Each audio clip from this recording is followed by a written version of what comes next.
cold. She belongs to the streets.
Good evening, Cart Before the Horse Nation. Live show starting soon. Make sure you get your popcorn, get you a glass of wine, roll your doob, whatever you got to do. Show starting shortly.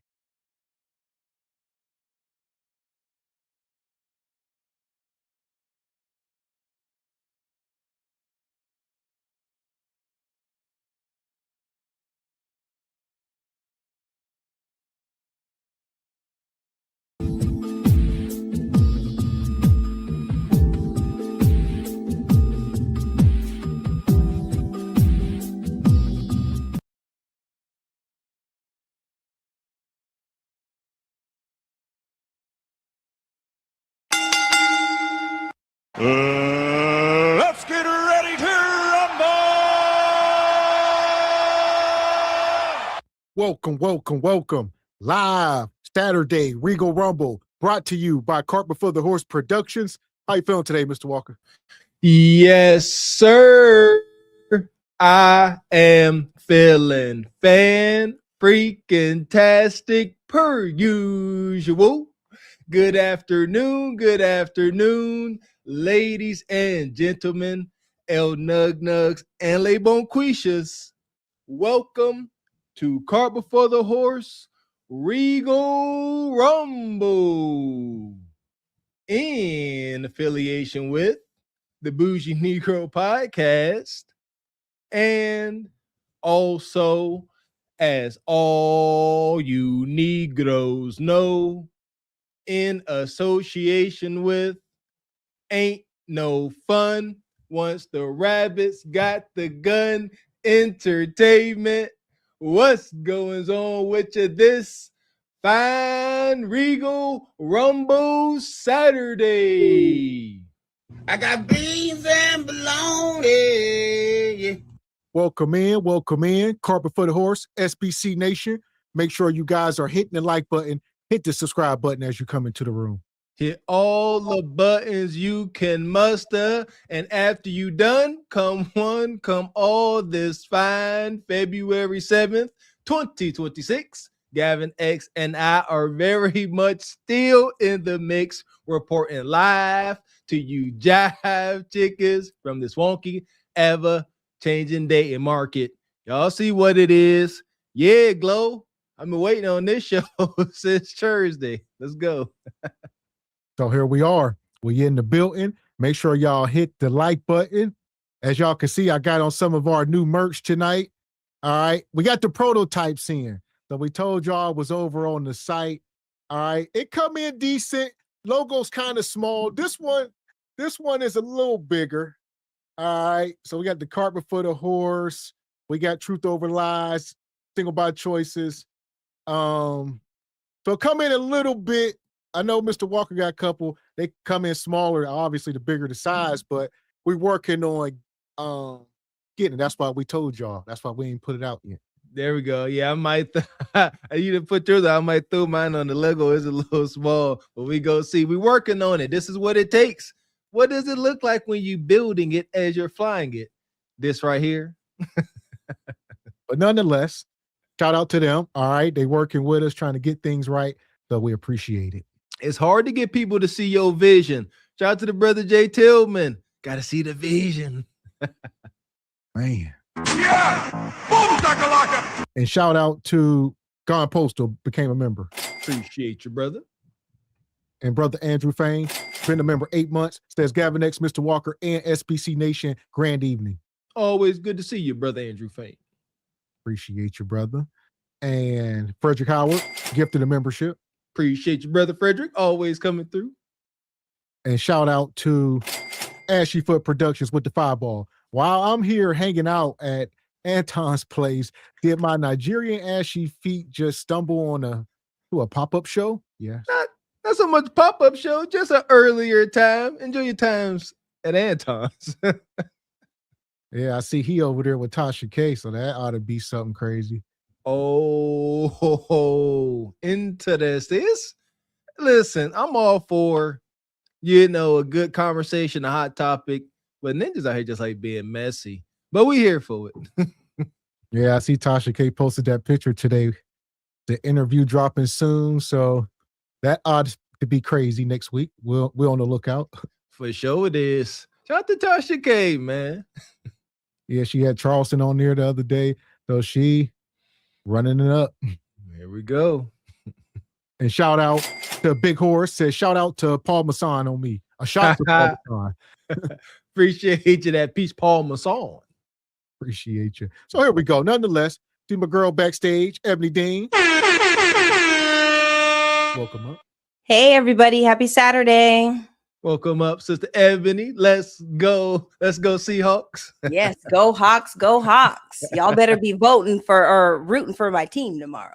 I'm typically a hater, but I'm gonna be rooting because you know what? I can't root for no daggone Patriots. I ain't gonna hold you. Yeah, I ain't rooting for no Patriots. Sorry, not sorry. I think most people say that. All right, most people just don't want to root for the Patriots. That's it. Yeah, they come across a little. The Patriots always seem like, what is the Cowboys America's team? To me, the Patriots always seem like America's white team. I don't know. There's something about it. Yeah, they are. And, the Cowboys, shout out to Dion. He played for them and all that, but they're not the America's team no more. They ain't even been to the Super Bowl since this millennium. So, yeah, it's a wrap for them, too. I like that. I don't watch sports, but I know them as fighting words right there. That part. So like Ebony said, go Seahawks. I believe the Seahawks got a female owner, if I'm correct. Oh, I didn't even know that. Okay, I'm gonna have to look into it. Yeah, I think the owner of the Seahawks is a female. So it is some diversity there, I believe. Right. Might explain those snazzy uniforms. Yes, and all the fly gear that they have. So yes. There we go.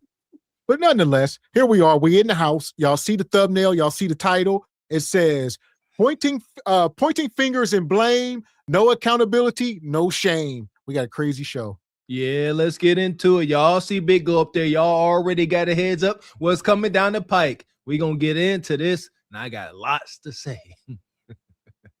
So winter is now. We're going to make our way to the Glorilla situation. All right? Make sure you stick around. We're going to build up to it. It's a lot of madness going on. Yes, it is. That's why I'm here. I'm here for the glow madness. Ain't going to hold you. So here we go. We're going to start here.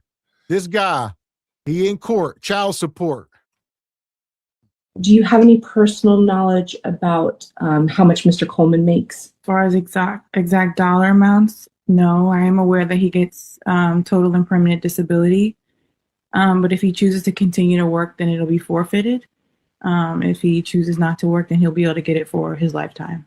And are you requesting his support be based, his child support be based on both the disability he's receiving and his current income? Yes. Do you understand that the state has calculated that as being the maximum, which is $2,340 per month? Yes. You currently work at TCU, is that correct? Yes, ma'am. Are you salaried? Yes, ma'am. What is your salary? $70,000. And you also receive a disability from the NFL, is that correct? Yes, ma'am. And how much are you receiving per month? 135 on paper. Sorry, 135,000. Is that per year? Yes, yes, ma'am. But that is designed to be temporary. Is that correct? It's temporary. Yes, Mr. Coleman. All right. So we're going to stop this for a minute. This man here, look, he up against the wall. His brother named Corey Coleman, former NFL player. He in the child support court. All right. You see they grilling him. Right now, he's a coach at TCU. So he has since retired from the NFL. He's now coaching college football. You know, he got injured. So like they said, he's disabled. He's getting a pension, a check, and they counting all his bread. How much you get from this? How much from that? All right. So he got like 130,000. I didn't catch that. That was a month. Yeah, I don't know. 135,000 a month or a year. Nevertheless, they want to know. But here's the thing: the one attorney said it's temporary. You need to relax. This ain't a permanent thing. This is why you got to be careful where you plant your seed, man. This is cold-blooded. Look her down in that left corner. She's like, I need all that. Every penny you can get up out this ninja, send it over here. I don't care how bad it hurts him. Yeah, so he's making 135,000 a year from the disability with the NFL, and then he's also making 70 something for being a coach. So that's close. You know, let's just put it at 200 bands or whatever. So she's trying to get child support based off of that. Yeah. Okay. And okay. Yeah, not just his income. She wants his retirement. See, that's evil, man. Like, go ahead. Well, are they married? Because she can't dip into that retirement money or whatever unless they're married, right? Or how does that even work when it comes to child support and all that? How does that work? I don't know. This go. I did messy, but I would have thought so. Talking about retirement can touch your retirement fund. Well, I would imagine it's income based. the thing is, most men that retire are normally 60 years old. They don't have kids. So I say this is a rare dynamic, right? So right now it's just income based. So it's going to tally in that pension. Jeez Louise, huh? Yeah, and what does she do for a living? And how come if, he's retired and injured and all that, and how come she just doesn't give the kid to him if he's the breadwinner or whatever? What is she doing? What's her half? You know what it is, Ebony. You know what we see in here. This is leverage. She can't get this $2,000+ a month if she does what's probably the right thing, like you said, and give the kid to her father. She probably, no, this is a I ain't mad at the game, but that sister in that bottom left, the ex, this is a racket. There's a lot of sisters that do this. They collect babies from professional athletes and they sit on their butt and let you pay child support. That's why we say, be careful where you plant your seed. Right. I think, let's start with your salary. Okay. You keep mentioning that this 160,000, which you say is 135, but you told my client it was 160. You say this is temporary. However, it's not temporary if you choose not to make more than $30,000 additional dollars a year. Isn't that correct? Correct. By the same token, you've opened up a couple of businesses since you've retired. Isn't that right? You've opened up a gym. I don't have a gym. But you're also living in a $5 million house. Is that true? A $5 million house? Well, you're living in a very nice home. A $5 million house? This is awful. I'll look it up later, but. Oh, my God. They got this dude by the nuts. This what he get for pillow talking. Oh, this is his baby mama's lawyer. She's getting all the information from the baby mama. Like, look, he live in a $5 million house. That's what he said. He on Instagram flexing. All right. She said, you told us it's 135, but it's really 166. That's what you told her. All right. And they say if you don't make an additional $30K a year, it could be permanent. Long as you don't earn too much. That 135 can be a permanent income as long as you don't start making too much outside of, wherever you work. I understand what's happening here. They're not looking to see if they can get the most out of this man for the benefit of a child. You ain't no child. There is not a thought of the child during this whole process.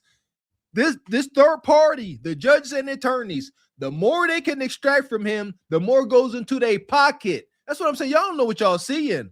This ain't, we got to get money for the baby. Ain't an adult on this screen thinking about that damn child right now. No, they think about how much can we get from this ninja? And he put himself in this position. Yeah, and it is most unfortunate. But the fact that they're pocket watching him, and that $5 million house that I have, that baby has a bedroom, a beautiful princess room, and she can come stay with me. So while you're busy clocking all of my income and everything, she could just come stay with me. Yeah, this is crazy. And oh my gosh, I hear what everyone's saying in the chat. It's all about a bag and you have a baby by these men and all that good stuff or whatever. But this is why you don't want to be in this position in the first place, because having all these people in your business and not being able to work things out amicably or whatever it's just not good. You don't want to be in this position at all. Be careful where you plant your seed, y'all. You fly on private jets, is that right?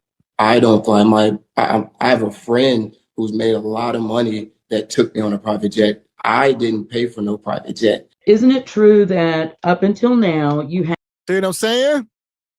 There's baby mama clocking them. They say, hey, don't you fly on private jets? Don't you own a private jet? He said, hell no, I don't. His baby mama like, we seen you on Instagram. This is another thing. We got to stop flexing so much. I ain't telling y'all what to do, but this is probably a result of it. Like he said, that wasn't my jet. That was my friend. My friend is a successful NFL player or whatever. He took us on the jet. I didn't pay for that, but the baby mom like, no, you took a picture on it. What this got to do with anything?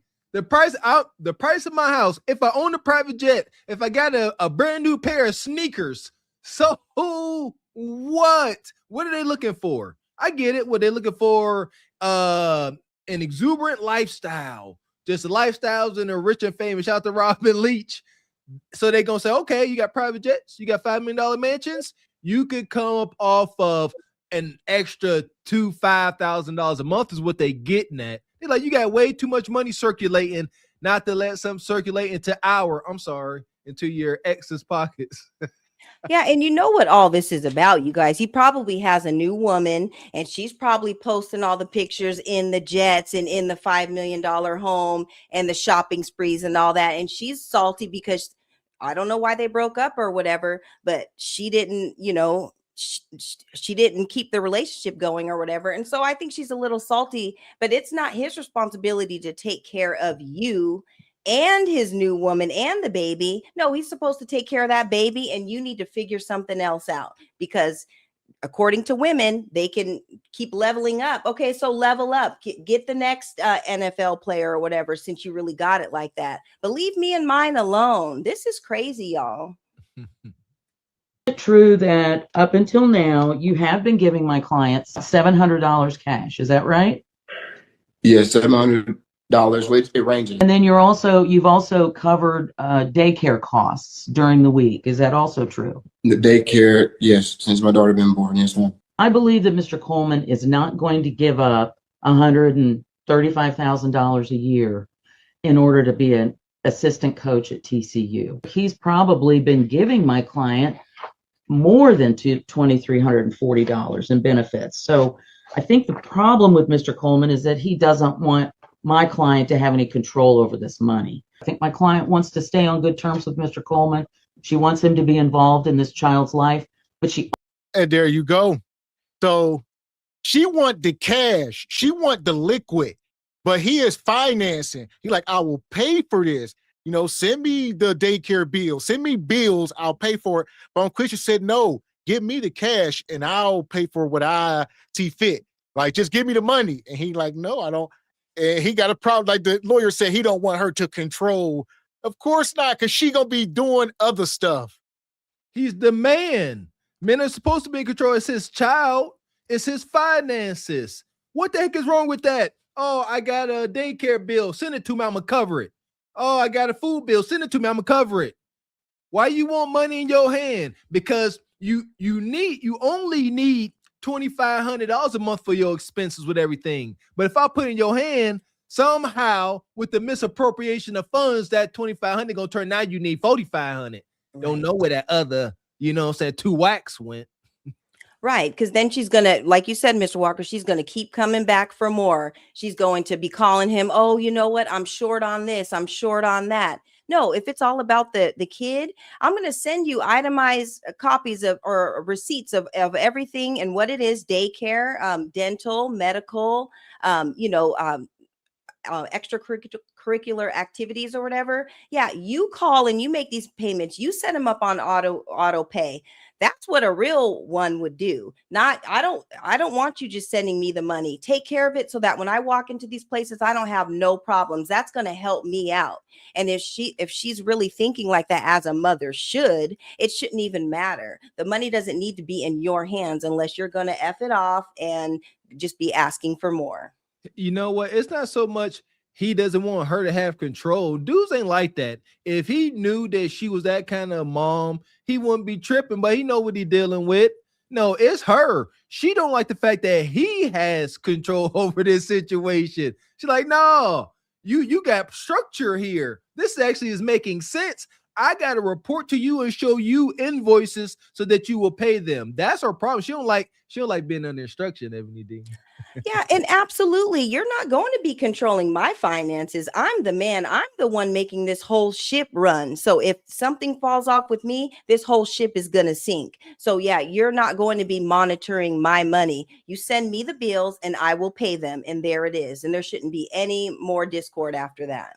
Perfect. And she's sitting up here right now because the kid, the kid is doing well, but she like, how the kid doing well, but I'm struggling. That's her dilemma. She like, the kid got daycare, the kid got, extracurriculars and all that, whatever, diapers, whatever they need, but I'm struggling. I'm eating noodles. How, and you on jets. You supposed to be taking care of both of us. See that? She's like, our son all clean, got on latest clothes, And my fingernails is raggedy. Oh, her friends in her ear. Girl, I thought your man played in the field. Why you raggedy? Yeah, and instead of figuring out her own situation, she's trying to flex for all those people clocking her nails and clocking her outfits in the car she's driving in the house that she's living in, when you're really ruining it for your daughter. Because look at all the stuff that you're doing. Yes, your daughter is in a good place as she should be. You need to figure it out with the next man and with your own life, and leave that man alone to deal with his baby. Amen. I think the problem with Mr. Coleman is that he doesn't want my client to have any control over this money. I think my client wants to stay on good terms with Mr. Coleman. She wants him to be involved in this child's life, but she also needs contribution, and he just has not been stepping up. I will order child support at $2,340 a month. So that's what she said. $2,340. $40 a month. And the lawyer said it was $2,500. So I don't know. That's what he was spending, but he was only giving her $700 for child support. But then he was paying maybe $1,800 out of his pocket for other stuff. But now the judge, so he said, you giving her over $2,500. That's what the woman's lawyer said. Like, you giving her over $2,500, you might as well just. Now the judge said 23, whatever, and some change. So now he got to pay her. But now he don't have to pay for daycare and all that, unless you want him. He might keep himself on the hook, but you don't have to. Listen, this is where the human factor comes into play. You can't just do what you want to anybody, man or woman. Now it's up and it's stuck. Like you said, I'll give you $700 in child support, but the rest was liquid cash for things. And he said it fluctuated. It might have been 4 wax. This was a heavy month. But now, since you done forced me to pay this $2,350, that's all I got for you. All I got. Yeah, and he's not going to come around when you call him, when you need a couple hundred here or there or whatever, because now you're doing all this.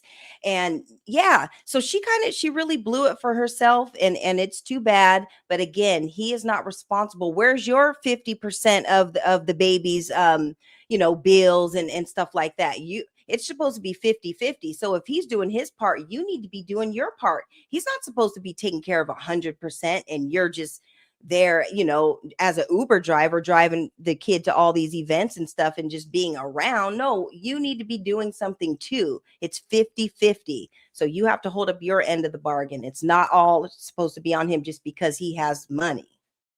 Well, at this point, the roles have reversed. So like I said a minute ago, the baby was doing well and she was struggling. Now the baby will struggle and she's going to do well. The baby won't be going to daycare anymore. The baby won't be in anything extra or be eating good food. None of that, because the money ain't there, because she got to pay for it. Now she's going to quit her job and be asking for more money because she can't work, because she can't afford daycare and she can't afford this. It's a snowball. Now here's the conversations, Ebony. Now here come the phone calls. Hey, I know what we agreed to, but I'm short this week. Why? Because instead of paying on daycare and other things, I had to get my nails done. See that? She's not going to deny herself these creature comforts now that the money is in her hand. That's the problem with today's modern woman. They can't tell themselves no. Here we are. Yeah, you're right. That's all she's going to be doing and that baby is going to suffer. So instead of going to ballet and to gymnastics and tap dance and like all those extra things, the baby's not going to experience any of that just because you just want to be selfish. And that's too bad. That is not in the best interest of the kids. And that is counteractive to what this money is supposed to go to. And the mom will weaponize this, Ebony. The daddy be like, hey man, my daughter called, said they ain't going to this event anymore. She gonna say, I ain't got it. What you gonna do? I ain't got the money, went elsewhere. If you wanted to go, that's gonna be extra. But I spent that. See, now as a loving father, your son or daughter on the phone, like, hey, I'm really trying to do this. I don't know what's going on, Pop. And you got the money, but it's the principle. You know what I mean? You like, what you gonna do? Right. And that's going to be next, because when she does call and try to get the extras, he's not going to do it. And so next is going to have the baby call. My friends are in the gymnastics class and I want to join. And of course he's going to, that's the baby. He's going to give in to that. And so, yeah, this is all unfortunate. The baby shouldn't have to be the middleman for all of this stuff. She messed up the bag. She should have just went on and had him pay for everything, and then she can move on with her life and figure something else out with somebody else. And now she blew it. So here we are. For that, we're going to put her in the sub. The passengers of the doomed Titanic sub spent their last moments in total darkness looking for bioluminescent creatures out of the small window and listening to their favorite music. The new details of the 5 passengers' final moments have been revealed by the wife and mum of the father-son duo. Wade in the water, wade in the water, diamond wade in the water. Something's gonna trouble the water. You better wade in the water. Yeah, man. Gotta be careful, fellas. Like, that's not just the same. Be careful, man. Like, vet properly before you start, getting into raw intimacy with these individuals. Look at this. These are horror stories. Yes. And I see some of y'all was saying he didn't have a lawyer or anything like that. That's another thing. Didn't seem like it. Yeah, that was not good for him. See, all she had was a public pretender. That's why, like, they get that public pretender go come, and everybody women too. Like, it really is a bad look. Like, I know enough to know that, even the females in those robes and what they done past the bar, they be having biases as well. Yeah, and what did she have going on prior to them meeting? Like, was she in school, or did she have a career, or what's her story? Everyone's talking about what he's doing, but what was she doing? And that is to the men too. You just don't want to be picking up women from just any old where, and you need to have these conversations. If things do go left, how are we going to dealing with this baby? Because those are important questions, and this is something that's going to carry you for the rest of your life. So it's important to talk about. Even though it's hard, you got to have those conversations. Amen, Sister Ebony. I agree. And shout out to Repink. He come through, been a member 20 months. Says hit the like button. Shout out to SBC Nation. Shout out to our lovely pink sister. Yeah! Boom shakalaka! And Cousin Walker come through, gifted a membership. Shout out to the original Coos. Appreciate you, Cousin Walker. And shout out to Air Force Reek. Says salute, fellas. Chat and Ebony Dean. She might have gotten more money had she not taken him to court. It felt that way. Well, just on the surface already, she was getting it on the face value. But like you said, they're going to get him on the back end with the baby, especially as the kid, able to talk. I don't know how old the kid is, but if you can get the kid on the phone, that's leverage. Just, here, baby, tell him, ask daddy, what you want? Daddy, I want that new Power Wheel. Daddy, you see what I'm saying? See, it's wicked hoodoo. Her overall dollar amount may have went down, but the amount that goes directly in her hand went up. Yeah, and that's where ladies mess up because, she's probably listening to her friends like he's in this, $1 million home and getting all this money, and you need to take him to court, girl, so you can get more money, girl, and all this. And these lonely, miserable friends, you let them talk you into going down there, and now you're out of, more money because you're not going to be able to get what you had before, all because you're greedy, listening to your miserable friends. And that's what you have to be careful of too. Mm-hmm. And shout out to Dee Dee, gifted a membership. Appreciate you, Dee Dee. So here we go. We're going to keep it moving. We talking no accountability, no shame. I'm going to pull this up here. Section 8. Y'all know that the government shutting down things is wonky. The big, beautiful bill, a lot of this stuff is coming into effect, people. I forgot about this. Please excuse me. But yeah, some of these Democratic programs been gone forever. Shout out to Wild and Wonky T Money. All right, let's go. It has been reported that Section 8 will quit paying landlords in the next 30 days, and a whole lot of people will be out on the street. Blame the Trump administration, blame the big, beautiful bill, but Section 8 is about to go away for a whole lot of people who need it. Man, that dude, he come in rough. Nonetheless, he need a lobotomy or something. But here we are, Section 8 to quit paying landlords in 30 days. So a lot of these landlords are like, what do you mean? What am I going to do with these people? Are they bluffing? No, they're not bluffing. They got to go. This is an example of the government making the working poor govern and police the poor. So the government, like, they got to go now. This whole program we had that's going to affect millions is over. So landlords like, whoa, this is kind of forceful. And government like, yep, time to be forceful. It's just unfortunate.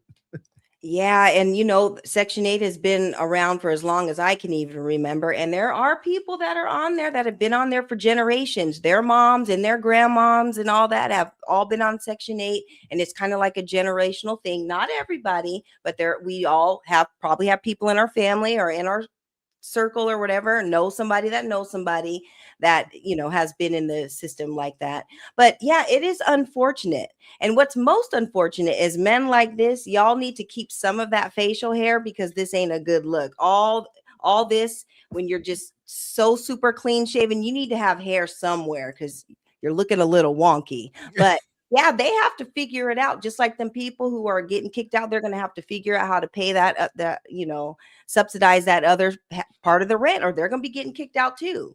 But men, when you look like this, keep a little bit of facial hair, a goatee, a chin strap, bring it back, something.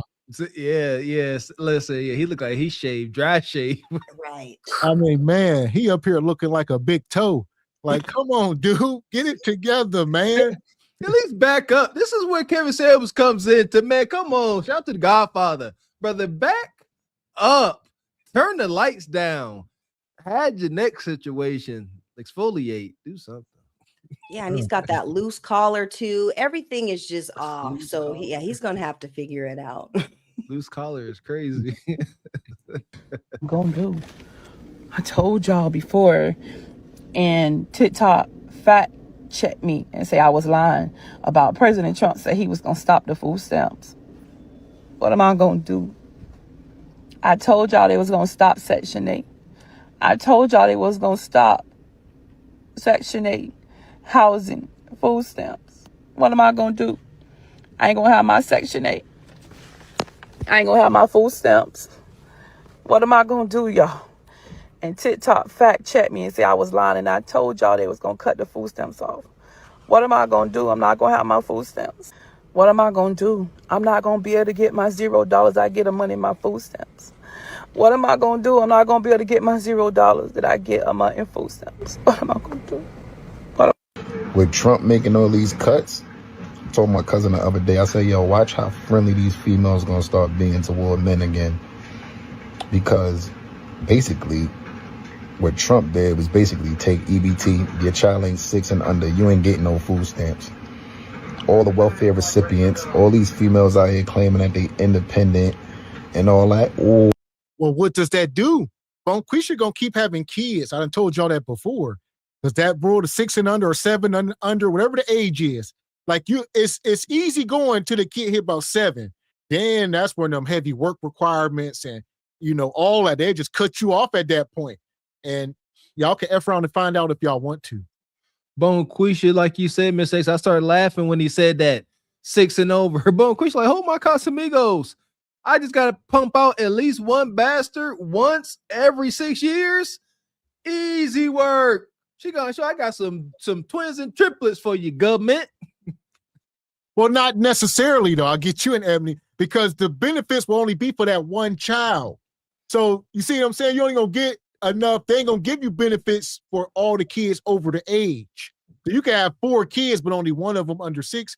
You're gonna get enough food stamps for that one kid. They're gonna calculate it. I kind of remember these arguments. Like, y'all eating off of me. This is my food. That's my food y'all eat. That's my juicy juice. Yeah, and that's kind of been the tradition is they continue to keep on having the kids to keep having the benefits. That's where we get the 5, 6, 7, 8 kids, all, spread out through, a whole 18-year span or whatever. And so, yeah, the government is cutting it off. Bonquisha, you need to call all them babies' dads and figure it out with at least one of them to make something shake, because you wouldn't need the Section 8 and you wouldn't need the food stamps if you learned how to cooperate with a man and had a man in the house, because that's not I'm not going to call him your Section 8, but that's what's going to subsidize and be able to help you with some of these bills. You're not meant to make it on your own. And without Big Daddy government, you wouldn't be able to do it in the first place. So therefore, there needs to be some sort of man in the house and helping you raise these kids. You cannot do it by yourself. Again, shout out to the Godfather. Hey, big head, better go ahead and be sweet and kind to him.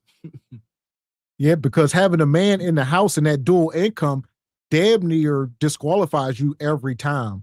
Like you said, if y'all married and still qualify for food stamps, you know, unless somebody's disabled or something, like listen, yeah, we're gonna talk about that. Like, come on, like you got to pick your person, right? Like, I pick my wife because she's my wife. I'd imagine women pick this man because you see something in that man. Like, ain't no way in hell you got two folks working and y'all can't bring in $50K a year with two folks. Like, that should be the bare minimum. If you got a 2-parent household, two people working, you can't bring in 50. Y'all need to sit down and have a family meeting. Seriously. But you know what? I think this is what our country needs to go through, and especially our culture and our people, because this is going to have to force people to learn how to work together and, you know, to mend some of those, heal some of those relationships and stuff, and learn that we do all need each other. You can't just do everything by yourself. So this is kind of like a reset. I'm all for it because it's going to force some hard conversations, and it's going to force a lot of humbling and a lot of accountability and a lot of healing. So I'm here for it. Let's go. There we go. that part. And shout out to Skinny Boy. He says, Ebony Dean, I got a bottle of baby oil on the Patriots. Let's go Seahawks. Yes, go Hawks. Boo, Skinny. Got a pocket. And Unc B. Streamer says, my dad said never trust a man with no facial hair. Is that a thing? That's wild. You're tripping, Unc. Weren't you in the military? What you talking about? Yeah, ninja. And come back, says, Ebony Dean is so gorgeous and shiny. With all due respect, I'm going to oil up the wife tonight. Fellas, that's what a wife looks like. Just pleasant and healthy. There you go. Shout out to the lovely sister Ebony D. Shout out Thanks, Unc. I appreciate it. Thank you. Oh, just watch. Give it 6 months to a year. And I'm not talking about the actual females who really independent, who really get off their butt and really go work and really go pay their bills and do what they supposed to do. I'm not talking about them. I'm talking about the welfare recipients relying on government assistance and all that, talking about they independent. Watch, men, how everything changed in 6 months to a year, because now they're going to need help. You know, these welfare recipients can't pay them bills. They not even responsible enough to pay their bills. They bills backed up, $3,000, $5,000. It's gonna be a lot of homeless females out here with kids. Mark my words. This lady is getting kicked off Section 8. She got 6 kids, and she has to pay $1,100 in a day. I guess she ain't worked a job in like 13 years, and she said she's not gonna go work a job, but she has 6 kids, and she was on Section 8, and her landlord came and told her, like, hey, by the 1st, you need to come up with $1,100 because they're no longer covering your Section 8. Huh.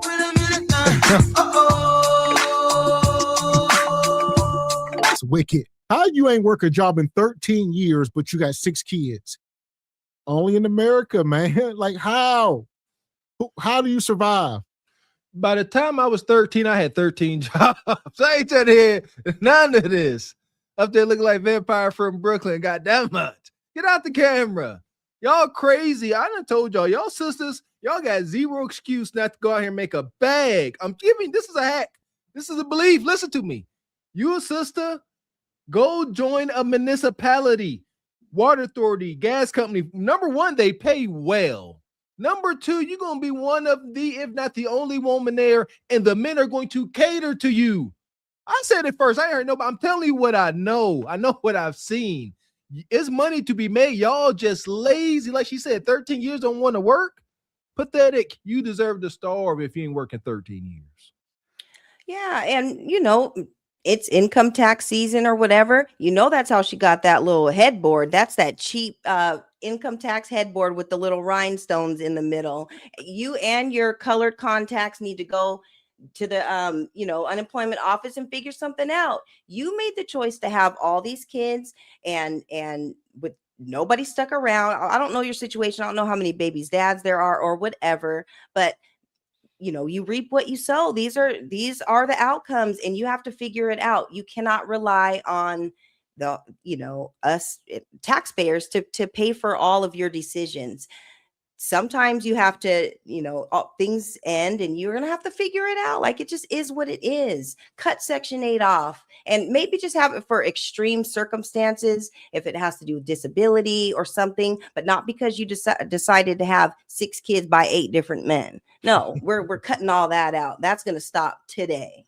The stop of this is the start of applying proper pressure to stop these cycles from carrying on, man. I'm here for it. You got to apply pressure. It's unfortunate. $1,100 by the next day is insane. But also saying that you will never go back to work again is even more crazy, because at the end of the day, I'm going to have to do what I got to do for my family. I feel like it gets to a point. I feel like at that point, you're kind of abusing the whole purpose of Section 8. I feel like it's a temporary thing, not a permanent thing. And the fact that she was on there for 13 years is just like, okay. Granted, 6 kids is a lot. But within those 13 years, there should have been some type of plan or some type of end game to like getting your life back on track. You know what I mean? I don't want to judge anybody's situation, because I know things happen, stuff happens, but 13 years and then to turn around and say, hey, I'm not going to ever work a job is like, okay. Because I don't even have kids, and I can't get on Section 8, and I can't get food stamps, and I can't get all these assistance things, but I work every single day, day in and day out. So it's just kind of like, to just see somebody get on this app and be like, okay, the Trump administration is about to piss off a ton of people, because there's some massive changes coming for food stamps this next year. Remember that big, beautiful bill? Well, it's finally going to come into play, and there are some new requirements for people to keep their SNAP benefits. So let's get into it. So adults ranging from 18 to 64 must be working, be trying for a job, or volunteering a minimum of 80 hours per month, or they will not be able to keep their benefits. Okay, and this next one is for non-citizens. So nationwide, many SNAP benefit users that were previously qualified may not be eligible anymore. And then also, a lot of people that were previously eligible that are citizens of this country may not be eligible anymore, just if you're not meeting the regular requirements. But here are a list of people that are exempt from this, that don't need to work. So people experiencing homelessness, if you're a veteran, if you're disabled or medically unable to work, if you're pregnant, if you're caring for a child, or if you're over the age of 64, like you're a senior citizen. What do you guys think about these changes? I know there are millions and millions of people that use SNAP benefits that are just going to be, what do you guys think? It's going to piss off a ton of people. So there you go. All right. If you are between 18 and 64, you got to work unless you disabled, homeless, veteran, pregnant with kid, or your kids are under 6. There's some exemptions, but for the most part, you're going to have to work, volunteer, or be training. So going to college, you're going to have to get a job, part-time, or volunteer. I don't know how you're going to volunteer 80 hours a week. That's extreme. Listen here. I love it. I love the volunteering. If you want to receive this bread, you're not working, Mr. X, you're going to volunteer. We're going to find a park or highway close to you that need cleaned up, and you're going to go ahead and get one of them sharp pointy sticks and put the trash in the daggone bag. But Bonquisha ain't up here worried about, how to get a job or anything. Like, no. Bonquisha like, I got to find a way to continue to qualify. What I got to do? Pregnant? Check. Be mentally disabled? Triple check. Bonquisha gonna go start going down to the welfare office acting a fool. She been doing it. She gonna be disabled now. A victim. Yeah, because she's not going to be able to sit at home anymore and just wait for that first of the month or the third, whatever the benefits roll through, and to be able to get her money. But yeah, 80 hours a month. So that means 20 hours a week. You have to be doing something. So it's going to make her eventually get up and get a job, because if you're going to be spending 20 hours a week, you might as well be getting paid for it, and just to be honest, with the whole welfare system and everything, it is actually designed for you not to be doing anything. I had a friend who had a baby, And she had medical and had everything. She just needed help with daycare. She didn't need food stamps. She didn't need medical. She just needed help with daycare. They straight up told her, if you just quit your job, you'll qualify for medical, food, everything, and just go on welfare. Like, just quit your job and we got you. So some women take that bait and some women don't. And it's unfortunate that the system is so broken. It was just kind of designed to kind of keep you down, but I'm glad they're trying to fix everything and to get things back on track. You got to get up and you got to do something, especially if you have all these kids. It's not our responsibility to be taking care of them, just like it's not our responsibility to take care of the immigrants that come over here. Like, everybody has to figure it out, because we can't go anywhere and get all these benefits that people come here and are able to get. So got to figure it out. That part. And the other thing is, Bonquisha, she ain't got too many outs. Like, y'all gonna have to work, get married. Because like you say, even going down there saying you mental or whatever, they'll just take your kids from you. You are not fit to raise your kids if you are mental. So there are going to be loopholes on top of loopholes. All right. If you mental, you can't have a driver license anymore. It's going to start stripping you of your kids and all your licenses and anything. And it's going to be a permanent stamp we're going to put on you. You can't come back one day and say, oh, I was joking. And they don't care, man. Well, that's what I'm saying. If they take your kids, you no longer get food stamps in Section 8. So it's a byproduct. You'll pretty much end up being homeless with no kids. And then now you're homeless, but now you get food stamps again. Yeah, but you guys know what they're going to do.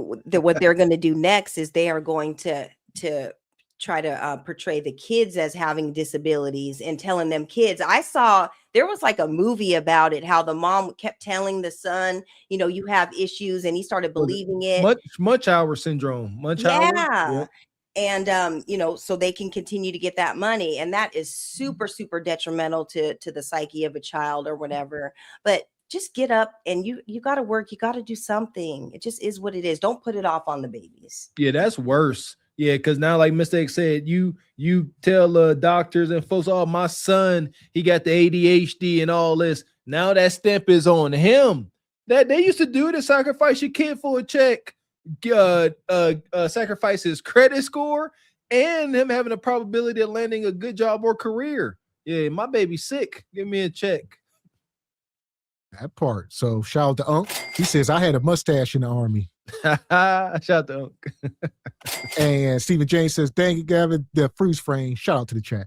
Shout out to brother Stephen James. Behave, ninja. So here we go. As far as Section 8, to the sub. Ooh, for now. The passengers of the doomed Titanic sub spent their last moments in total darkness looking for bioluminescent creatures out of the small window and listening to their favorite music. The new details of the 5 passengers' final moments have been revealed by the wife and mum of the father-son duo. Wade in the water, diamond wade in the water. Something's gonna trouble the water. You better wade in the water. Yeah, man.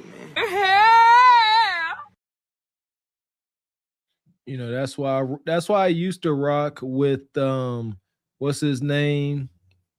I forget the brother's name. The Pandering brother, Pan-African, Umar Johnson. I used to rock with him because he used to touch on that. He did during like Hand Colors, talked about parents, putting their kids on meds for a check. Those parts of that brother I rock with, but he's one of the first guys I ever heard talk about that.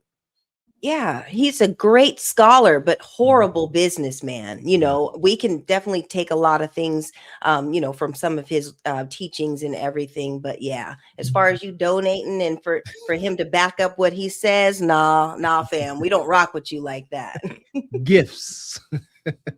So here we go. If you're just coming in, make sure you hit the like button. We are talking about finger pointing and blame. No accountability, no shame. We back over here with Bonquisha. Hit the like button. Record them lately. Talk like they doing something. Y'all stupid. That's why they gonna bomb y'all. Don't look for me. I don't care. Look, we empties in Cincinnati for please stop. Stop. Drive. I ain't know this shit. Oh, bitch. I'm definitely not.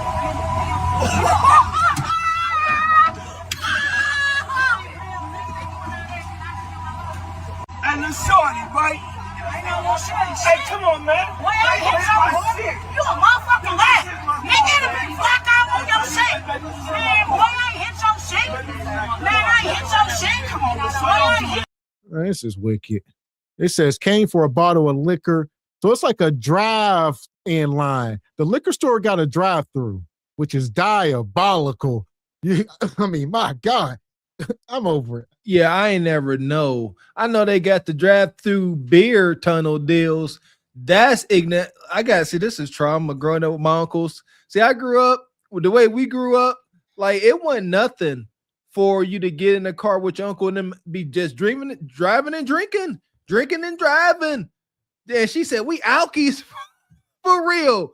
See this? I like a little nip every now and again, but if I was driving around trying to find me some fine spirits, I'm not stopping here where all these Dodges is at. Everybody got a Dodge. He in the Dodge, he in the Dodge Magnum. It looked like old Magnum. She probably in the Challenger. I see a Durango over there. I like Dodge, but too many Mopar vehicles is problematic. Yeah, and let's not act like she's pulling up to get some 1942 or something respectable. She's coming to get a personal pint for the night or something like that. Some peach parmesan, Mr. Walker, like you always say, whatever. But yeah, the drive-through liquor store, that's wild. I've never seen it. I don't even want to participate. I like walking into the Total Wines, into the Bev Mo's, and, they have the little tastings and you could try different things and everybody seems to be in a good mood, not just getting off of work or you found out that your Section 8 and your food stamps got cut. So everybody's trying to come get a bottle. And look, you're running into cars and all this for the pint is not worth it, Bonquisha. You a motherfucking rat. Nigga, in a big black eye on your shit. Man, boy, I ain't hit your shit. Man, I ain't hit your shit. Come on, boy, I ain't hit your shit, boy. Drive your car, that big ass hurt. Drive your car. Drive that big ass hurts, nigga. You ain't hit my shit. I got insurance. I got a 2025. Think I'm not gonna have insurance? Y'all hit my shit, y'all going down, bitch. All y'all best be recording. It looks like that's I'm that trying Honda to Accord. Blinker on. It's like blinker on. I'm telling you, you hit my shit, and she's sitting there like this. It's not a highway. You want to take a shot? It's not a highway. This is not a highway. Go. Hey, that's it. Move. Chill. Shut up. Shut up. Bitch ass up. There you go. Shut up. There you go. Walk us out. That's all she wanted to do was get in front of these people here. Like she said, she disrespected this old dude. He called him boy. Get back in your car, boy. Drive that hearse. She called his car a hearse and very masculine. Said she got a 2025. So she got insurance, which ain't true either. Stop. Yeah, stop. And them daggone Honda Accords, they don't tell you them daggone, that look like a sport. It is. Them daggone tires for that thing, expensive as heck. Never the freaking less. This is another example of conjuring up demons you can't control. What if that ninja just as unhinged as you? See what I'm saying? What if he driving there, he depressed, somebody done passed away, and he on his last, he at the edge of his rope, and now you done smashed into his nice Dodge Magnum. Dodge Magnum, they nice. Them kind of coveted nowadays. I'd take me one to rebuild. What if he got out and just aired it out? Like a typical nug would. What if he just pop? Then what? Now y'all really victims. Yeah, and this is the place that you don't want to be getting into it with people. You don't know if people were sipping before they pulled up. You don't know what it is. So you can't just be popping off at people. And by the looks of things, she said she's got the 2025 or whatever. You're just one payment away from EB coming to this drive-through and towing away your stuff. So you might want to watch it. So yeah, you can't be acting like this. All this at the liquor store, this is not okay. You got to do better. I'm mad she damaged that Magnum, man. Old Magnum. Those are some dope little station wagons.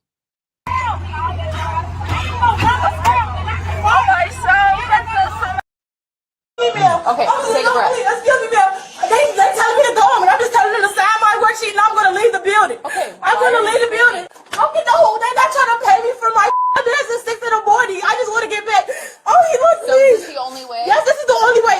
For one of them to Saturday, I just want to go. Yeah, but you're screaming at me, and I can't process what's actually happening. I'm sorry. it's too much. Okay, I'm sorry, but can you please just ask him? I'm not trying to remove Can you please in an just, all I aggressive need is for him to sign my Who's your paper. supervisor? Try to Now, sign it. I can't No, hear. because he's not listening. I just want You're somebody not to sign my paper, You're bro. not listening. Can you sign my paper? No, just my name and sign it. You just need to sign. Why are you touching me? Because you're not listening. Can you They're please asking sign you to this? go. Can you please? Why are you touching my phone? You're telling me to Please, touch your phone. I'm asking you to have them sign my I'm paper. not having them do anything. Please, I just want to go home. Please, oh my God, I know that. No, no. Let's talk outside. No, listen, I just need a signature to go home. I just need a signature. I just need a signature, and I can. They not trying to pay me. They not trying to pay me. I'm trying to talk to them. Can you please say this? Can you This is a child. Can you ask somebody to Step say outside, it? and I will talk to them. No. Step outside. No, just ask somebody to please. I remember when I lost my mind. Oh, I'm just about to lose my mind. This is crazy. So this woman is a nurse. She got fired for dancing, doing TikToks and twerking. She got fired and she freaks out. And she wants them to sign her car. I know you could probably speak to this, Ebony. And she wants them to sign her out for the day. So she, whatever hour she got clocked, they just telling her to leave. And she like, I ain't leaving until y'all clock at least these hours I was here. Yeah, a lot of times you have an app on your phone and you have to be in proximity, of the location in order to clock in. But with all this chaos, they will go ahead and approve your timesheet, Bonquisha, once you leave.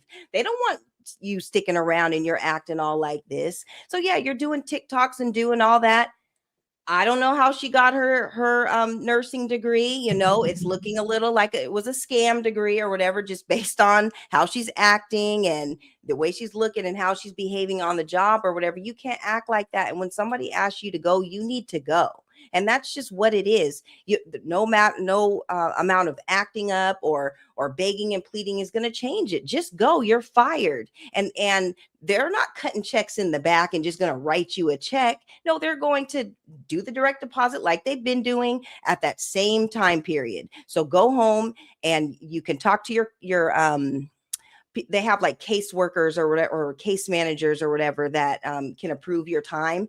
You could do this at home. You don't need to be acting up in these people's hospital. Listen here. Anybody else got kids? This is a toddler. This is a 2-year-old, 2 to 3 years old. Like just throwing a tantrum, crying because they can't get no chicky nuggets. Relax. You are an adult. Control yourself and explain like an adult that's looking to get a desired outcome. Explain to the folks what you need. They came like, we will like talk to us, and you crying and talking through people like a baby. Yeah, and they probably had policies that said, no recording. This is a hospital. They don't want you recording and making videos and doing all that. So that's probably in the policy and, the contract that you signed when you got put on with the job, and you broke the rules and now you have to go. So don't act all befuddled or whatever, when they kick you out because you knew what you were doing was wrong. You can't be doing that, especially were you around patients? Were you dancing around the patients? Like if I had a family member in the hospital, I wouldn't want her as my family member's nurse or whatever, just because, come on, like we just have to be thinking about, you're supposed to be taking care of people, not dancing on TikTok. Now she's going to be dancing on TikTok permanently 24 hours a day because she ain't got no job. Uh-oh. Yes. So like I said, it's very unfortunate. Don't know how long she was there, but she wasn't paid. Granted, I guess she don't want to leave without clocking out. Well, I done put in 12 hours. All right. Maybe she making X amount of money. She like, I won't pay. But like you say, what's worst case scenario? She go home and she get her check in a couple weeks and it's short 12 hours. And then now she got to fight it. Like, hey, y'all didn't pay me for the day y'all fired me. I don't know. And then they're going to say, you talking about the day you was doing TikTok dances? Let's roll that beautiful bean footage. This is what you was doing on our clock. And they're going to have her up there shaking and gyrating and doing this. And so this is why you ain't getting paid, Bonquisha. Yeah, well, and all she has to do is with that app on her phone, it like when you put your time sheet or your time card in or whatever, it gives the reasons why you're not able to sign out at the location. So you can say they give you lots of different options, like my phone wasn't working, I lost service or whatever. So there's always ways that you can still fill your timesheet out if you're not in the proximity. Just explain the situation and they'll pay you. You don't have to act like this. There's always ways to get around it. And all they have to do is just look at the footage and see that you're acting up and go from there. I'm trying to talk to them. Can you please say this? Can you find it? Give me the phone. Can you ask somebody Step to outside say it? and I will talk to No. them. Step outside. No, just ask somebody This to is please. all being recorded. Just please sign it, please. This is all I'm being begging you to recorded. please. Please just calm down. Please just sign my You hear paper, what he's saying? please. He has no problem. Yes, you do. You know you do. Please, you Step please just outside. sign You're it. not going anywhere. You Please, get that? please, you do. Give it to the supervisors. Calm down. Can you please just sign my paper? Grab You your put jacket. water bar, and that's not Stop. your name. Stop. And that's not my name. That's not his This name. is all being No, recorded right he's now. cheating. He just cheated. He is cheating. No. Please step out. No. You're being asked to step No. out. Why? Ushana eventually exited, continuing to curse and spit at staff and officers. It's a demon. It's a demon. She just starts spitting on folks. All right, he messed it up. She's embarrassed. Like Mr. Walker said, it's a child. So she's embarrassed, and instead of just not knowing how to take this kind of stuff, they lash out because they don't have thick skin. This is most people. This is learned. He's actually trying to get a desired outcome. She wants to be a victim. It's weird, but she wants to be victimized so she can have that victim leg to stand on. So she want to sit there being all uncouth, and she wants folks to hurt her.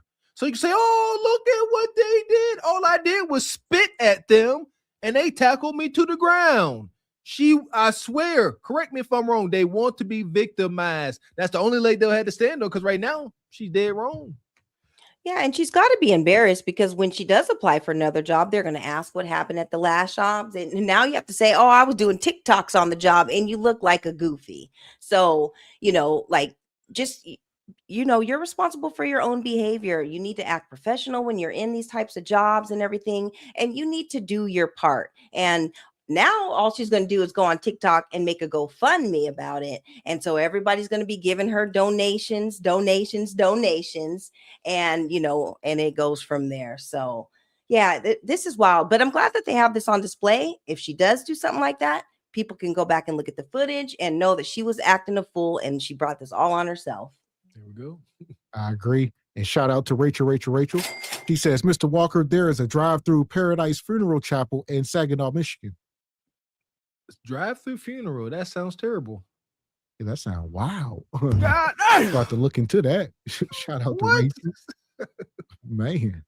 This incident underscores the inherent risks faced by healthcare staff in their daily duties and the importance of rapid response protocols.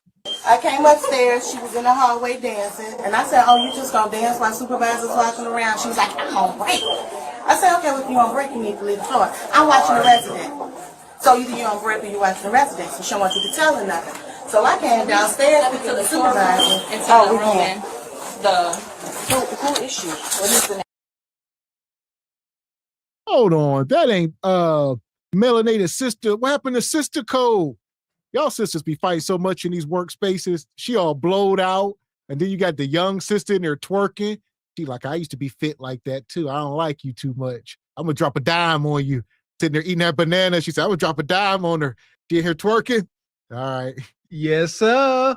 But if she was big as 3 houses out there gyrating her flubber, they'd say, get it, girl. Because you can't take my man. But they seen her with her fancy ginger wig on. They said, I don't like that. I don't like that at all. Yeah, I don't know what y'all saw, but everybody looks blowed out at this hospital. I didn't see one fit woman in this whole place. So it's a scale. It's a curve, Ebony D. Like, okay. Yeah. So you see what we got. Yeah, she was the thinnest out of the bonquishas, but she was still blowed out. But nonetheless, this woman called the cops on her. We are. You selling nothing. So I came downstairs to the supervisor. The big snitch. Who is she? What is the name? Taking care of. I ain't never have to back nigga. You Dre, the nigga that you trying to say is Leia's daddy. You him right after my sister. You dirty ass. She said you the baby at 13, 14. Jameer is 12, and you got the 30. You're a weak bitch. You're No, a weak the math is just you not have 5 mathing. kids, 5 delinquents, 5 She got 4. Oh yeah, come on.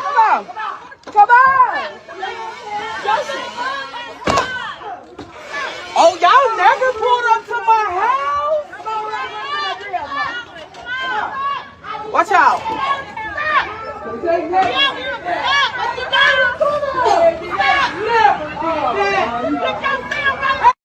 Get the in here now. Bye.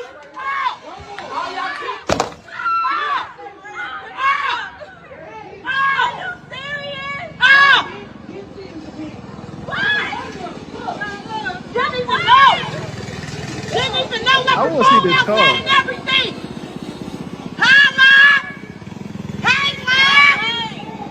We pulled up on shit. We pulled up on shit. That way, last. Hey, why they running the house though, y'all? She ran in the house. We outside. Listen. Here. That woman that y'all just seen was on live. All right. She was on live here. Where'd she go? She done ran the house. Dre, the nigga that you trying to say is Leia's daddy. You him right after my sister. You dirty ass. She said you the baby at 13, 14. Jameer is 12, and you. So they talking. She like, you got 5 delinquent bastard kids. You sleeping with this guy.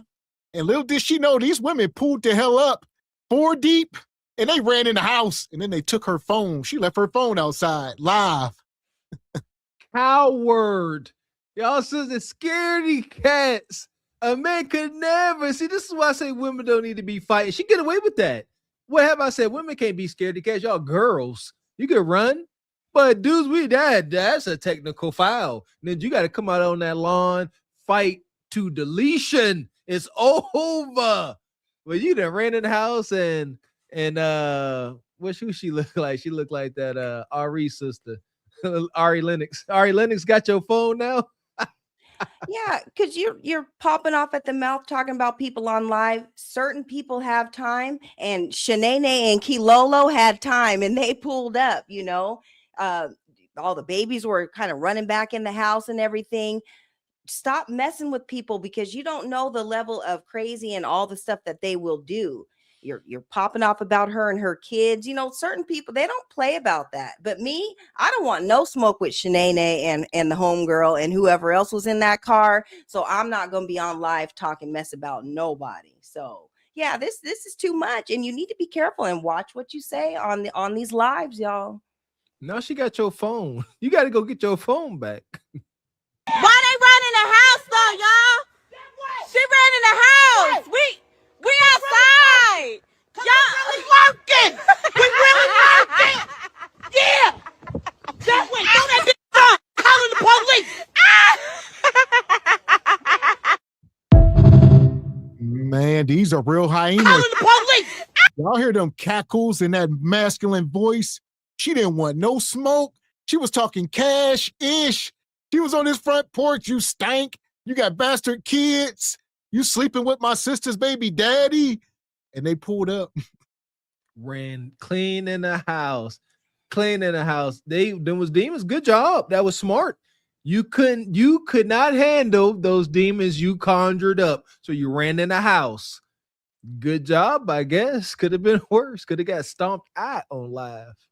Yeah, and she came up with that big dime energy. I think they have the next contestants for that little show or whatever, that they're little new baddies, the Temu baddies that they have. Crash outs. Yeah, Shanae, yeah, you need to be on that show with Dime. That's who I want to see a fight between them two. Man. Listen, if they want to be on Crash Outs, they got to first fish them out the pit. Fuck is you talking about? This is Sparta! You got to know when to hold 'em, know when to fold 'em, know when to walk away, know when to hide. You gotta count your blessings. You're sitting at the table. You hear me? Ooh, child, things will get brighter. Yeah, shout out to last night's Patreon show.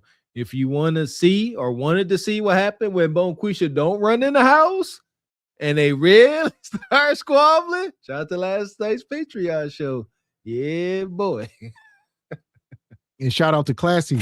He says, Ebony Dean, you know better than that. These women sit down for 12 hours eating unhealthy snacks. Ooh, shout out to Office Lady Booty.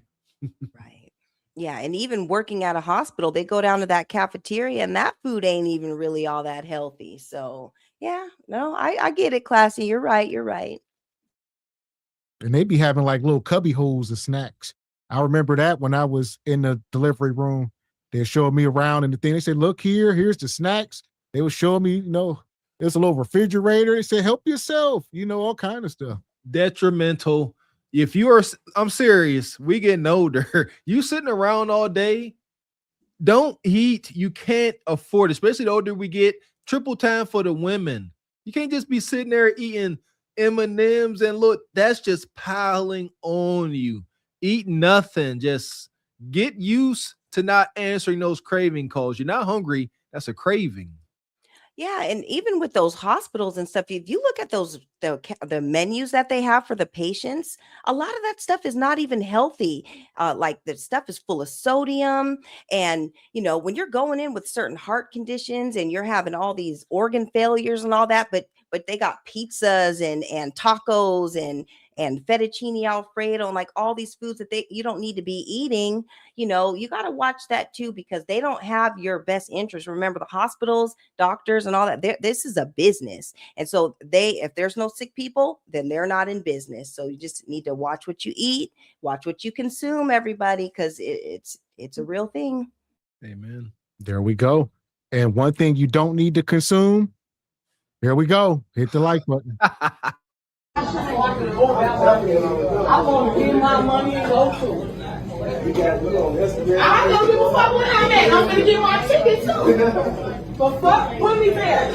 Tag me, Latika Davis. Show her she won her ticket. Oh shit. Fuck, and I'm not winning. Give me my shit. What? I want my. How you doing? I just want you to fool, bro. I'm gonna sit on this motherfucking camera. I take the money. Come on. Whatever it is. Thank you. No, thank you. Come on.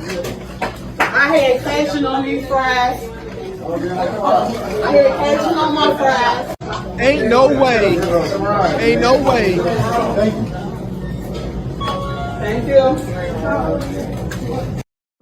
You can't make this up. Shout out to Wingstop, not quite Popeyes. Love that chicken from Popeyes. Welcome to Wingstop. This is Rick Ross. Lemon pepper. She said, I had lemon pepper on them fries. Here, take these back. Extra Cajun. Hold on. This was wet garlic. The garlic is looking dry. Make that wet. All right, what else? Ranch. Extra ranch. Yeah. We talked about this. I'm so daggone triggered. I believe that if these were high school kids who should be working in these establishments, for the most part, maybe Bonquisha ain't so eager to be nasty with children? Question mark at the end of that statement. But grown men, you see, and there's logic here. In Hyena clan, children, boys or girls, rank higher than adult men. So you put children in there, maybe they won't be so eager to lash out because these are adult men. They are at the bottom of the totem pole. This is serious. That's why she cussing at grown men at their place of work. Yeah, and anytime the Bonquisha hops behind the counter about her order and she comes with her George Jefferson hairline braids or whatever, you better make sure that she gets her lemon pepper wings all flats. Don't put no legs in her order because she's going to go off. Now she's mad about the ketchup. She wants it all. She's back there just demanding all these orders. Y'all, her hairline is shot, and that is most unfortunate. Learn how to make your lemon pepper wings and your Cajun wings, your Cajun spice wings all at home. you know, so you don't have to deal with all this stuff. That's why she's so mad. That's why she's so mad, Ebony Dean. All that forehead real estate, cold and nippy. And one thing I noticed about Wingstops, like you say, these are Middle Eastern guys. So as y'all can see in the back, that's Haji and Akbar. Even anytime I've ever been in the Wingstop, it's always owned by Middle Eastern folks, it seems. If y'all think, I don't know, even like Domino's, a lot of these franchises are owned by Middle Eastern people making pizzas and wings and whatnot. Something to think about. We need to get our foot in the dough. We serving it. We eating it all. We the biggest consumers, but don't own none of it. Yeah, well, Rick Ross, he has one out in Miami. I don't know how many other franchise owners there are, but yeah, you're right. Especially with the pizza shops around here, a lot of it is, Middle Eastern people owning it, along with other places. So, see, I ain't gonna hold you. I thought they was all Rosses. Just ignorant, because he always advertised talking about Wingstop, that stops. I thought for the most part he's a partner. He's a partner and an ambassador, but no, Gotcha. he don't own the franchise. Right. Gotcha. Thank you. Okay. When I get my shit together, don't fucking rush me now. You gotta go on about your fucking day. Bye. Fuck off. Terrible. I've been here for years. And bitch, I'll get you up off this bitch. Fuck you talk about you ugly ass bitches on your every night. This bitch. I know, look at this bitch. You McDonald's ass bitch. Yeah, so is. No teeth ass bitch. Working. Bitch, it don't matter, you bum ass bitch. Yeah, let's get on up here like the fuck you said you about to give me removed. Ain't that what you said? Ain't that what you said? He said he got to call the police to get me removed. For doing what? What I was doing to get removed? Oh, you was cussing on the No, your brain told me to what as a paralyzed person. Did I get in my wheelchair? I don't know about that. So what are you talking about this? So why you speaking then, nigga? Oh, Jesus Christ. The disabled people are crashing out. I ain't gonna lie, I thought he was about to grab her, just grab the back of it and wheel her ass out. Just like, you know what, Bonquisha? Have a good day. Have a good day. This woman's an a-hole. For what the hell? Cover them legs up. Y'all just uncouth. This is not human behavior. I gotta keep saying that. This ain't black folks. This ain't human. These are demonic spirits. Straight demonic. They break out their phone and they try to get you to join their band of misery. You old B, you fat B, you stank. And they want you to take on that energy and join them in this ninja moment. That's all this is, Ebony. Yeah, and I think she mentioned that she was paralyzed, and that's most unfortunate. But that doesn't give you the right to go off whenever people, you're in public and people see handicapped people, or people are so quick to help and to assist and to be nice, but it will behoove her to actually be nice so that people can help you. People go out of their way to help people that are handicapped, but not when you're talking and popping off at the mouth. They're not going to help you, and you are going to be on your own. So she kind of needs to kind of clean up her attitude. You have to pick a struggle. If you're going to be handicapped, you need to be very nice, and and vice versa or whatever. So yeah, this ain't a good look. No one's going to want to help you when you act like this. And she was in there shaming them. He said, y'all broke. Y'all work at McDonald's. Like, what? Right. And you're handicapped, and it is unfortunate, like I said, but you don't have no money either, because you're sitting here. This is your meal of the day. So let's not start counting pockets, because I'm sure you're on Social Security and it is what it is, but don't be clocking people's money and income when you're in the condition that you're in, because we all know you're not paid, and it is what it is. I don't care how fancy your pink wheelchair is or whatever that pink stripe is. You ain't got no money either, Bonquisha. He said he got to call the police to get me removed. For doing what? What I was doing to get removed? Oh, you was cussing on the No, your brain told me to what as a paralyzed person. Did I get in my wheelchair? I don't know about that. So what are you talking about this? So why you speaking then, nigga? Shut your bitch ass up, nigga. What is you talking about, you bitch ass nigga? Nah, don't nobody got shit to say. I just got in my wheelchair, bitch. Bitch, what you talking about, bitch? Yeah, and me too, bitch. What you talking about, bitch? A lot of hurt, a lot of pain, a lot of trauma. like you said, it's wicked work. Where's your handler? How did you get here? Who sent you? What? Right. And the amount of time like it takes to pull out your wheelchair and to get into it and to wheel yourself into these locations, it's not easy to do. So the fact that you're doing all that and coming with a bad attitude, like you can't do both. Like it's too much of a hassle. I'm a caregiver, so I know you gotta help the client out and do the wheelchair thing and make sure that they're straight. This is too much work for you to come in acting the way you are. Like, what is she doing? You hear she didn't like the fact that people ain't arguing back at her. Listen to me. I'm helping y'all navigate ninja moments. She said, oh, now y'all ain't got nothing to say. Everybody quiet.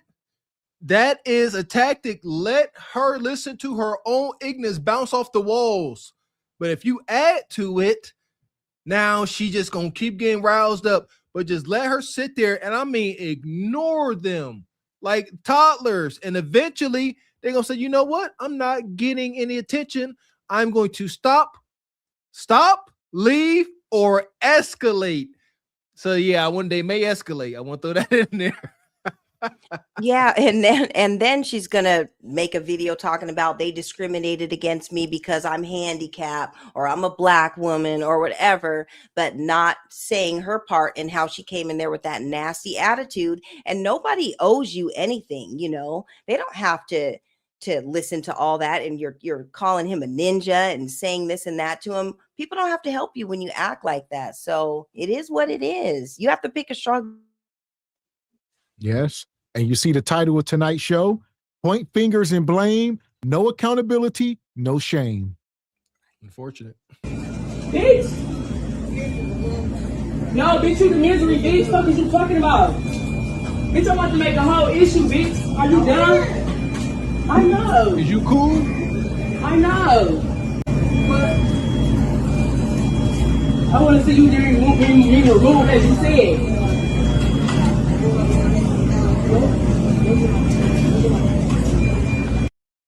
Here we are. Is you dumb? Y'all broke. Y'all just, broken sister. Poor soul. Yeah, go find a church or something. There you go. Amen, amen, amen. It used to be a place for the most unfortunate to go. But yeah, you hear it. So I'm about to start a problem. When you know what you're dealing with, you know how to handle it. Like, don't sit here and engage this individual. Just let them sit there. She might sit there for an hour. You don't know. But just let it be. Do not engage, and it will go away like a ghost. Yeah, it's so true. And we don't know, the circumstances in which she got into this situation, but it seems like there's a lot of things going on. She's very frustrated about life, and she's just taking it out on everybody that she comes across in life. And that's not okay to do too. Go and heal, sister. And you have to figure out how to get through these next stages of your life, but you will get a lot more help and people will be a lot more nicer to you if you are nice to them. So there you go, man. You listen here, so it's most unfortunate. Like she out there, she got issues with her legs. Maybe she can't get no sexual satisfaction. You see what I'm saying? Maybe she just numb. So she ain't never going to be all right. Yeah, and that's enough to make any woman go crazy. You got to get it figured out. Man, can she even feel the rose? We need to know the extent of none of that. Just void. No, she nothing. Zero sensation. And that's and shout out to Skinny Boy. Says somebody let her know there's a Wingstop in the pit. Ah, okay. The pit is getting better. And a McDonald's. So we're gonna roll this sister over to the pit. Oh. Madness. Fuck is you talking about? This is Sparta! You got to know when to hold 'em, know when to fold 'em, know when to walk away, know when to hide. You gotta count your blessings. You're sitting at the table. You hear me? Ooh, child, things will get brighter. You're crazy. That was no mercy. No come up on Kevin Samuel's internet looking for understanding, sympathy, empathy. I don't care if you're missing a tooth or all your limbs. There will be. Well, Mr. Walker's quote, who is it reserved for? The most humble and grateful. There you go. And ain't none of y'all coming up here humble or grateful. Nor was that woman in the wheelchair. That's what I'm trying to say. So exactly. Yep, that's why we're getting on them. You come up here acting crazy. Oh yeah, we're going to talk about your circumstances, and it is what it is. So if she would have came in there and was like, "Hey, excuse me, I've been waiting here a while. I really would like to get my food, so I go on with my day." Got nothing to say, post sister. Here's a couple dollars. But here we are. So we're going to keep it moving. We talking about no accountability. Let's bring my girl Peach to the stage. This time it ain't about Peach, though. Peach is about to hold other people accountable tonight. Get him, Peach. So, Peach Patch, this one deadbeat ass bitch. I know a lot of people came across this post. Yes, that's me. My son posted it. And I do want to respond. I don't want to argue, and I'm not here to explain myself. So what you here for? But I am here to take accountability. Accountability? A black mom taking accountability? What? He's right. I fell short. Like, there were moments I chose wrong. There was times I wasn't present the way my kids needed me to be. And I know it caused them pain. I'm not going to minimize that or dress it up. But so here we are. We're going to mind this down. You know, Peach brought this woman to the front of the congregation. Her son posted this on his Instagram. Says, "I hate you, mother," and posted that picture of her. I guess his mom got like a BBL. She be acting wild on the internet. You know, like we say, y'all can't be acting like this or the babies, you know. And he posted this. That I hate you. Mr. X, we've been warning y'all about these days since we came up here. Be careful what you do up here, especially if you have kids. You got to eat that. And she kind of is, but not quite. I don't like, no. She like, I know, I fell short. She's so freaking nonchalant about it. I fell short. You know I heard him. I ain't going to downplay you. Downplaying it with your tone. Where is the sorrow? I'm so triggered. When we say we are sorry, that means you have sorrow in your heart for what you have done. This is a daggone apology to a stranger. You apologize to strangers, my apologies. But you say sorry to folks that you care about and love. She up here like, nah, she about to say but. Watch. And this is a mom, you guys, like, I have a son, and if he ever posted, "I hate you, mother," oh, I'm not going to turn to the internet. We're about to have a serious family discussion, and we're going to figure some things out. I'm going to take accountability for the things we don't know what he's mad about, but it's probably an accumulation of something because it's probably been going on for years. Now he has access to an account, and while she's been posting all these many years, and he's been seeing all the stuff that she's posting about, he's learned that behavior from him. And now he's posting about some of his grievances. He probably was posting about his dad and all this stuff. So now he's posting about you. This is not for the internet, although it sounds like she's taking accountability, but all this needs to be offline. Y'all need to have a conversation and you need to get back, get back on track because you're way off track now. This is crazy. Okay. I'm liking this, but what else? I was young when I became a mom. I didn't have the tools or the emotional maturity that I needed to be a mom. Now that sounded like an excuse. But that's just in context. It's not an excuse. Oh, okay. The impact still landed, and I'm going to own that. If my kids felt abandoned, unheard, or secondary, I know I felt them in every moment that they felt like that. I'm not asking for forgiveness. I'm not asking for praise for doing my best. I'm just here to acknowledge the harm that I caused and to say I'm sorry.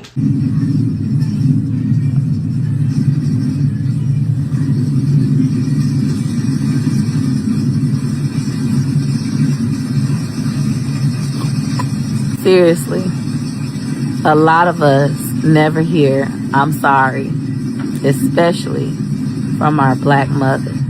That's awesome. Great job. Yeah, Peach is out of pocket. So look, she said she became a mother when she was young, maybe 15, 16. And a lot of times they grow up with their kids. They're like, I had to grow up with my son. he was like my brother, but it was my son for real. Absolutely. No, your son husband, not like your brother, like your son the husband. We're gonna help you correct that wicked madness. You are asking. See, this is y'all pro. Look at her face. You're a woman. You don't feel bad. You can't shed a tear. You can't come, like I said, shout out to you, Ebony. You shouldn't be up here shedding tears. Talk to your son. Let him feel the sorrow. This is bull jive, man. If I'm her son, I'm more ticked off. I'm sorry. I ain't asking for forgiveness, but I'm sorry. I want to throw my middle finger up. You tripping.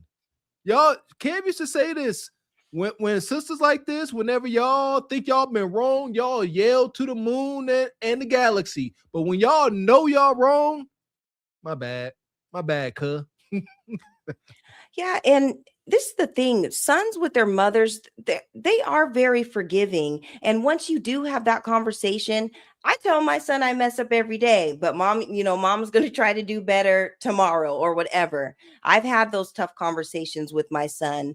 And he's had a lot of questions and asked me a lot of things. And I had to take accountability, just like you do with these relationships and stuff. These kids, when they get older, they have questions and they want to know why things are the way that they are. And it's not, I'm grown and, don't question mom and all that. That is not going to help them with their healing. What's going to help is for you to take accountability, you to say, I'm sorry, you to say that I messed up, because we teach our kids and stuff, we mess up too. We're human. We're going to mess up till the day that we die. And we want our kids to be perfect and everything, but we're not perfect. And no, we're going to have bad days. We're going to screw up, but we're going to talk about it and we're going to work as a family. We're going to try to get it better.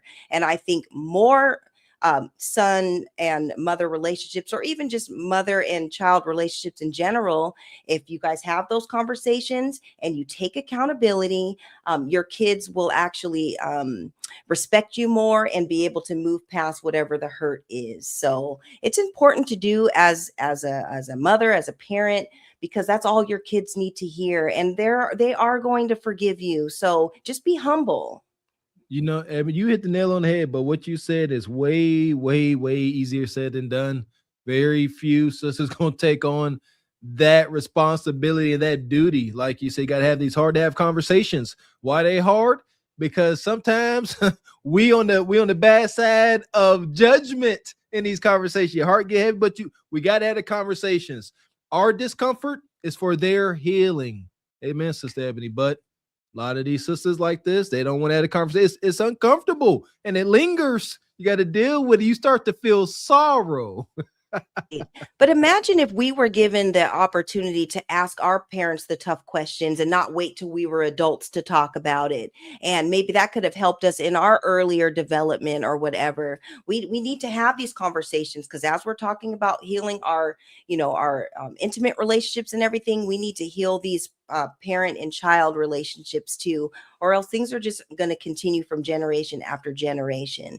And our kids, they have their own mind and they have feelings too. And we need to take that into accountability, because those days of being seen and not heard and all that, those days are over, because these kids have something to say. Indeed. Blessings to you, Sister Ebony. That part. And shout out to Travis. He says, I cut off 2 BBL family members. It's too embarrassing. Y'all got bread, 2 BBLs. I'm still learning. I'm still growing. And I am committed to doing better, not just saying I wish I had done better then. So to my kids, all of them, y'all feelings are valid. Your voice matters. And I'm listening. You gotta go ahead and pat yourself on the motherfucking back. Peach wild. So nonetheless, she listening. All right. Look at her. Them kids probably done seen all kind of men coming in and out the house that ain't they daddies, and her not showing up to sporting events and stuff, not caring about anything, not being interested in your children, always in your phone and chasing men and at the bar every weekend, not interested in your kids, and they feel it. That's exactly what she's indirectly talking about. Yes. Mom, what you doing? And she too busy chasing around Hellcat Nug. That's wicked work. And guess what? Your son's about to become that ninja now. He about to become Hellcat Nug Nug because that's what gets the attention.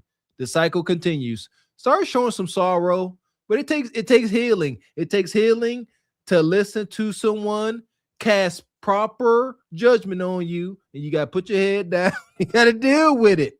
But that's where the healing starts. Got to rip that Band-Aid off that festering wound. Let it air out. Yeah, but look at the picture, you guys. It looks like she's out somewhere living it up or whatever. She probably spent her income tax money to get a tummy tuck and a little BBL. And then babies, they're starting to do their Google searches and figuring out, all the, breaking down all of the money and stuff that she's getting. Oh, this is supposed to be for me. And now you're all BBL'd out and you're at all the events and stuff. This is the picture that he chose to put up about his mom because she's probably been out in them streets and it is what it is. So yeah, these kids have questions. Look at her. It looks like she's definitely out there like that, you guys. So these kids have questions. She got 40,000 likes. It's a drug. 40,000 likes, 525 comments. That's crazy. 838. Oh, that's because they said I hate you. Oh, that's why. So here we are. With all that being said, I guess she's still Glaze approved, sister. They're gonna hate Glaze you. We got us the gun line. Tell them about the gun line, boss. We may not know which way to go. Oh Lord, see, this shit is gonna be dangerous. Some dark-winged duck shit. Let's get dangerous. I play the fool for the fool. Everybody plays the fool sometime. And no exception to the rule. Listen, baby, you hear me? I played the fool for a fool. We here. We are in the age of finding out. We've been trying to tell y'all for years the fallout from coming on the internet and acting like nobody can see you. Your kids see you if nobody else does. Right. And these men see you too. So if they see that you're treating your kids, all wonky or whatever, what makes you think that they're going to come and treat them any other way? If you're not going to be treating your kids good, they're not going to be doing it either. And so the cycle's going to continue. Those aren't his kids, and you're not giving him any incentive to do any better. So here we go. Speaking of these women, we're going to take a deep dive. What they doing out here in these streets? Exposure time. Get them, Pierce. And now, Paul, they are sponsored by Roe. All right, that's the new Viagra, if you will. This is wild. You got the boots on tonight, the knee thigh high. You got the thigh high boots on tonight, I see. Stop. Why you got the thigh high boots on tonight? Does it went with my outfit? Like, it go with your outfit, yeah, it does. Let me see. Stand up. Them all look cool. Let me see. No, we're editing. You don't never want nobody to see your outfits. Everybody sees my outfits when I'm back outside. When you back outside. You back outside? No, I'm just saying, like, when I'm like walking through life, people see my outfits, but I'm not going to stand up and do a whole thing on the show. That's just crazy. I thought this was after dark. Hey, we got to be careful. Yeah, that's cool. You got your toes out. They already got feet pics. And okay, that's enough for them. All right. Anyways, back to what we're saying. So Ari, Moneybag Yo, G Herbo's baby mom, and Moneybag Yo's girl. I've been seeing stuff on her. Ari a lot Fletcher, lately. she said for the right price, she would definitely let someone shit on her, period. Carisha was like, no. Young Miami was like, no, I would not do it for no price. Like, she was like, P, yeah. But Ari was like, girl, do it at the right price? Yeah. I'm getting shitted on 100%. I don't give Like, you make that face. They wildin'. Tonight's show. No accountability, no shame. Shame has been left the community. All right. Ari Fletcher and Moneybag Yo's old lady and these women. Yeah, you could drop a deuce on me. That's why Cooking with Kaya and who was the other woman? What's the rapper woman that was just over in Dubai? And they were saying she was over there. Well, not Ice Spice, but the other one, whatever her name is, y'all know. And she was over there, doing whatever she was doing. A lot of these women are flying to Dubai. We don't know what the price tag is. Yeah, my goodness. Sweetie, there y'all go, Sweetie. Yeah, Sweetie was over there in Dubai. I don't know what these women doing. Listen, yeah, the dude Moneybag, yo, he wild. That's the same dude who was talking about when he was down on his luck, he will allow other dudes to clap his girl in the next room. These are the type of relationships we referring to? Absolutely not. No, this is some kind of self-hate. You just gonna let somebody defecate on you? That means you are worthless. They just putting waste on you, and you just gonna take it for $1. You have literally sold your soul. And that's the allure. That's why I would imagine you some foreign twisted dude. Like, I'm about to take a dump on God's most precious creation. That's wicked work. Yeah, ladies, we got to have some sort of standards or something. Like, this is crazy. It's one thing you're going over to Dubai and having all these things happen to you, but now you're getting it done in Delaware and in New York and Detroit and all these different places. Like, what are we really doing? Like, you money can't be that bad, and you shouldn't be that desperate. You need to figure something out. But getting like pooped on or whatever y'all got going on, peed on, all these little fetish things, I'm not doing any of that. I don't want no parts of it. And ladies, you shouldn't want to either. This is too much. They did figure something out. They lazy. They like, what do I have to do? Lay there. Oh, she said, I'm used to that.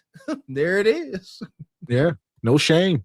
And the one woman said, I don't know about, poop, but you can urinate on me. So he said, I'll do that. There's no way these situations are just like they foul to begin with. I don't care how. I don't even know what worse to put to this, but they're worse than what we think.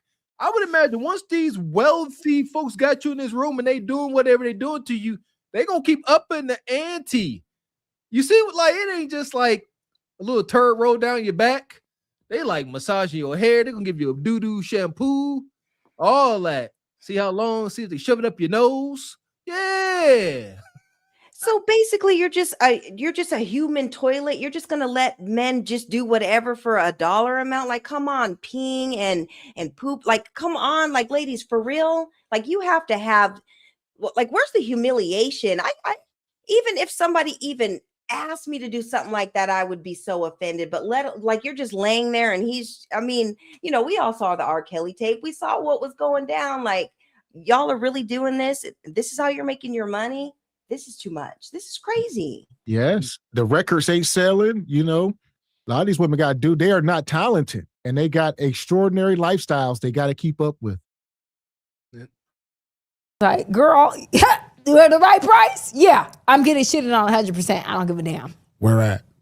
Everywhere. Anywhere. There's no perimeters. Damn.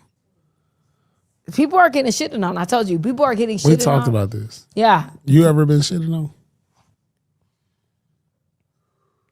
Take offense. Wait, why is she? Paul out of pocket. That's a wild ass question, Paul. This why I don't know, man. This why people think they be hunching. What's going on? What kind of question is that? They are serious as hell. Paul, you ever been dropped to do something? You trying to find out after this? After we cut the cameras off? I don't know. This is wild. You got a single man, single woman. It's always going to be some degree of sexual tension, close proximity with these conversations. Let's stop. That's why he dressed the way he is. Come on, I'll be talking about. Shout out to Raquel. Y'all smoking cigarettes. But take offense. I agree, Ebony. If a man asks you this, and this is where you take offense. Like, you looked at me and you assumed, I don't know what I did, how I was talking and walking and carrying myself that made you think that I would allow you to defecate on me. Take much offense to that question. Right, because if you had a man, there is no way he would even let you do any of this stuff. And at the same time, if you had a man, you wouldn't need to go do this stuff. So they would rather go off and get shitted on or whatever, and instead of having a partner and somebody to share a life with and everything. Up under no instruction at all, except for whoever is paying the fee or whatever. That's the only instruction. and leave it to your vices, you're going to let this person run you all the way into the ground instead of just finding a man and just being up under his instruction. Like this is too far gone. And look, and Paul Pierce, he's got his little dogs kicked up. He's in his little robe, probably thinking about, oh man, how she looks, you know, with her little outfit on and with the boots on. He's like, yeah, just take that outfit off, leave on them boots. Yeah, I need to see, has this ever happened to you? Because I'm going to take you to that back room, to the little dressing room, and we're going to figure something out. This is a lot. And shout out to A Skates, been a member 4 months, says shout out to Doo Dubai. Absolutely not. And Classy says getting pooped on, the oral return on investment is basically a bag. They're not going to care about 10 years later. Absolutely not. You mean like a duffel or a purse? Like a Birkin? Hey, I don't care what the name is on the purse. It ain't worth it. Or a bag as in a lot of money. I know they talk about doing it for a Birkin. Like this purse is coveted because you got to be on the waiting list and stuff. They'll do it for a Birkin. That's wicked. Nah, job. Says good evening, chatting panel. I see Dave Chappelle was not far off in his music video. Can I get a little doo-doo? Can I get a little pee-pee? Yeah, this is wicked. It's a question. Ari says she is a price. You know what? I'm asking you. Respectful. I asked you a question. Like, have you been shitting on? Right. So that's ridiculous. Don't ask me no shit like that. Well, Paul. you're saying that's the thing going on with girls now. Like this is. I would say it's not ridiculous. It just, you know, shows what he thinks of you. That's all. I mean, for him to ask her that question, he's like, all right, he kind of put you on that level. You ain't married. You seem like you for the streets. You be acting all wild, just like the Aries, right? People thought they were respectable, but if all these women are doing it and you look and talk and act like them, are you doing it? You know, when we were children, I'm gonna say that one more time. When we were kids, adolescents, we used to play that what if game. Come on, fellas, y'all all been out there. Would you do this for this amount of money? Absolutely not. And some of us all had friends, and y'all know what the questions was. Would you do this for $10 million? And some of the friends said yes, they would. So here we go. I don't put nothing past nobody is what I'm saying. Yes, you could take offense to it, but given the topic, the discussion, you know, and her respectfully, I don't think it's weird. Some people got a kink. So you see what I'm saying? Maybe you didn't do it for money, but some people got weird freak monster kinks. So I would have worded it like that. I would have put a little disclaimer on it. Yeah, well, you guys, I'm not a man, but I would imagine if I was in search of a wife or a serious serious relationship from a woman, we talked about like the train situation a couple weeks back where we were talking about running trains and your body counts and everything. I think this is right up there with that, because as a man, if I know that this has happened to you, that's going to be repellent for me. I'm not even going to want to mess with you, because that means that you're willing to do anything at any time. And I can't have you as someone who's representing me, in the world. And you're a reflection of me when you were seeing pee and you were seeing your reflection in that puddle of urine that was next to your body or whatever. So ladies, these kind of things are going to come up when you're looking for a real relationship and a marriage and everything. You don't want to have this type of stuff on your track record, because this ain't it. Yeah, see, it's going to linger. A lot of things going to linger. You can't get past that memory, I would imagine. That's trauma. That's like PTSD. You got doo-doo PTSD.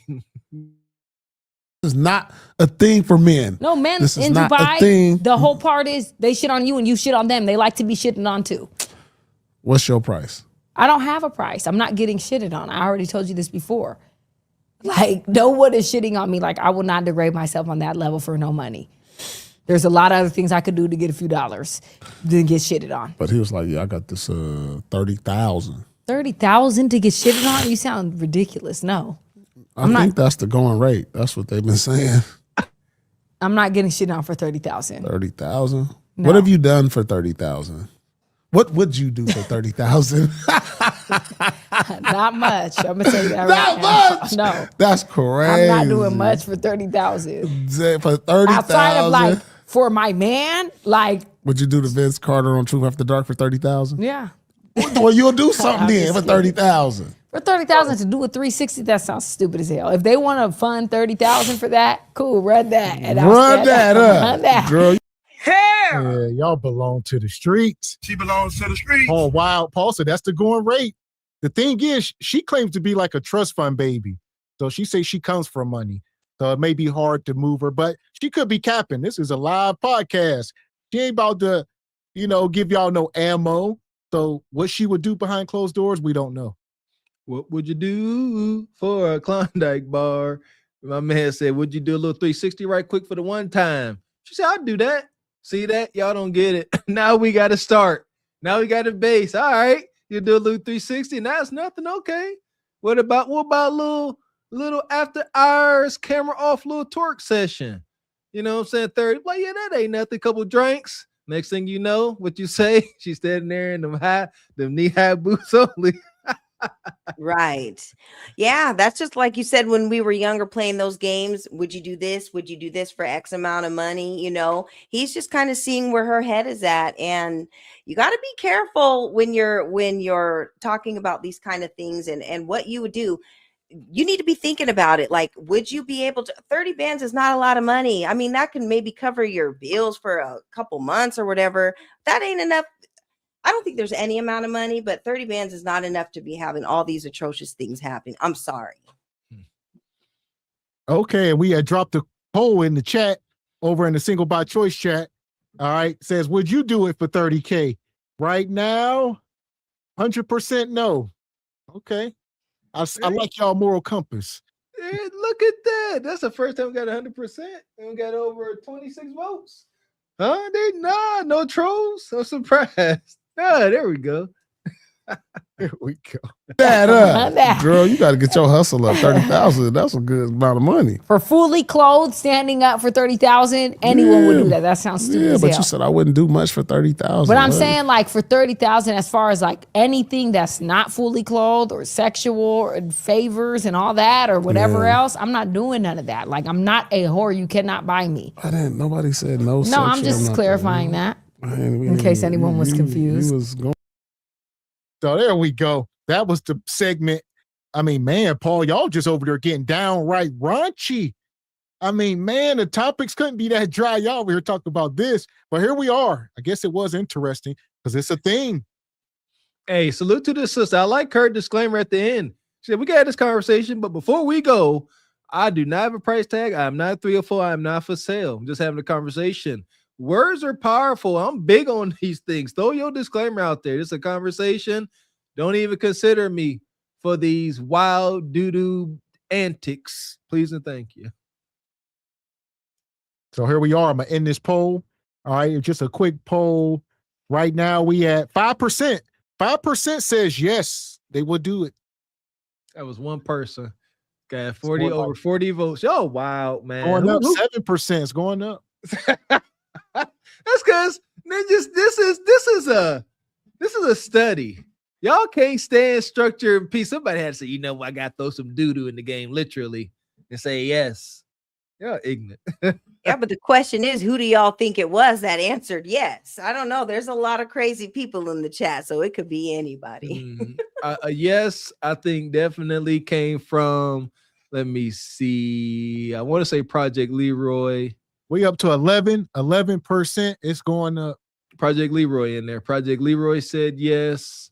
Sly Silver Bronx probably said yes. Skinny Boy Definitely said yes. There you go. Skinny Boy said yes twice. So here we are. I'm going to end this poll at 11%.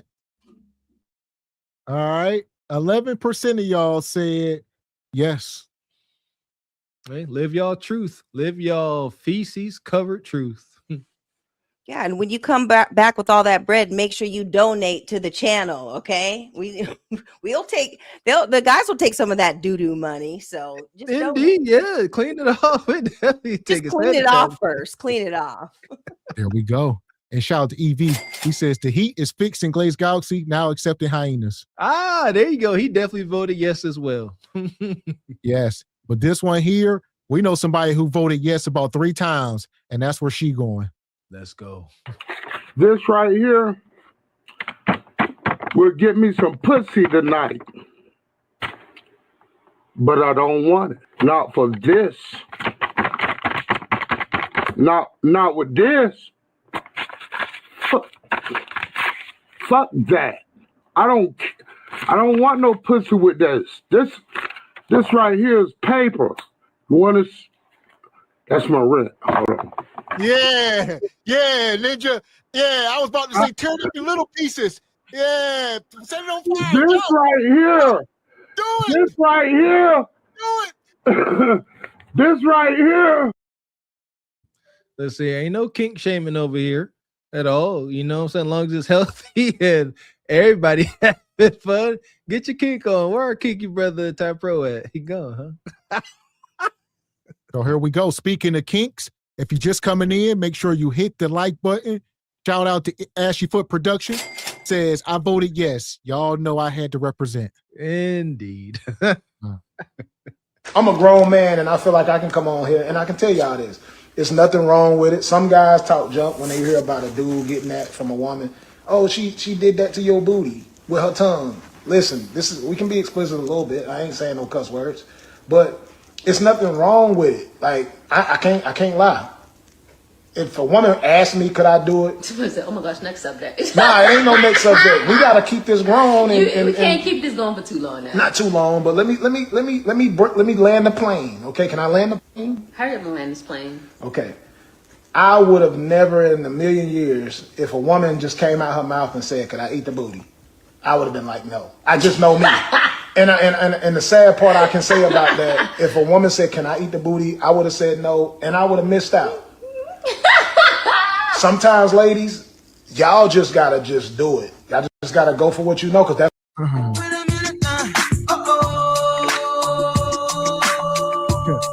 The Eat a Booty Gang. Shout out to Trick Daddy. All right, this brother, LaTruth, he come up here. He admits that women, he like that, get his groceries ate. Man, Batman should not be able to beat this out of y'all. I don't know. No, yes, you do. Listen here. Listen, I'm all about maintaining a masculine frame at all times. No matter what you're doing, your frame should be masculine. How you maintaining the masculine frame in this position? How, like, come on, man. How's it happening? You tooted and booted? Effing egregious.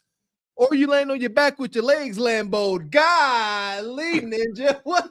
You just submerged in your feminine, ain't you? Sitting there moaning. Yeah, the whole conversation, you guys, and he's got the wipes and the toilet paper. It's not painting a good picture. And then she looks like, he put her hair up in a ponytail and to the side, like she just got done doing it before they made the video. And he's got a little glisten on the side of his face like it happened. So now he's sharing his experience. Some things need to be left in your own bedroom, people. Like, we don't need to know everything. And men, just be whatever floats your boat or whatever, but just be careful, because there might be other things that she may want to introduce, like maybe doing other things to it. So you just want to be careful, have that communication, and just keep some things to yourself. We don't need to know all this.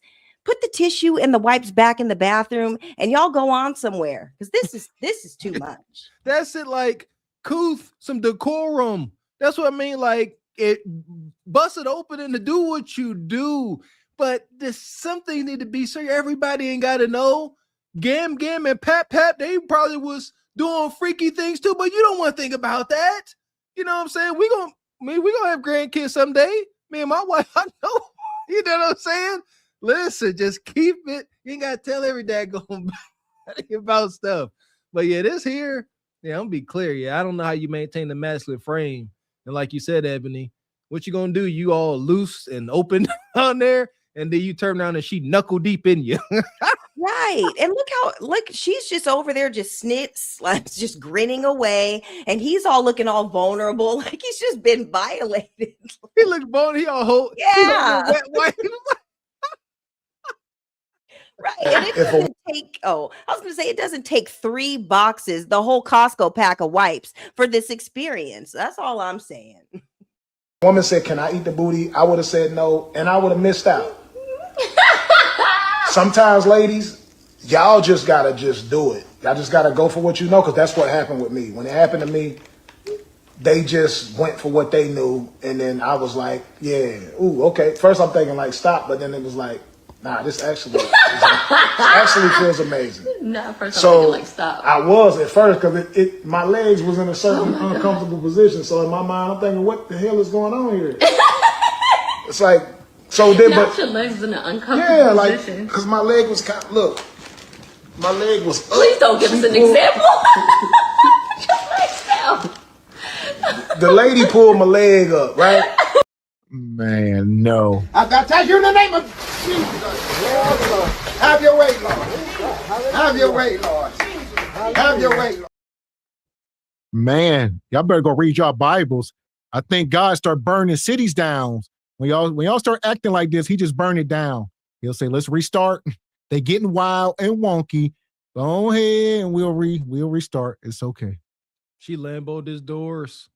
That's the description she just gave. He said it with pride and enthusiasm. See, it was uncomfortable. She was manhandling me. Man, oh man. See, you acting real submissive. We talked about this. Don't be no submissive man. Look how he just smiled. Like, women don't like this. What is it? Women may like guys that they can get a lot of non-sexual attention from. You know, they best friends. They may like you, but they don't respect you and they ain't attracted to you. I believe this stuff like this is the beginning of the end. Let y'all get into an argument. What's she gonna say? I had you moaning, ninja. Had your legs in the air. You was quivering. Yeah, and then all it takes is for you to have the homies over, and then you do something to piss her off, and then she's talking about how she had you in the starfish and had you, with your legs in the air and all spread open and stuff. You just don't want to put yourself in that position. She's looking like she's definitely the dominant one, and she's laughing away, and he's just looking very vulnerable and just befuddled. He doesn't even know what to do. Like, where do you go from here? I don't know. He's so vulnerable. So I was just like, first I was like, yo, nah, this ain't right. But then it felt good. It felt amazing. So, and it's not, like I said, some of y'all weird people. I ain't gonna call y'all weird, but some of y'all that think different would say that was a pause moment. And it's not, because it's a woman. It's nothing wrong with a woman's tongue wherever she chose. That was her. She chose that, and it was good. So but I use these. This is all I'm saying. Fellas, use these. Ladies, use these. So that's his PSA. I don't know. Don't listen to him. All right. Like Mr. Walker said, I don't know how you can remain masculine in that position. Y'all can say what y'all want. Y'all can say you a special snowflake, move the goal line, but masculinity can be fragile. You got to be careful. Anything powerful is fragile. That's what it's I'm strong, learning. It's like cast iron. It's strong but fragile. Yeah, exactly. And what delicate is like, it's strong but delicate. You got cast iron skillet. It's indestructible. Leave it out in the elements. It's gonna get messed up. This is your bunghole. It's a cast iron skillet. I like that's masculine. Yeah, nothing should be going in it at all. But again, this is my standard. This is my opinion. Y'all can do what y'all want. All I know is it's not very masculine. I told you, in the days of the real Coliseum, that was a form of deletion. I guess he's saying because it's a woman. No, the answer is still no. Absolutely not. In college, man, women used to try dudes like this all the time. Like I said, they will end up getting inside of you. Don't do that. It's only a matter of time. She gonna keep pushing the envelope. And he probably a little sawed off, brother, respectfully. Be careful, brothers. Yeah, and have the conversations with your, your intimate partner or whatever, and talk about the things that you're into and all that, but it does not need to be for the internet, and the whole world does not need to know. This should be kept between you and your partner, and y'all can figure it out. But you're sharing your experience. I mean, it is what it is. I would hate to see 3 months from now, when you do another video when she did some other things to you that you didn't like and didn't feel so comfortable, that kind of made you, question your sexuality at some point. So just, this is a lot, y'all. Just keep it amongst your partner and go off on your freaky ways. There you go. I do like, he got, I don't like it, but yes, practice proper hygiene, just dry toilet paper ain't gonna cut it, and yeah, just that'd be another conversation. But yeah, do what you gotta do to stay clean. Right. And soak in that bathtub. Like, this requires a whole lot of cleaning. I mean, yeah, like you said, them wipes and the toilet paper isn't gonna do it. I mean, to each his own. Do what y'all do, but yeah, everything needs to be like sparkling clean. So. Yeah, look up our anatomy. It's kind of complex back there. There's chambers, like, what I'm saying. I don't know, man. I just ain't never thought about getting no boo-boo surprise. I don't know. That part. And shout out to EV, says arrest him impersonating G Honda lookalike. G Honda. And Alfonso says, just wanted to say F Kundra and hey DQ. I mean HQ. HQ. Where's she been? And Highway Skinny says he got turned out by Nicki Minaj. Yeah, so we're gonna put this brother in the pit for that. Yeah, come on, man. Fuck is you talking about? This is Sparta! You got to know when to hold 'em, know when to fold 'em, know when to walk away, know when to hide. You gotta count your blessings. You're sitting at the table. You hear me? Ooh, child, things to get brighter. Yeah, listen here, Bleep. Keep Black love alive. Big into that, man. Keep the intimacy fiery and exciting. But with that, the more exciting the intimacy, the more thorough the hygiene got to be, man. Big time. That's a huge part. I've said it, and you just a little tidbit in your intimate moments should be a session of aromatherapy for both parties. Everywhere you put yourself in your face should be pleasant aromas. It amplifies the experience. You could like somebody, be all in the mood, but you start smelling something, a little smell. It takes the situation. It takes the, the mood down, man. Yeah, and when you're just getting to know someone, or it's your first experience with that person,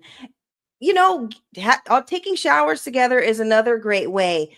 That will actually get you guys in the mood, and you guys can wash each other, make sure everybody is thoroughly clean, and make sure that everything is ready and good to go when you guys are ready, to take it to that next level. But yeah, cleanliness is everything. Women, you need to make sure that all parts internally also, because we have a lot of things going on internally, are all clean and sanitized and, smelling fresh. So I will say that. Amen. Here we go. And Air Force Reek, he says, throw your legs in the air and wave them like you don't care. Absolutely not. So here we go. We're going to keep it moving. Hit the like button. Take a second. Make sure you all hit the like button. Make sure you all are subscribed to the channel as we are on this journey. And make sure to support the channel by hitting the Cash App, hitting the Super Chat. Please and thank you. So here we go. We're going to get to the meat. We're here now. Y'all see the thumbnail, the title, winter is now. All right, pointing fingers and blame, no accountability, no shame. We got Glorilla and her sister, and we're going to talk about it. Brorilla is what they have nicknamed her sister. So here we are. It's a long, deep dive discussion, so we here for it. Just sit back. That's a woman there. Y'all was just together in July. You ain't say none of this. Bitch, if all y'all hoes want to sit here talking about we were just together in July, Let me tell you the backstory on that. My mama snuck me to the show. That's the first show I've been to since she done hit. Fuck y'all want to talk about some motherfucking man. I was at the show. I got snuck to the show. Fuck me and the fat bitch April. Oh God, we got snuck to that motherfucker. Y'all want to talk about motherfucker ain't obligated? How she not obligated to do shit for us? If she on interviews telling folks Brett Roaches, she got Rambo motherfucking ass riding new Cadillacs and shit. Then he want to sit here and make a status and say some motherfucking, she went down. What y'all, bro, who was homeless? Gloria was never homeless. Who was homeless? She was not homeless. Fuck, then y'all want to sit here and talk about some motherfucking, she bought my dad a motherfucking Jaguar just a little good and that man broke as hell with a house full of roaches. In South Haven. And yes, my mama still working at FedEx. Fuck, and for that not Marco, for that Tula bitch, ho. This ain't got shit to do with you. I'm be in the backup dancer, ho. So this is Glorilla's sister, Brorilla. All right, she mad. She says, you know, our parents are not straight. Our dad just borrowed $100 from me or from my mom. He says, I had to give my mom $1,800 on a $2,400 rent. Your favorite rapper blocked her. I'm tired of being quiet. So she basically saying Glorilla is not taking care of the family, but she's taking care of her friends and, you know, everybody else besides, you know, people she's related to. So she done took her friends on tour. She got some ninja with her riding in Cadillacs, you know, managers and all this stuff. But they say, what about us? Crabs in the barrel. There are no exceptions. Crabs in a daggone barrel. What have you done to aid in her success? I don't know. I'm asking a real question. Like, what have you done? Are you just there with your hand out and demanding her give you funds? Stop that. That's y'all problem. Folks like this, shout out to Big Glow. I told you that all of these, you know, new age female rappers with their wows. I like Glow. I like her glow up, man. She came, look where the hell she come from. But she don't owe y'all nothing. She owes what she gives y'all. She done gave y'all cars and she gave y'all what y'all wanted. Cars, trinkets. But they want houses. They want their bills paid forever, Ebony. It ain't going down like that. Yeah, and the thing with Glow, you know, she's probably, you know, she has a steady relationship or whatever. They're probably planning their future and their future family. I believe her boyfriend is like a basketball NBA player or whatever. So she has her own life to live and she's not responsible for taking care of you and, you know, the family. We don't know the backstory. We don't know the history of the relationship. We don't know if they came up with some Renum Spoons idea or like Cameron's girl from last week, you know, coming up with the janky plan. And no, I'm not funding all this stuff. It's not my responsibility. If I'm in a better position financially, I don't want you calling me every month for $2,500 for the rent and for the light bill and all that. I want to make sure that you are set up to that you can make some money. So come up with a plan and make sure that you're serious about something because people don't have to give you anything. I want to put you in a position for you to be able to pay your bills and not be hitting me up every month for money. You know, that's the thing. And they probably aren't doing that. And look out, you know, you guys, look how she looks. Like you're portraying yourself as a stud. You know, you want to kind of be like a man. Men go out and they make money. Men go out and make things happen. And now, you know, your femininity is coming back because now you're asking your sister for money and to help fund your lifestyle. And no, that's not how it works. So you want to stud it up, go out there and get a job and make your own money. Big, strong boy. I like that. I was going to say it's a lot here. We're going to let this go. Hit the like button. Y'all sitting here trying to come to justify her. She got 10 siblings. 10 siblings. 10. Not one, not two, not three, not four, not five. She has 10 siblings. An autistic sibling. Gloria has been on for 4 years. 4 years. The only relatives y'all have seen, and that's really because y'all brought me out because I look just like her. On God. Y'all want to know that was her sister because she don't, y'all can sit here and say she tried to sit here and hide us and do all this shit to try to save us. That bitch don't do shit for us. I haven't got a red cent. My brother, I got 2 siblings staying down there with her. 2 siblings. One of my brothers calling my mama, asking her for $40 to pay his phone bill. You got Rambo riding in nice cars. That's not our cousin. He riding nice motherfucking cars. You damn right I'm obligated to something. This bitch was saying talk about us sleeping with Red, and then she was telling the truth. You know, you used to be in the house. Flat air mattress, all this shit laying on the floor. Damn, bitch, it was flat. Mama used to cook us a big ass can of beans. No air. And then y'all said, how was our relationship before we started? Okay, it started from gloss. That's how me and Gloria, we wasn't cool when she first hit, but it started from that gloss bitch. And she ain't even cool with gloss no more, because gloss is a motherfucking snake. That's how the shit started with gloss. But we were still going to, family functions, you know what I'm saying? But we weren't as close as we used to be, because she was standing up with gloss, because gloss was on some junky ass shit. Fuck. Oh God. And she don't even fuck with the bitch no more. Now I'm sick, but I'm sick of, you know what I'm saying? Y'all glorify this bitch. My mama still like doing the clock and motherfucking FedEx. Now, the rent shit was about a year or two ago. Gloria blocked my mama. Had her going to go try to get a loan. Out of all my siblings, see, my mama got on her high horse, but Gloria was fucking with her though. Gloria fucked with my mama. But that money got low. And when the money got low, Gloria got ghosts. All of my siblings was not. Well, how can you acknowledge that and still ask her? You just said her money got low. Like, first of all, Glorilla's a rapper. Like, the mask is off. This ain't the 90s no more. We all are aware that a lot of these people ain't making much money. Just because you see the diamond chains and stuff, that's the money. The money is spent.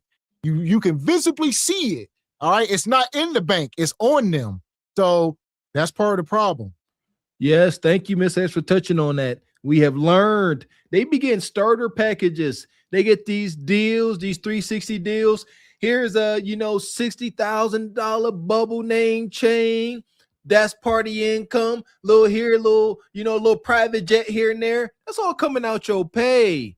This lifestyle that you like to flaunt and put on for the folks, there you are. So stop. This is pure ignorance. And like you said, Mr. X, she acknowledged. She said, yeah, she's rocking with Ma. And while she was forking over frog skins nonstop, they was cool. But as soon as Glow said, you know what, I gotta pull back, money getting funny. You know what? We don't like you now. We don't like you. You're not giving us enough. I hate it. Yeah, and maybe that cousin or whoever that she's saying that she's spending money on, maybe that person is making herself useful to the group. Maybe that person is working in the camp or doing something, showing some initiative or whatever. But I'm not responsible for taking care of 10 of my siblings or 9 of my siblings, because I didn't make those siblings. Now, if you came to me and I had the means, like I said, with a plan, with a thought out plan or whatever, I wouldn't mind helping, but I'm not going to fund this. And I can't take this chick seriously, this stud seriously, because she's got her beauty mark right here. She's got that crooked hairline with that tattoo. I don't know if it's the tattoo or a crooked hairline that's making her hairline look all janky, but yeah, this ain't it. And if I was Glow, I would separate myself from the equation too. Look how they're treating her just because she's not paying for their lifestyle or whatever. This would make me want to fall back also. There you go. And we got some super chats. Appreciate you, Didi. Always stand on business. Says, how can the man be on the DL with his woman? I don't know nothing about it. I don't know. Shout out to EV. Why Walker thumbnail look like he sell Amway? I almost did sell Amway. Shout out to DJ Two Fly. Good to see you. Says the false sense of entitlement is ridiculous. Well, that's real entitlement. Appreciate you here for us, Reek. Says Tariq said Glow sister needs to go out and get one of those stud jobs like mall security. Facts. There you go. So hit the like button. I was not finished because my mama got on her high horse, was treating us like, you know what I'm saying? Because Gloria was you beefing with your siblings for what? We ain't did shit to you. Why is you beefing with your siblings? It's 10 of us and you don't do nothing for none of us, bro. Come on, bro. And then y'all stupid motherfuckers on here talking about some, she not obligated to do shit for nobody. That bitch is obligated to do shit for all of us. Fuck, that hoe obligated. Fuck. Oh, geez, that hoe obligated to do something for every last one of us. We see this motherfucker eating canned beans and shit. On the floor. So literally taking baths out of bottles of water, bro. Literally taking baths out of bottles of water. Lights off. Fat ass rents. roaches, all types of shit. How she ain't obligated to do shit for us? But you want to sit here and talk about our struggle. How the fuck she ain't obligated? That hoe is obligated. Motherfuckers like y'all let her believe she not. You sitting there got the other nigga riding around the cars and this is that and the third. Come on now, bro, that shit ain't right. I give a fuck about what none of y'all motherfuckers got to say. We sitting there, when we didn't have the cans of beans to eat, we was eating ketchup sandwiches. Mustard boys. Fuck, how you could about mine, I don't give a fuck. I'm obligated. And y'all talking about she really got, the bitch ain't been giving me nothing, so why should I give a fuck now? Why should I give a fuck she ain't giving me shit now? It's been 4 years. How the fuck my brother staying down there calling my mama for $40 on the phone bill, my other sister staying down there trying to get some shit on Temu, and they staying with Glory. They stand with Glow. And we documented that a few months ago where Glorilla does have one of her brother and her sister live with her in Atlanta. Remember her house got robbed and they found all that weed in the closet and Glow was out and her brothers and sister was home because they lived with her. So I don't know what they doing down there, but so it's 8 of them. I mean, 9, it's 10 siblings total. All right. Glorilla and her 10 brothers and sisters and her mama and daddy. All right. She got older, like their ages range. Like Glorilla is 26 years old. I mean, one of her brothers is like 46, 50. So they range. They mom and dad was just pumping these kids out. And they got 10 kids. All right. And now all 11 of these people are expecting Glorilla to take care of them. All 11 of them. And Glow, Glow a baby in one of these pictures. She a little one. So it's sad. This is why every time I see a young brother make it to the NFL, NBA, I just pray for him because this kind of pressure and stress is dumped on all of these young, talented, or I know some she ain't talented, some of these young, ambitious folks that wind up rich. A lot of pressure winds up on them. This is exactly what it looks like. And the way they are asking for anything. Like she said, yeah, the one sibling called and asked to borrow $40. Do y'all know how that conversation went? It was like, hey, Glow, sorry to bother you. You know, happy to see things go. How you been? How's everything? You know, hey, I'm sorry. Can I please borrow $40? No, that's not how it went. They said, hey, Glow, yeah, you know, I know you busy. I'll make this quick. Send me $40 right quick. I know you got it. That's how those conversations go. And anybody be like, man, I ain't obligated to get. I don't care if it is 40. You ain't gonna treat me like I'm your personal bank. I feel for Glow, man. Post sister. Yeah, or anybody in this position, because everybody when they ask for money, we know how it goes. They come with the sad stories. They fake act like they care how you're doing and asking how things are going. Then all of a sudden they go into their sad story and all the things that happened to why they can't pay for their rent or their phone bill or whatever. Glow don't have time for that, and we don't know Glorilla's side of it. Why is she not in communication with her family? What did they do to her? How are they treating her? She's at a point where she's just trying to live her life. And we know the situation with the other siblings and having the weed and stuff. She can't be around all that stuff because if something happens to her and the ship sinks or whatever, everybody's screwed. So she has to protect herself, and even from family members, because just because you're family, it doesn't mean that I have to crash out along with you guys. And I'm sure if y'all, hashed out, some of the things that are going on to why you guys are not in communication and came up with a real plan, and came up, not a random spoons one, but a real one. And she would be more apt to help you guys out, but she is in no obligation to do any of the things that you're asking. You're asking her for, that's like crackhead stuff. Like, let me get $40 and cash at me this. And she doesn't have time for that. She's making, records and doing all these different things. She can't be thinking on this type of level, or else nobody's going to have any money. This poverty mindset, the sister is saying, you're all the way up here. You can float us with your little twos and fews down here. But that's not the case. Poverty mindset. Yeah. And Gavin, Gav, I was going to say, which one was the stud sister in that church outside the church photo of the family? I wonder which one that stud sister was on that family photo. I don't know. Maybe the one in the blue dress. I don't know. That's Glow. That's Glow in that blue dress. I think the mom might be the big one on the far left might be holding the stud. Okay. No, I think that is Glow. I think that's Glow. No, that's her in Glow. So that is her in the blue dress. That's Glow right next to her. Yeah, I'll be dang. And they all got their daddy's forehead. Look at his forehead. They all got that forehead. So here we are. Sanchez wants you get your ass beat, and you brought her back. Sanchez wants you get your ass beat. Talk about that when Kalia stomped your ass. Calm down, man. Calm down. But you brought this bitch on the stage with you. Fuck, you want to talk about some shit? The Sanchez bitch? Yes. I'm talking about what the fuck I want to talk about. Princess, don't be starting this shit. But we not obligated. Y'all talking about you just could have reached out to her. How many times have I reached out? I reached out to this bitch twice. I reached out to this hoe twice.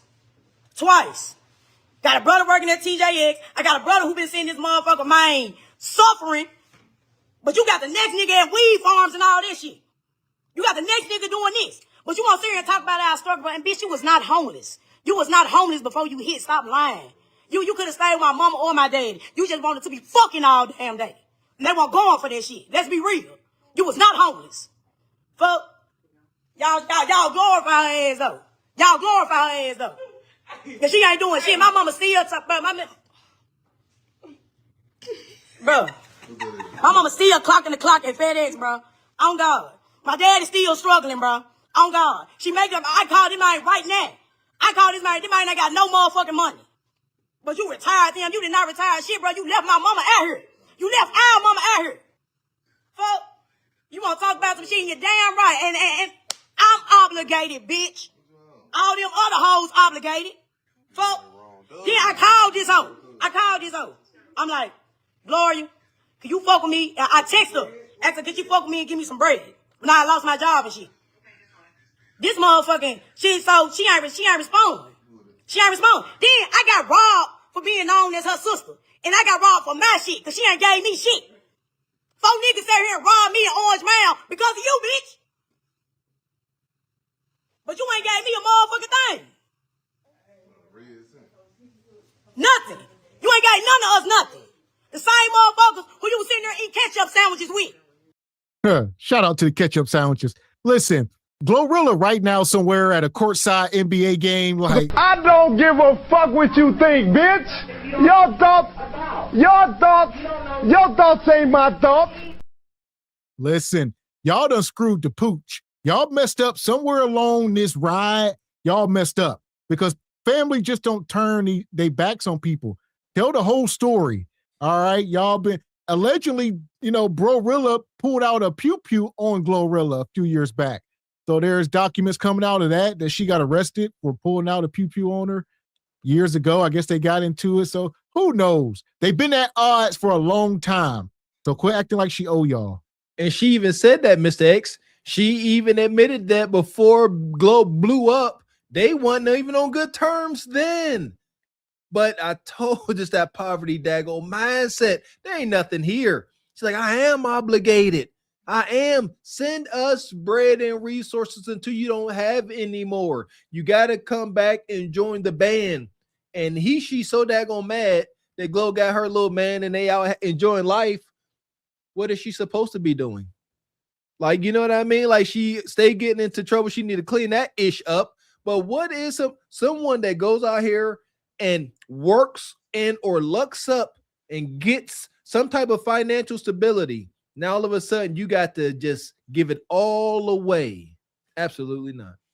Yeah, and so what does she think? That she can pull the strap on me and I'm supposed to come back just because I'm up now, all is forgiven, and I'm just supposed to give you money and fund your lifestyle and all that?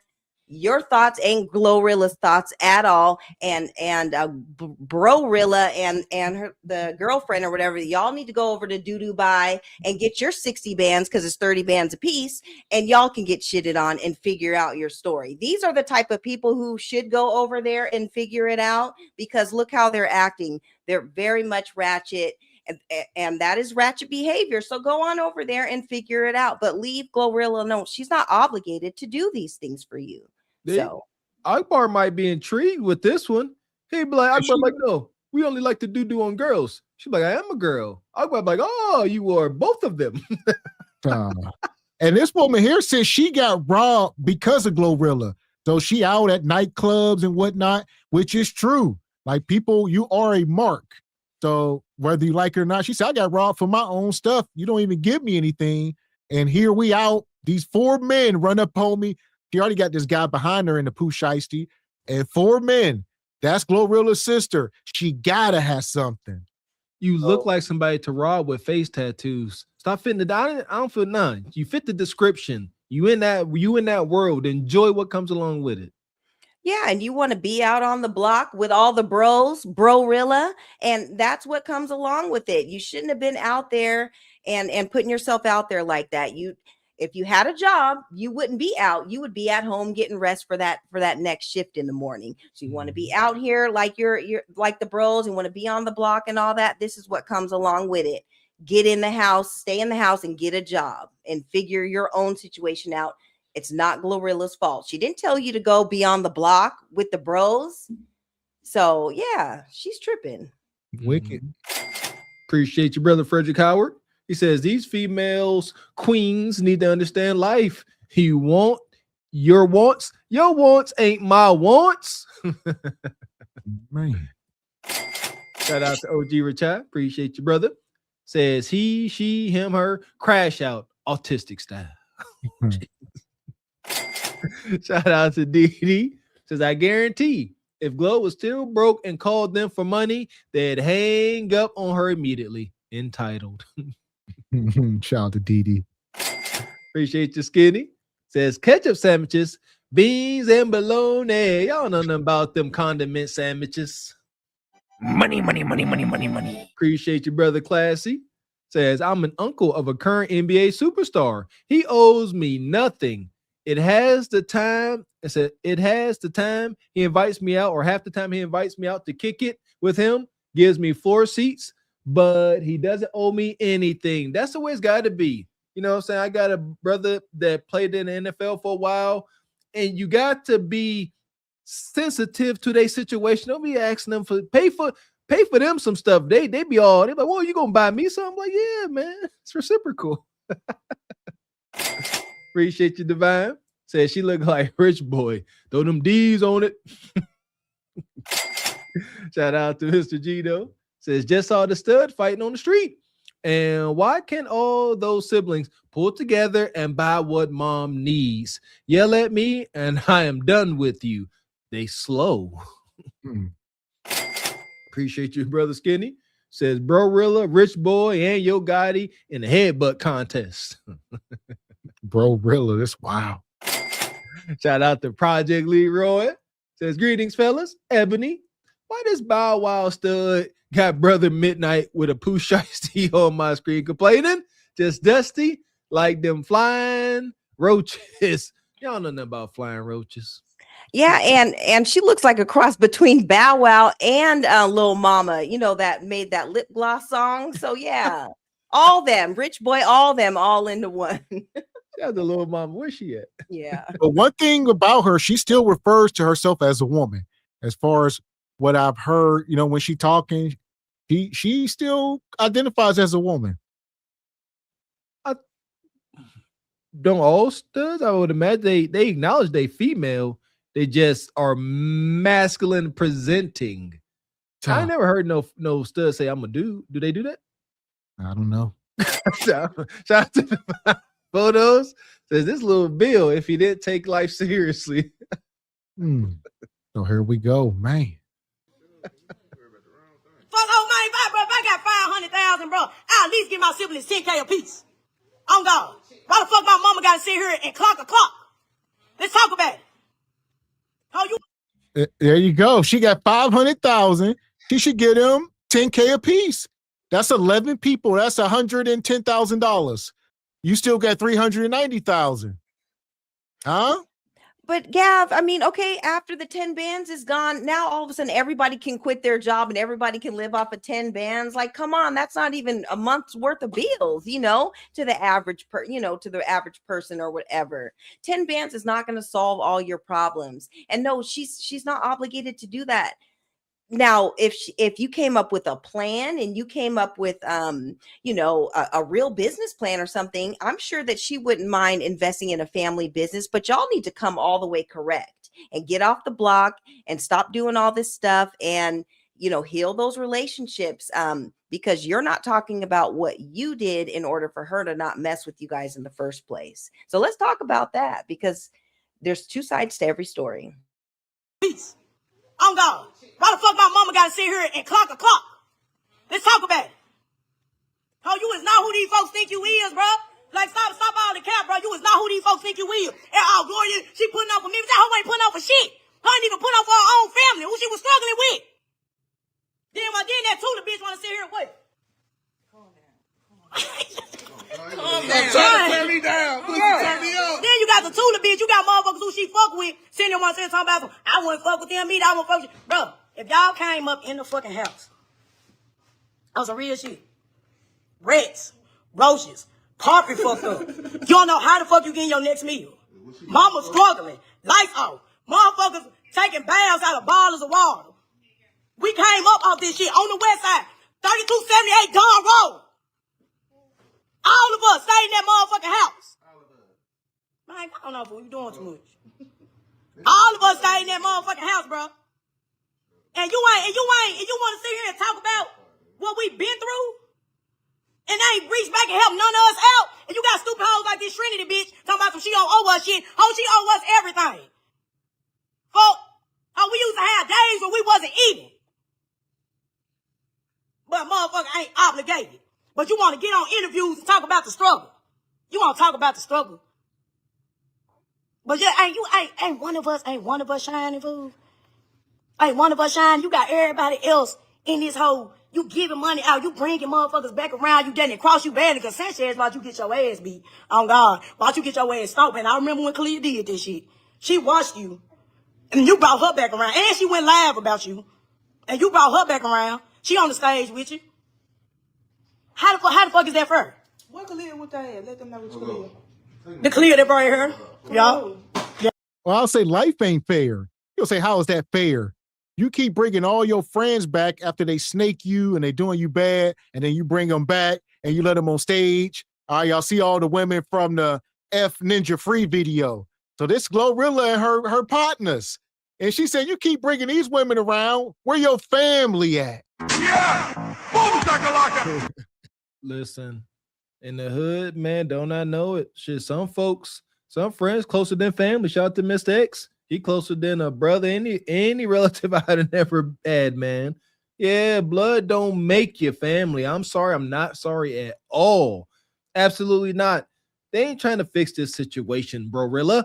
She like, no, now you see her throwing shade. We saw you get stomped out.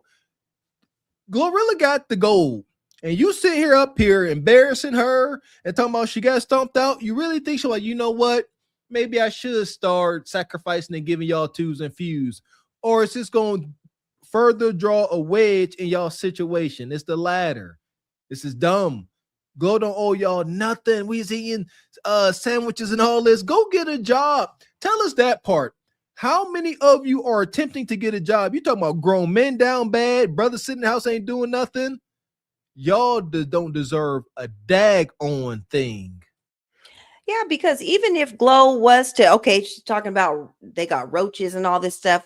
And so what if Glow sent the exterminator or whatever to the house to get everything right? They're going to be mad about that because they didn't run her the money. And I'm sorry, you guys, like let's just say Glow did give her the 10 bands. All she's going to do is buy some work and get robbed on the block because she's really not about that life. You already got robbed for nothing. They're definitely going to rob you when you have, something to work with. It's the mindset. You don't have the mindset of making money and make things work for yourself. You have a mind of begging. And just like everybody else on the internet or whatever, what makes you think that that you, as a family member, coming on and talking so horribly about her, and she's not even able to tell her side, is going to make her want to do anything for you guys. So at the end of the day, nobody's going to do nothing for you. No one's coming to save you. You need to get up off the internet and save yourself. Because it's delaying the inevitable. I like what y'all said. Like, you got to have a plan. Don't just go to folks asking for money. Have a plan. Would you say $10,000 a piece? Say, hey, Glow, you're going to give us all 10 wax. Look, this is what we going to do. We're going to take a fraction of that. We're going to buy about 2.5 acres. You know what I'm saying? About a couple wax somewhere. And then we're going to get a nice double wide paid for. That's going to be our home base. We can't lose. That's where we're going to start. That is setting a foundation, but they all going to take their individual 10 wax, like you said, Ebony, trying to flip it, trying to do this, and it's going to be $110,000, $120,000 down the drain. Clear your van. Yeah, go get van. Clear the van. Clear the van. But you got Sanchez back around you. Like, bro, you know, I'm just saying, no motherfucker come out some hate shit, bro. It's been 4 motherfucking years, bro. It's been 4 years. Then I'm gonna seeing motherfuckers like, no, bro, then mama sitting here in this whole struggle. Y'all thought she bought a house. She did not buy my mama no motherfucking house. Stop lying. She did not. She bought my daddy a house with his trick ass. And then he got the smallest house on the block. Fuck, talking about she retired. That man retired on his own time, and she didn't retire shit. On God. Fuck. And now y'all know what Gloss did, how did she got, man, so look, all of us been struggling. We was homeschooled. All of us stayed in the same house, 3 through 7, they darn bro, homeschool could not come out the fence. We could not come out the fence, bro. You remember? You remember, right? Mom was we terrible. could come out the fence. I used to sneak my best friend inside the motherfucking house. When all of us, when we got adult, we became adults. We was like stupid to the street life. We was stupid to like common sense because we was like segregated. We was in the house. My mama used to tell us, it's 10 of y'all better be each other's best friend. Oh God. Situation had came about where we ended up going to school because my mama used to beat the shit out of us. And you ain't finna beat the shit out of me while I'm hungry. Something called DCS on your ass. That's exactly what happened. When she talk about the 5th child, I'm the 5th child because I'm always been the outspoken one. But I was hungry and you're not finna whoop me for being hungry. Fuck. She used to beat the shit out of us. Oh God. So when she did all that shit, I called DCS. Yes, I called DCS. Huh. So she used to call defects on their mama. All right, Glorilla. They were homeschooled for a while. And then they eventually went to school, but they went to Martin Luther King High School. We talked about this before, where the students were graduating with like a 2nd grade reading level and stuff like that. It's called Martin Luther King High School in Memphis, Tennessee. And if you look at the grade averages and the scores, it's a nightmare the way they were just pushing these people through school, the Glorillas in them. This is up here recalling all of these childhood terrors. I hear you, big strong sister, but sound like your problem ain't with your sister, Glow, it's with your mama. I keep telling you about this misplaced hate, this misplaced grief. Go your sister. She didn't make y'all be homeschooled. She didn't make y'all stay inside the fence and you couldn't chase Kudakata. No, that's your mama. Place this blame on your mom, not your daggone sibling. Talking about living with rats and roaches. Again, she was there with you. She didn't cause this. Talk to your mom. Shout out to anybody had to live with rats and roaches. Lord knows I did. I understand the grief. Waking up middle of the night, got roaches on you. Rats. Shout out to the hood of Michigan. Absolutely not. Use that fuel. Don't sit here and recall it being all pitiful. I got memories too. Use it as fuel to your fire to do better, not beg people to help you. Yeah, and it sounds like she bought the dad a house. So this is your dad too. Why won't he let you stay there if you're living in such poverty? What is going on with the relationship that you have with your dad? And why is he not allowing you to stay there? So that's another question, because it seems like she's helping other people, but it seems like you're the common denominator. She told Glow she bought their dad the smallest house on the block, a little old house. Yeah, and that's ungrateful too. And you know what else she said? Now that reminds me. And then she said, my dad still has to work at FedEx. Yes, because that's what men do. Men don't sit there and live off of The mom still works. She said her dad retired because he aged out and had to. Oh, okay. Okay. So the mom is still at FedEx. Okay. Well, something ain't right. And the common denominator is her, because everybody else, it seems like that Glorilla is helping out is up, but it's you. But look at her attitude. And so what if it's the smallest house? Maybe he didn't need that big of a house because it's just him. It doesn't sound like he's with the mom anymore. And it sounds like he's got a bunch of ain't-ish kids except for Glorilla. I don't know what the other ones are doing, but yeah, she bought him the house, and maybe that's the one that he picked. Maybe he doesn't need to have the mansion on the block or whatever. Maybe, he's older. Maybe he's just comfortable. Like, I can just have this 3 or 4 bedroom, whatever, and I can live my life or whatever. So yeah, she is the common denominator, it seems like. So I'd love to get the other side from the dad, from Glorilla, but you're right. It does sound like the mom is, something is going on with the mom. There's a lot of things going on. Maybe Glorilla has a problem with her calling defects on, and maybe broke up the family. We don't know the extent of what happened. And so It sounds like they definitely need to have a sit down and work some things out. I would say a lot of these parents are ornery as well. So we don't know the whole story. Maybe Glo wanted to move her mom down there. Mom like, no, I'm gonna work, and so that'd be the case a lot of times. It's a whole bunch of ungrateful energy. So it's most likely that Glo most likely say, hey, Ma, I'll do this for you. I'll buy you a little house. And her mom, I don't want no little house. Nope, I'd rather just work and make you look bad. I see y'all in the chat. Y'all don't agree with mom working. Like Miss X just said, y'all don't know the situation. Listen here, every parent don't deserve to be retired. Father or mom, like, that's extreme. I'm going to retire. You ain't got to work no more. You did an awesome job. I believe that's reserved for outstanding, God-fearing, child-loving parents, not somebody that's done homeschooled their children to devastation, homeschooled.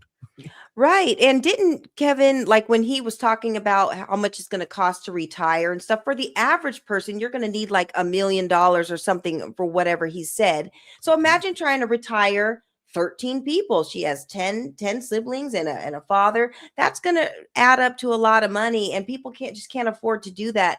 So no, she needs to do the math like a lot of other women need to do the math and figure it out. I'm not responsible for your life, but I can help you if you're willing to be worked with. But if you're coming with this kind of attitude, I don't have to help you when you have this type of attitude. By no means, I don't have to. Like you said, most people, they should become useful. Y'all should be humble servants. That's what's wrong with most people. If somebody is the breadwinner, most people should submit and become humble servants to that person, and, always be in their good graces. What can you do? I'll keep your shoes tied. I'm going to keep the cars clean. I'm going to keep the food cooked. Something. You better make yourself useful. And with gratitude and want to do it. I love doing things for my brothers whenever I can get the opportunity. Y'all wicked. That's how you keep things going. Folks should be happy that you come around. Y'all think like that?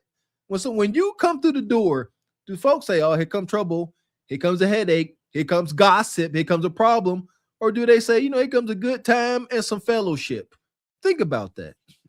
Yeah, and learn how to become a solution. Like you said, I can work for you. She's a stud. Studs normally have those security jobs. Glorilla, I can be your stud, security or whatever. Make yourself useful to the group and useful to the situation. And that's how you can get on or come up with a plan. But just you in the living room talking about it, that's not going to do anything, and no one is going to help you out. Make yourself useful. Appreciate your Black Unity. Best picture on YouTube. Says, maybe if you put your time into making beats like Manny Fresh rather than looking like Manny Fresh, Glo would have some money for you. Wow. Seriously. Like, I would say in this modern day, most people have become so damn lazy. That's a good thing you said. One of y'all should be making beats. One of y'all should be a damn backup dancer. A couple of y'all. All y'all should be the backup dancers making beats, security, accountants, all right, a lawyer, all that. The Jackson 5, what happened to the Jackson 5? And yeah, y'all thought Joe was so bad, huh? He wasn't. He had them all working. And the Wayans brothers, yeah, shout out to Joe. People, they demonized Joe when we was a kid because he's out there putting belt to butt. Look at the result. Every amazing person on earth done went through some things as a kid. The Jackson Fives, Tiger Woods, the Serena, the Williams sisters. They upbringing was a gauntlet. You want folks to be great, you got to put them through some things. Yeah, and let's remember, though, all those people were backed by a strong Black father, and making sure that they stayed on the straight and narrow, regardless of how they did it, but they came up and were successful. And so, yeah, shout out to them. No matter how wonky things may have gotten, they really had your best interests at heart. That's it. Appreciate your highway skinny. Says, to be fair, Ashley Dalton was the first woman on YouTube with her collarbones glazed up. Ebony needs to cut her a check. I don't mind cutting Ashley a check because I like Ash, and I'll share it. Her skin is glowing, yeah. But I have been glowing even before YouTube, so we'll be clear about that, Skinny. That part, Skinny. Do the paperwork, Skinny. Check the knowledge. There you go, Ninja. So here we go. We're gonna keep it moving. Let this go. I got these just on our mother. I got tired of getting booked for a stitching cord for petty shit, but we ain't gonna get too much into that. That's how we got in public school. That's not glow. That's the exact reason why we got in public school. When we got in public school, that's how we got over. We was lame as hell. We was lame as a motherfucker when we first was going to school. Put that shit on the floor. We was lame as a motherfucker when we first went to school. All of us. We weren't FUBUs. Payless shoes. And here we go. Glorilla went on Club Shay Shay last year. I think y'all forgot. Glo done talked about this. Mm-hmm. And then CPS intervened, and your mom had to enroll you guys in traditional school. Yeah, so the sister that's right on top of me, she was like, it's always a problem child. Yeah. In every child group. And so we used to get whoopings, like every child get whoopings, but my sister didn't like getting whoopings, so she used to call DCS on my mama, and she was like, my mama used to beat on us, and then we weren't learning none in homeschool and all this stuff, and so my mama had to put us in school after that. So it was like she was forced because she didn't want us. I think my mama didn't want us to know like my mama is super sanctified, and she always say certain stuff is of the world. She used to say she didn't want us to be of the world. She didn't want to expose us to all the outside world. It's wicketry. So this old, this deep South. So her mama probably came from, you see what I'm saying? This starts snowballing real fast. All right. And this will tread right into slavery before you can even blink. All right. They had some old practices that they were still practicing. But Glo's mama was not educated nor fit, neither one of them, to educate kids. That's why Glorilla, they were graduating with second grade reading levels. She don't even know what a fox is. She said she thought a fox was fake. She thought she didn't even know it was a real thing. She thought it was only on cartoons. She done said some goofy stuff because she just ain't there all the way. That's all. See, leave Glo alone. Yeah, man. Her mom did this to her, man. The mama is at fault here. This ain't Glo's problem. Listen, shout out to any parents that dare take on the responsibility of homeschooling. We definitely gonna give it a try. But when my wife brought it up, like you said, Mr. X, I let her know. I said, listen, baby, I'm extremely limited. And what I could teach, you know what I mean? I can enforce some things. She said, I got it. I said, all right, you lead the way on the homeschooling and I'll follow the way.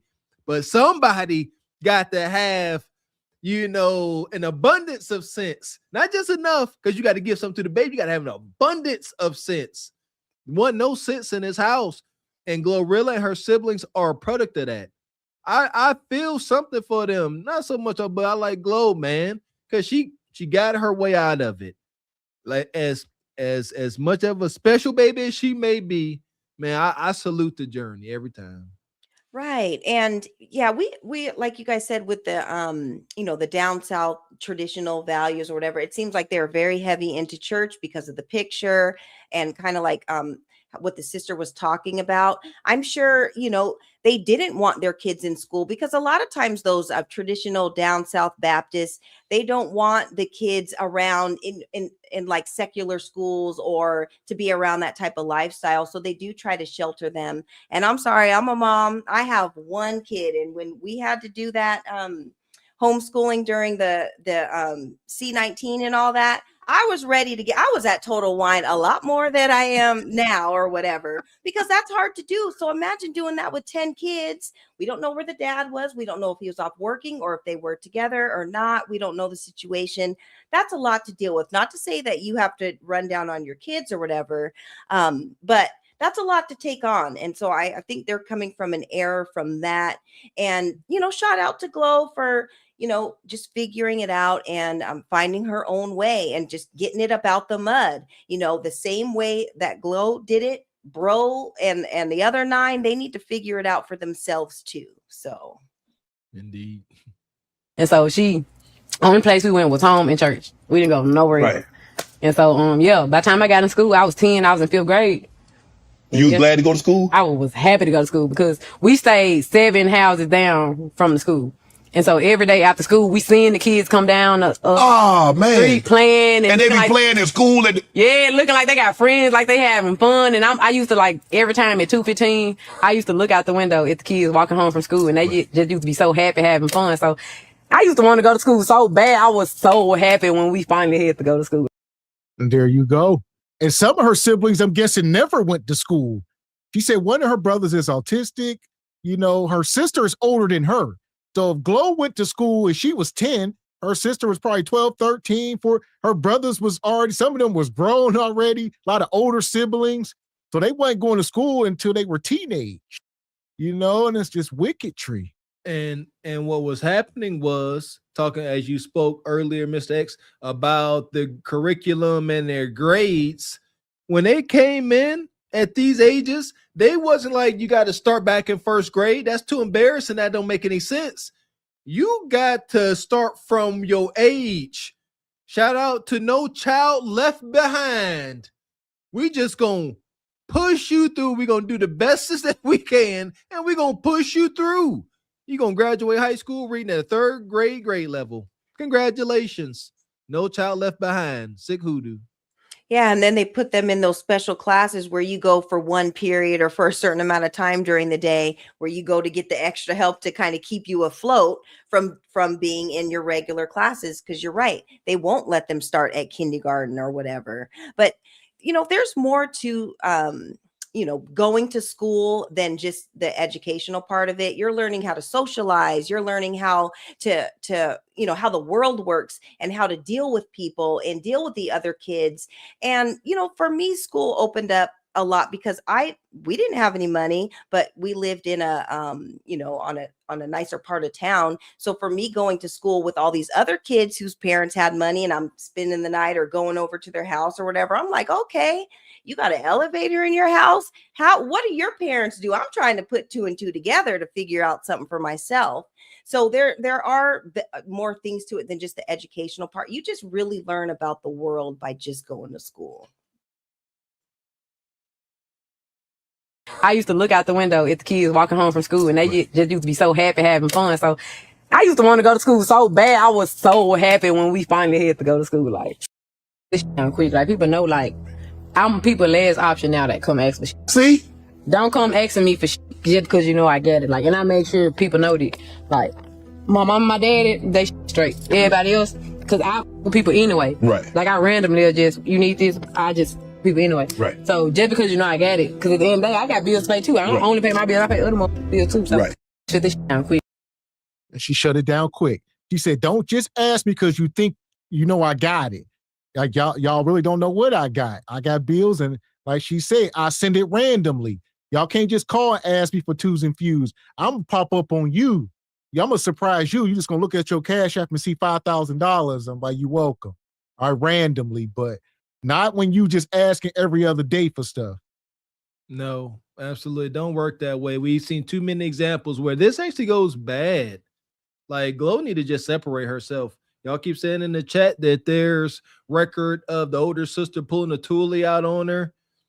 Jealousy will have somebody delete you. straight like that. I told my brother that played in the league, he was telling me stories of going back home to Braddock and crackheads and crackheadish cousins and nephews and uncles demanding money. I said, brother, ain't got nothing being scared or leave. These folks will hurt you. They don't care. We all seen that. What's the movie Lotto Ticket with Bow Wow? I'm broke, ninja. They like, you can fix all my problems. You fixing all my problems will cost you nothing. That's their mindset. You got to leave them alone. Yeah, and Glorilla, she's been introduced to a whole different lifestyle and with people. And you know what? She probably has a lot of financial advisors and business lawyers and accountants and everything. And they're probably advising her not to do all that because in the long run, if you continue to do that, you are going to go broke. If you want to see this money and it's longevity for your own family, because eventually, you know, she may want to become a mom and have 10 kids of her own. And how can I afford to have my own family and still taking care of my siblings and parents and all that? So there has to be a fine line crossed, and she's probably being advised to kind of stay away from them, even though that's family. Just because we're blood, it doesn't mean that you need to come along on this journey with me. You got to figure some stuff out, to kind of work some things out on your own. And maybe when I see you helping yourself, maybe I will be more apt to help you too. That part. So here we go. My friend right here, she took me lying or not.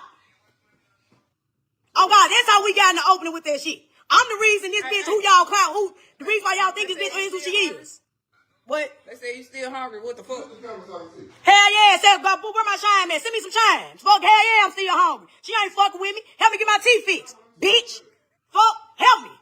Fuck. Yeah, I'm still hungry. Okay. We end up going to public school. I did that shit. I went to state custody, blase, woo, woo, woo. I am going back to the house or whatever. How you covered in tattoos? We got a taste of real life because we were segregated in the motherfucking house. My mama, but we weren't stupid when it come to book smart, like street. Man, we ain't no shit. I got my ass beating the motherfucking bathroom, getting put down the pretty money. Did I not? Didn't know how to fight or shit. So then, I end up getting grown. Because right now, Gloria is, how old that bitch is, like 26? I'm 30. I was grown. So when I was grown, I was at the house. Because I was constantly rebelling against my mama, all this shit, blase, woo, woo, woo. Gloria. So I had a sibling on me that was Victor, Daniel, Gloria, Victor, Daniel, Gloria, and the rest of them. So when all that shit had happened, my mama could not handle me going to the state. I was a daddy's girl. My daddy took me out the house. Him and my mama ended up breaking up after that shit. I was staying my fat, nasty ass Uncle Johnny with his fake motherfucking ass. And bitch, I'm expose you too. I was staying with his fake ass. I was staying with his daughter and all that shit. I was going through state. I was going from house to house to house to house. Gloria is not the only motherfucker that had struggle. Gloria wasn't even homeless. Well, let's talk about. She keep calling her Gloria. That's her. Gloria, hallelujah. So Glorilla is Gloria. This woman here, she is Victoria. I think her name is Victoria. Then you got Gloria, Victoria. The other one name is Miracle, like Diamond Star. You got Gloria, Victoria, Miracle, Gloria, Hallelujah. They got some wild. Her middle name is Hallelujah. Glorilla's middle name is Hallelujah. Gloria, hallelujah. Glow says she wants you to say her first and middle name during intimacy. Make it know it's real. God, this is a hater. I ain't gonna hold you. I'm disgusted. I have never seen such hate come from one person to another where it's not family. It's always family where the hate is the strongest, because I guess it can be. I know everything about you. You know everything about me. I'm about to just air this out. She said, fix my teeth. Buy me a chain. Glow, I don't even respond. I swear, these folks don't exist. There's nothing to help. Like, they're not going with sorrow and understanding. They don't care what Glow got going on. All they too busy worried about their own sorrows. Pity party. Folks that are constantly feeling sorry for themselves can't think about anybody else. Note that. Yeah, and when she said that she made Glow who she was and all that. It just reminds me of the lyrics from the Lost Ones with Jay-Z, how he said, you know, you're saying you made Hove, okay, make another Hove, okay, go make another Glow. Since you were responsible for my success, go make another Glow, because you're not. I'm my own person, and it's not you, because if it was you, you would be the one in position and not me. So yeah, that's what I would tell her. And I am by no means obligated to take care of you, fix your teeth and all that. Girl, stud, whatever you want to call yourself, you need to go get a job and figure out your own life. Give Glow a reason. Like we said, be her security, be around, be of use. Where Glow like, you know what? I'm going to get your teeth fixed. That's going to help both of us. You see, but it's just all selfish. Absolutely not. The house, him and my mama ended up breaking up after that shit. I was staring my fat, nasty ass Uncle Johnny with his fake motherfucking ass. And bitch, I'm expose you too. I was staying with his fake ass. I was staying with his daughter and all that shit. I was going through state. I was going from house to house to house to house. Gloria is not the only motherfucker that had struggles. Gloria wasn't even homeless. Well, let's talk about when you was 16, you was taking our daddy tags off his car because he wouldn't take you nowhere. Stop that shit, bro. Stop all this capping for the internet. Acting like, yeah, you not, bro. We're not no gangsters, hood, or none of that shit. We was brought up in church. On Jesus. Sun up to sundown reading the Bible. I know the Bible like the back of my hand. I don't know why I'm the way I am now, but that's just how it is. So when my motherfucking ass, when I was out, so my mama started struggling bad. My dad ended up leaving. He a sorry ass nigga. My dad is a sorry ass nigga. If he ain't with her, he don't want to help out with shit. He's sorry as hell. Yes, Edwin Woods is a sorry ass nigga. All y'all getting exposed. Say fuck you. Cause bitch, I was just in jail and the motherfucker ain't do shit. Let's talk about it. Yeah, you came. Oh, we gonna put everything on the floor. Fuck. He's a sorry ass trick. My daddy, yes. So when he ended up leaving, my mom was doing shit on her own. Well, my mom was doing shit on her own. She started struggling. Lights started getting turned off. I was there partying when the lights were getting turned off and shit. We had rats. We had pregnant rats. The rats were fucking pregnant. And we used to feed the goddamn rats. We used to feed the rats. Man, imagine you sleeping a big ass cockroach hitting you in the motherfucking face. Gloria remember it, because she talks about it. She remember it. Nicole, what did fuck, you damn, eating booty bread. Fuck, bro, y'all don't see, that's what I'm saying, though. Y'all gonna try to talk about motherfucking not obligated. Y'all don't know everything we been through. Like, motherfucker was in that hole, mama was strict as hell and not feeding us. The fuck? Your mama. You strict as hell and not feeding us, bro. But I ain't saying this because she could. Well, she could have made a better life for her kids. She could have made a better life for her kids. That's the. We was like real deal in there. I'm talking about eating Taco Bell packets. No. Eat ketchup packets. Yeah, all that. So, Gloria, you know all this struggle we've been through. Rough. In there eating Taco Bell packets. Was it the mild? You weren't eating them hot packets. I know you wasn't. Y'all wasn't in there eating them hot spicy packets. This is diabolical. He said, my mama could have did better. My daddy was a coward. You know, she said, daddy left. When did he leave? Because in this picture, they were still together. So at what point did he leave? You know, this is a lot. They should never had all these damn kids. There you go. Big facts. Yeah, I had to look up what booty bread was. That's just the butt ends of the bread. Like, she complaining. Ain't nobody feeling sorry for you. You know, for whatever's worth, every last struggle they done talked about, I'm like, so?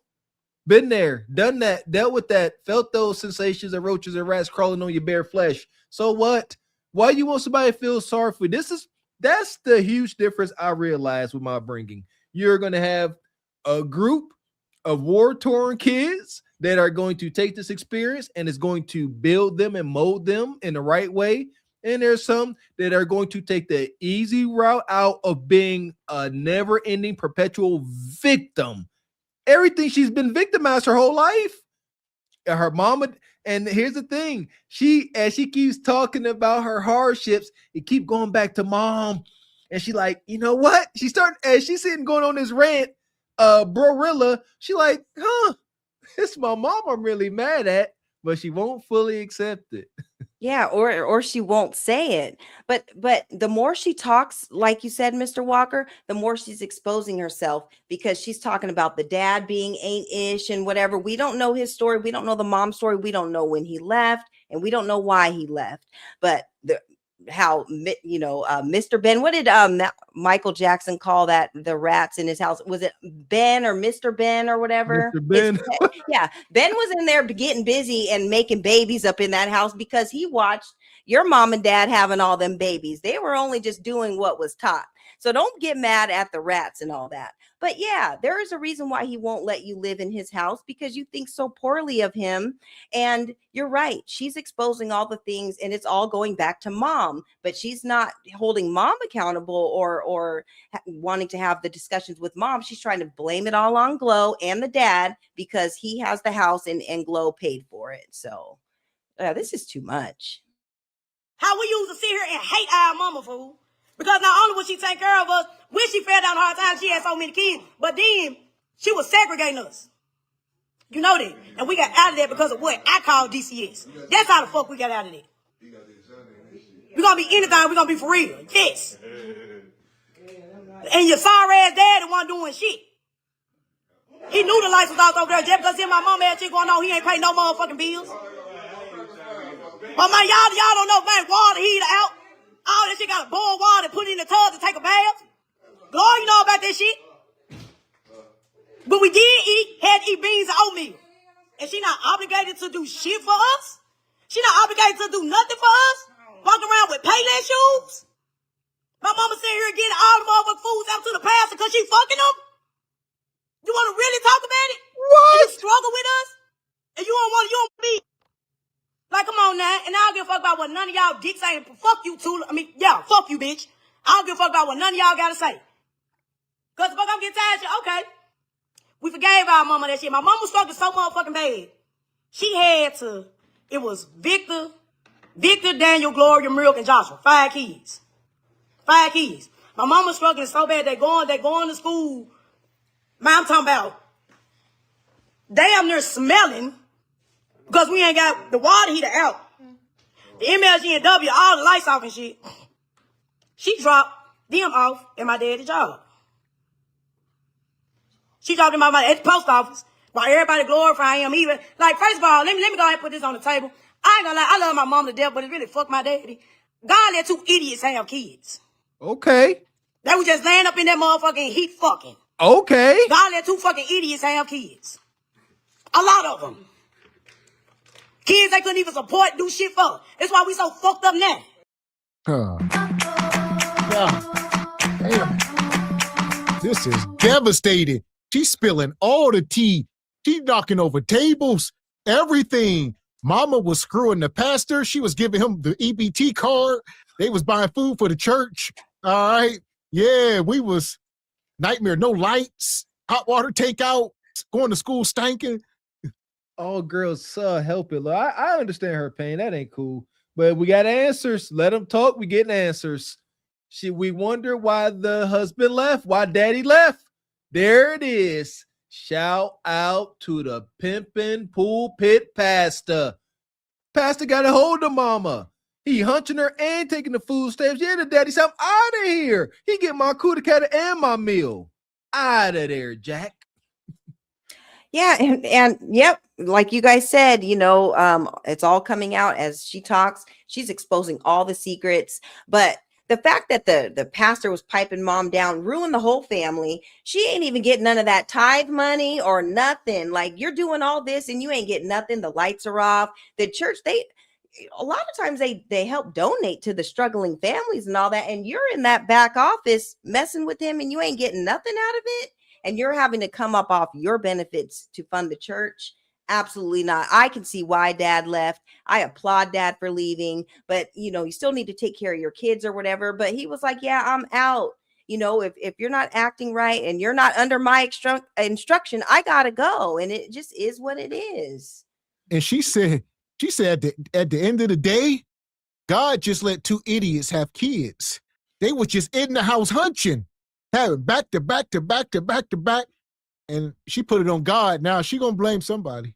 Except for herself. Everybody. No, this ain't God, this them. Put the responsibility on mama and Pat. That is it. But like she just explained, the mom was out here giving that kudakata away, taking the kufa ejected from the game. Mama, shame on you. Yeah, and maybe the dad was checking them foreheads and was like, that kid don't have my forehead like the others, like the older ones. So yeah, I got questions, and I don't think them last two are mine, so I got to be on my way. And that's just what it is. She dropped them off at my daddy's job. When she dropped them off, and my daddy did not want to get them, he called the police and told them to take them back, and he knew the fucking lights was off. He knew it was rats and roaches over there. He knew the floor was caving in. He knew the roof was caving in. He tried to drop them back off on my mama, but my mama went and stayed with my big sister. House falling down. Put that shit on the floor then, for them. That's the real story. My mama vamped out on their ass because she couldn't handle the heat. Oh God, man, she was like $3,000 in the hole with the light bill. 3278 Dawn Road on the west side. So she dropped them off at the room. That when they actually started getting out and shit. When they started seeing the outside, because my dad is a sorry ass, spineless ass bitch. Like he's sorry as hell and spines as fuck. So they started seeing the outside. They started seeing everything now because they stand in the motel room. On Airways. Nice in. I was coming over there occasionally. I was too busy. I'm 18 years old, going from house to house to house to house. So, I say again, Gloria, for you to know how we struggle, for you to know how we got neglected, for you to know how we got mistreated, and for you not to reach back and do shit for not one of us, you got two of my siblings down there right now, Miracle and La Eddie. You got both of them down there right now, being your housemaids. Why the fuck is the Eddie calling my mama to get $4 for his phone bill? What you doing? Like, pull up on us, pull up. Wait. Hold on. And you okay? So y'all talking about some why all of a sudden now? Bitch, it's been 4 years. It's been 4 years. 4 years. My brother out here doing fucking DoorDashes. You don't even do shit for our autistic brother. I know he ain't do shit to you. We got an autistic brother. You don't even do shit for him. All right, come on. Motherfuckers like to come in and say, okay, y'all begging. I don't know what the fuck my other siblings done, but Perry ain't been shit because she ain't gave them shit. I only asked for money on 2 occasions. The bitch told me 3 weeks ago that she ain't got nothing for me because of the Memphis media nigga. Because of the Memphis media nigga. Gavin, this is so wicked. I mean, that's them. They keep passing herb back and forth, a whole sack of herb, and it's a lot going on. And she just up here spilling all the tea. It's unfortunate. This is ridiculous. She up here complaining about how down and bad they are, but you up here live where everybody can see, especially law enforcement. This they number. This how they stake out now. The stakeout ain't in some old Crown Vic across the street from your house. It's here. The jump out boys, the fans, they sitting back eating popcorn, drinking, and they just, here we go. They inside your house. They ain't got to put bugs there. Literally sitting in your living room watching you snitch on yourself. Bob, we got herb. You see that? Got herb. We got reason to go in there now. Y'all stupid. You deserve everything you get, Glorilla, up here complaining and making your situation worse at the same time.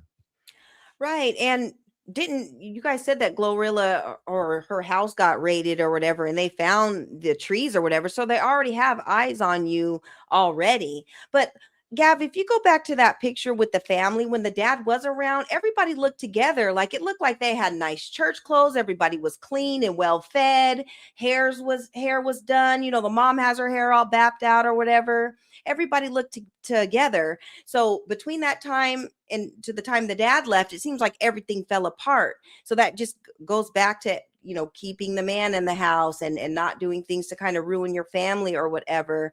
I don't think the kids understand the dad's story fully. Maybe Glorilla had that adult conversation with her dad and learned the dad's side of the story and found out some of the janky things that went on. And that's maybe why her relationship with him has been healed and why she is, wanting to help him or whatever. So, but when the dad was in the house, it seemed like everything was a little better off than when he wasn't in the house and bills weren't getting paid and the kids weren't eating. So, it all goes back to the mom, and y'all need to have some conversations, some tough ones too.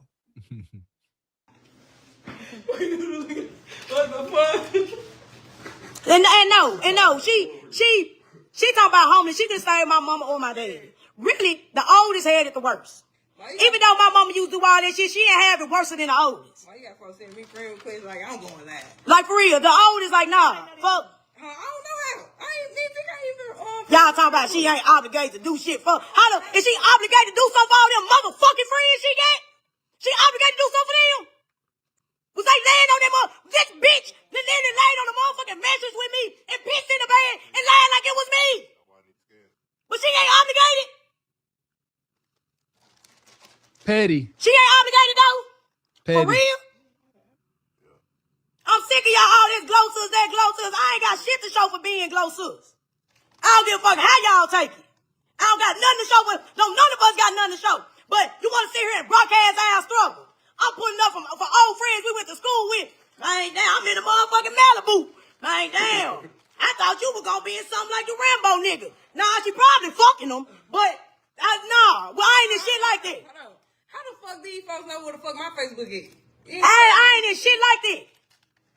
My motherfucking brother doing DoorDash. Hey, running you up. Oh, God.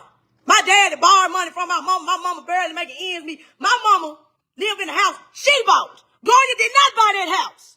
She bought my sorry ass daddy a house. Full of roaches. In South Haven. Let's talk about it. That Jaguar, she got it, man. Bro. Calm down. Don't give me no motherfucking Jaguar, bro. Don't give me no Jaguar, bro. Give me some money. Fuck. But you got, bro. This hoe. Alright, bro. Now, there you go. She bought her dad a brand new Jaguar in the house. That wasn't enough. She said the house small and they got roaches. And Glorilla says she drives a Malibu. All right. And people be seeing her in her Malibu like, man, we thought you was going to be in something, a Benz, a Maybach. She said Glorilla got the Rambo. That's the dude they keep talking about, some guy named Rambo. I don't know if he's like management or what. First she said he they fake cousin. She said he ain't related to us. Why you buy him cars? You probably screwing them. Who knows? Maybe that's her business. And she got you in the Malibu. Man, I miss my Malibu I used to have. Y'all some hating, ungrateful suckers. You couldn't tell me that when I had my Malibu. It was a year newer than the current year. So it's like let's say if it was 2014, 2015, I thought, I had a brand new car. And you hating on the Malibu? Extremely ungrateful. Now you're supposed to be in the Benz. So when you go get your oil change, you can't afford that. You see what I'm saying? Buy folks gifts they can afford to maintain. I'm big on that. Now I got to pay $500 for this S-Class oil change because you ain't got it. Now you done blew a strut. That's $2,000. Get your economy car and be grateful, bro.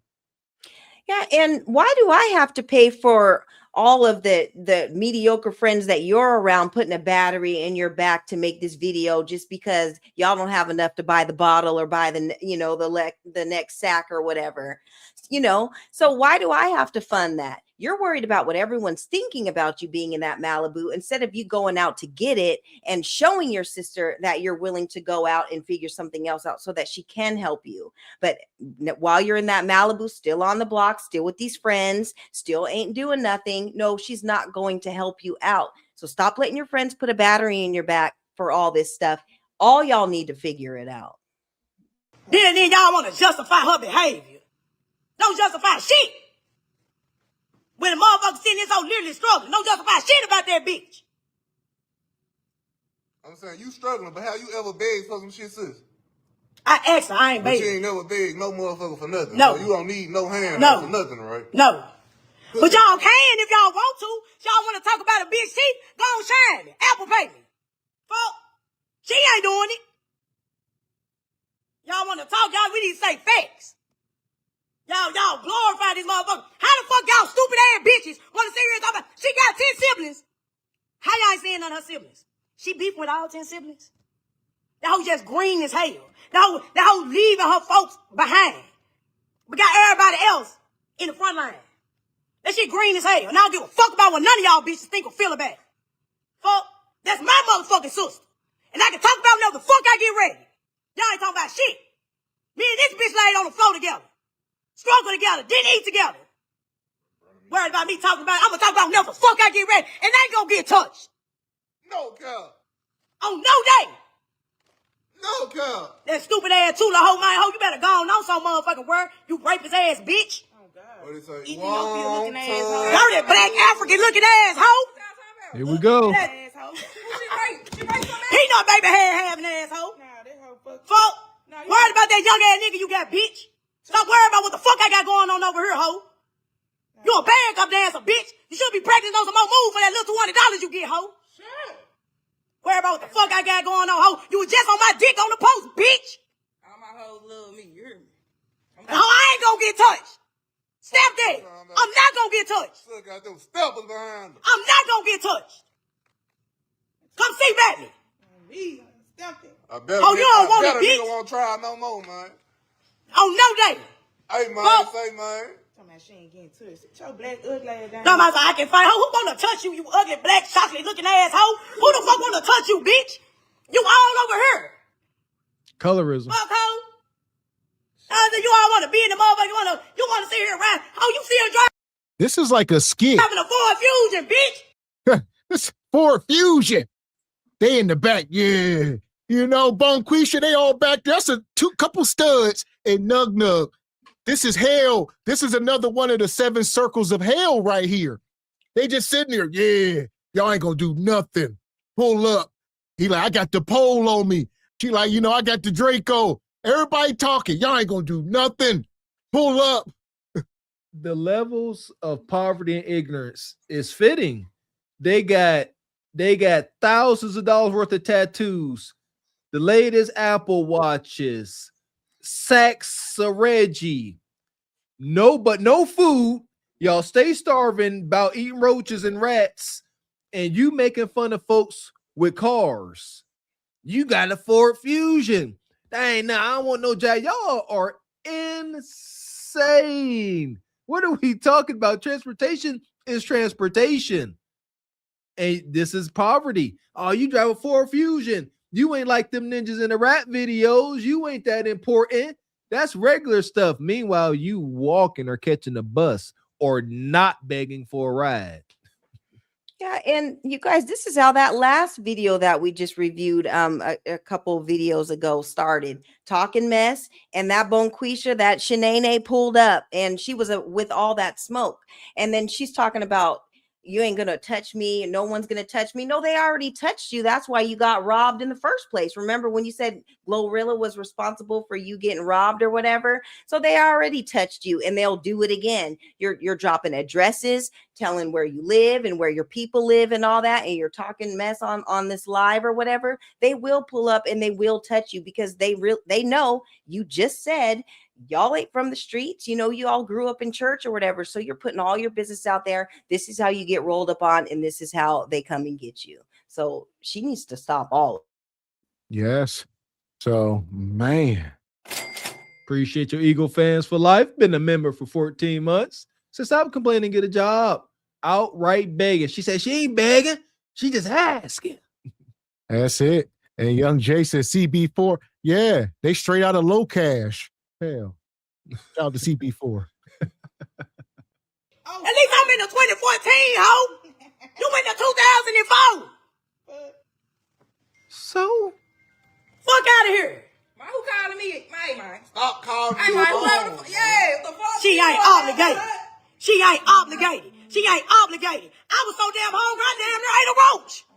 She ain't obligated. Fuck out of here. It'd be like that. She obligated for show, for shit show. Oh, that shit going on. Hey, man, you know going And I ain't gonna get touched. And I ain't gonna get touched. I'm still in the trenches. And I ain't gonna get touched.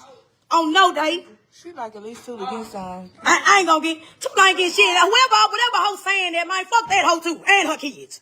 Bitch. Fuck you and the kids, hoe. Fuck.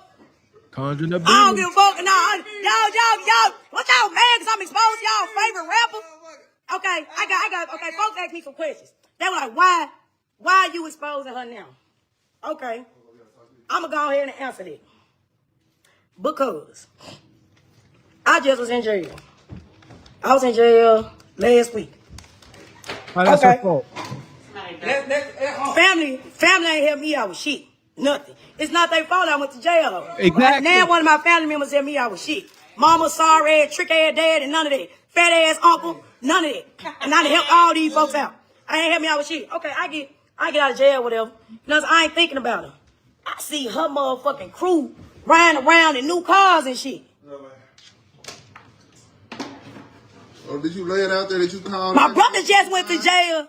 My brother just went to jail yesterday for driving in Hernando. See, I was jail over some talking shit. Bitch hit me with a vase. That bitch hit me with a motherfucking vase to face. That's why I went to jail for. That bitch hit me with a motherfucking face. But my brother get arrested yesterday.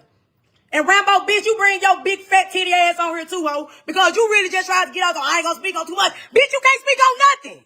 Ho, you not our cousin. You can't speak on nothing. Nothing at all. He ain't, I don't know what the fuck he is. First he was fam. I don't know what he is. He a sweet talking ass nigga. I'm talking about blood related. Nah, he ain't blood related. But I'm not saying bitch don't fuck with your friends, but it's crazy how you got 10 siblings out here struggling. I'm sleeping on the next motherfucking couch, bitch. Bitch, he ain't on no couch. I'm in the bed. I'm in the bed. Okay, my bad. I got a little over. I've been on the couch. That's weird. What happened? I've been on the couch. She on the couch. She going from couch to couch. She talking about she about to eat a roach. She down bad. And she said she get out of jail and all Glorilla friends got new cars. Everybody got new cars and we broke. You bought all your friends' cars, huh? Yeah. Yes. Listen here. It's a strong chance before I buy any. I would buy. Yes, absolutely. Blood don't make you close. Blood don't mean too much anything today. That shouldn't be the case, but it is. Look at this. This your sister.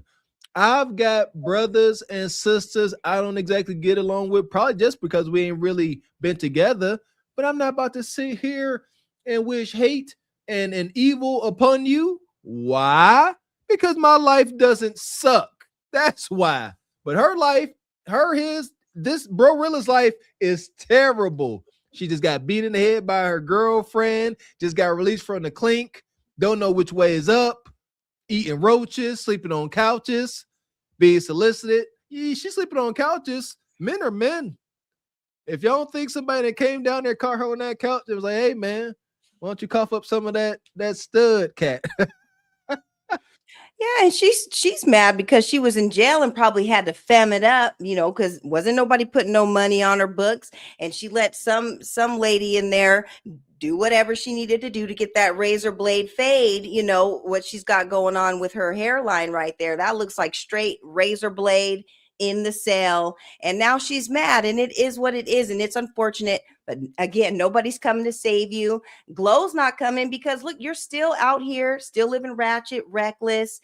You're still not working. You're just making all these, penitentiary moves and all that stuff. She doesn't want any part of that because again, if she gets caught up in this mix and she's the ship, and if the ship floats, sinks, everybody is going to go down. So she needs to clean her life up and go to a proper barber and get that lineup fixed because it is egregious. Listen, that doesn't bother them, Ebony. They don't mind if Glow falls and everything because they already down. They just don't like the fact that they gotta look up at Glow. But if she falls down, that'll satiate their rage. But yeah, Rambo want to sit here and do his little 2 cents and can't now, but y'all need to stay the fuck out of family beef. Because Rambo, you can't start the weed plants. I say a weed. Why I get a weed plant? Hello? Why I can't get a couple of bowls? 6, 7.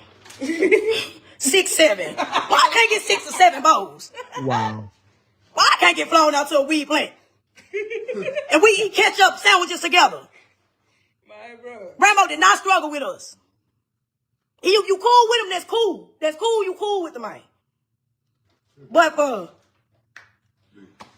I'm just saying. Rambo baby mama in that situation. How was that? Oh, Rambo baby mama in Gloss. Okay, we want to get on that.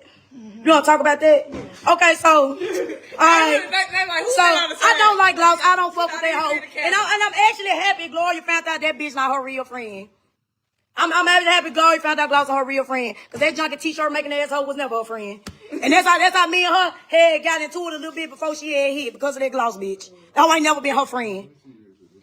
But now Gloss went behind Debo, who I fuck with Rambo baby mama Durga. I fuck with her. Oh God, she cool as hell. Her and Gloria had fell out. Her, Gloria, and Sanchez fell out. The little skinny hoe with all the spots on her face like a motherfucker put a cigarette out. Yeah, her. Not teasing. Now, I ain't got nothing to get teased, but tease, if you want to get in it, we can get on it too. But, now, I ain't. She just being messy. All right. So it got to a point here where, like you said, she said she drives that Malibu. She said she be at the club lying to people. They'd be like, hey, she said she go out to the club. They be like, you driving this? She be like, oh, no, my car in the shop. So, you know, she always be telling people her car in the shop or she drives somebody else's car. You know, she's ashamed of her Malibu because people expect her to be in a big body something. Poverty.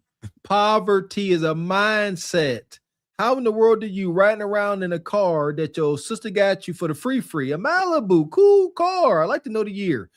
And now you like, nah, you know, because I'm doing better than this. My Benz is in the shop because you know I'm making $250,000 a year. Everybody know you broke. This is that hood stuff. Gab pointed this out. Income tax time comes. Bonquisha Apartment A will try to outdo Bonquisha Apartment B by buying fancy trinkets they really can't afford. Both of their rent is $12. But they got to put on as if they really got their life together. It's sick and wicked. Yeah, and maybe it's time for you to go hang out at spots where people aren't clocking the car that you're driving and the, you know, the amount of money that you make and stuff. Maybe it's time to get out of that town and figure something else out. Go get a job somewhere else and kind of move out because you're so concerned of what everyone is thinking of you and not as much concerned about how you can get yourself up out of this situation. You know, at least you have a car. Some people don't even have a car. You have a way to get to work. You have a way to go drive yourself to go get some money as far as with a job or whatever. So count your blessings and stop trying to clock everybody's money and what they're doing with it. Focus on what you can do with the money that you can make, you know, because this is too much. That's it. Let me sit here in silence everywhere I go. Oh, you look like Lo. Oh, you sound like her. You even laugh like her. I'm talking about, you know how embarrassing it is to be at the club of let's glosser, that glosser, and I walk outside to a Malibu bitch. Y'all don't know how embarrassing that is. And I gotta sit here and fly. It's like, yeah, this is my other car. You know what I'm saying? The other one in the garage and Cordova in the, yeah. Fuck. Do you know how this shit feel? Them folks said, bitch, you have my whole face. But see, y'all ain't understanding this shit. Let's start with just your grievance that you feel that your sister has an obligation to share the wealth. Hell yeah, she got an obligation to share the wealth. We sat here, we struggled together. Took baths and bars of water, rest, roaches, all that. Yeah, she obligated. Them friends obligated. She doing everything for them. So yeah, I feel like I'm obligated. What is it you think she's not doing for the family? What is the... you make it sound like there's a real financial hardship. Describe what you're talking about. She's not doing nothing. Nothing. She's not doing nothing for family. At all. She do little oohs and ahs for our parents or whatever, but barely nothing because my mama still clocking the clock at FedEx. Oh, she don't want to work. Gloria got y'all believing this fake ass, imaginary ass thing where she retired them. No, she did not. My dad retired because his time was up. She supposed to have retired my mama, but she didn't. My mama still clocking the clock at FedEx. Well, what you doing? What are you contributing to their retirement? Why don't you retire your mama and your daddy? Why don't you come up with some harebrained scheme and retire everybody, right? Why you worry about Glow's money like we've been saying all night? You got to make something happen for yourself with that baby gap polo shirt on. Y'all look like something I put on my son. Get the hell out of here. I'm done. You beat me to it, Mr. X. God dang it. Listen here, I know a Ross dress for less special when I sees one. Shout out to Polo Association. Listen here, man. Y'all said it in the chat. You got some money now. Yeah, TMZ, they paid you to spill the beans, spill the tea, as they say. Now you got a little twos and fews. Now what? Tell that part. Now you done got you a couple twos and fews. Now we expect you to go back home to the rest of your siblings.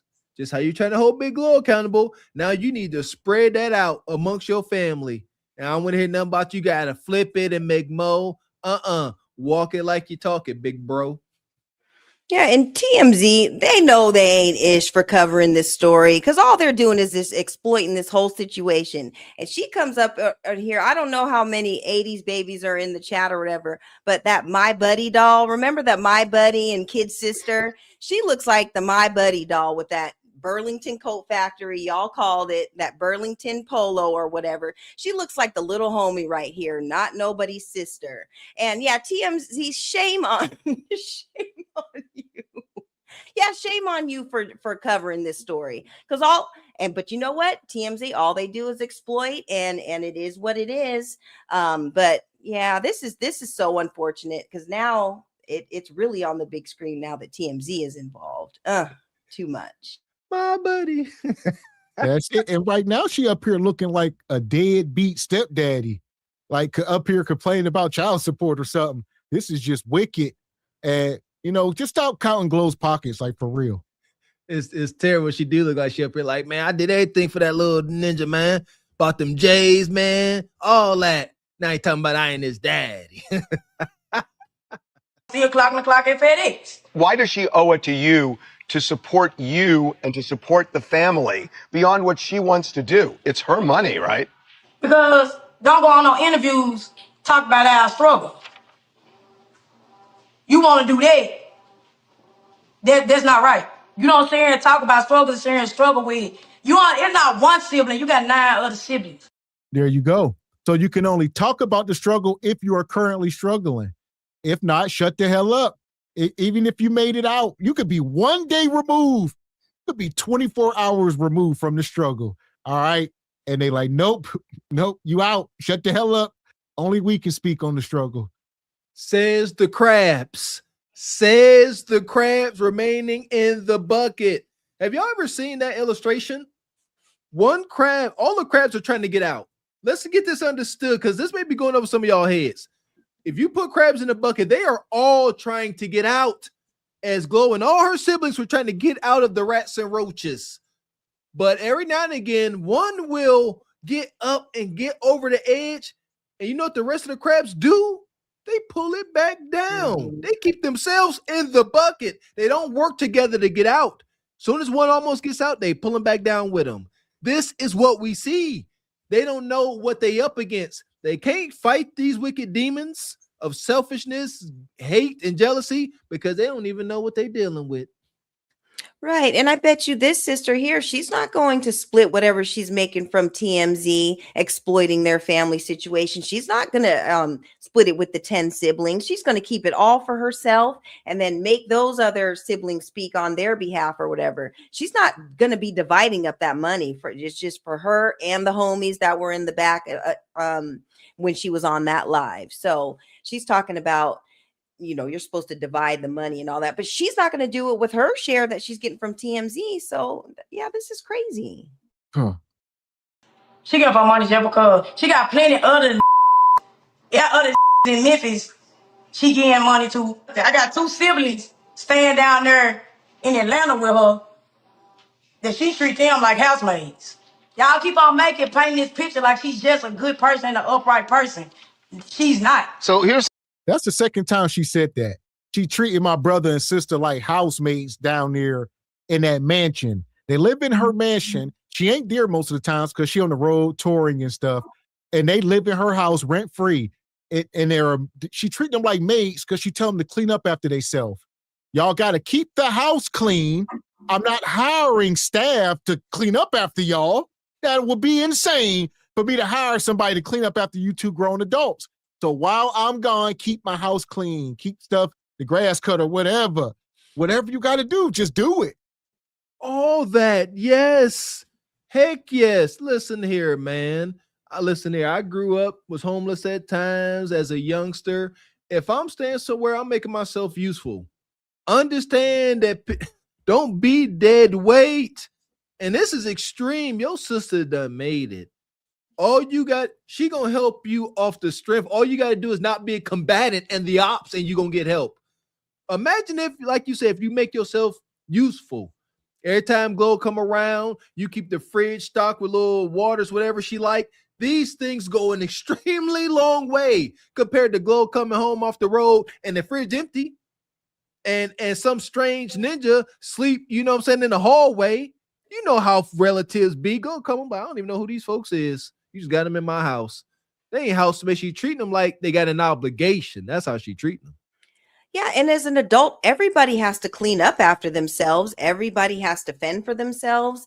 And, you know, if you're going to be staying with me and I'm on the road, I'm coming back to my peace. I don't want to have to come home to a kitchen sink full of dishes and house getting raided and all that. That was already an infraction. And if she didn't kick you guys out for that, she's extending some grace. So the fact that she's just asking you guys to clean up and make sure, keep everything tight, you know, because she's talking about how, you know, the house was a mess when they were growing up and stuff. That should be all the more incentive to keep this beautiful mansion clean and doing your part, you know, make yourself useful, as you said. So yeah, they're not housemaids or whatever. You are paying your way. Everybody has to do something. There's no free rides in this scenario whatsoever. And here's the thing. The house was not raided. It was robbed. So they were burglar. Somebody went there to rob them. And then they called the police because shots was fired, I believe. So yeah, somebody went into the house to rob Glorilla and her brother and her sister. Somebody dropped a dime on a location and the Jack boys went up in there to rob them. So, and then the police came, and when the police was searching around the house, they found weed in the closet and stuff. But it initially started off as a robbery. Too many folks, too many loose ends.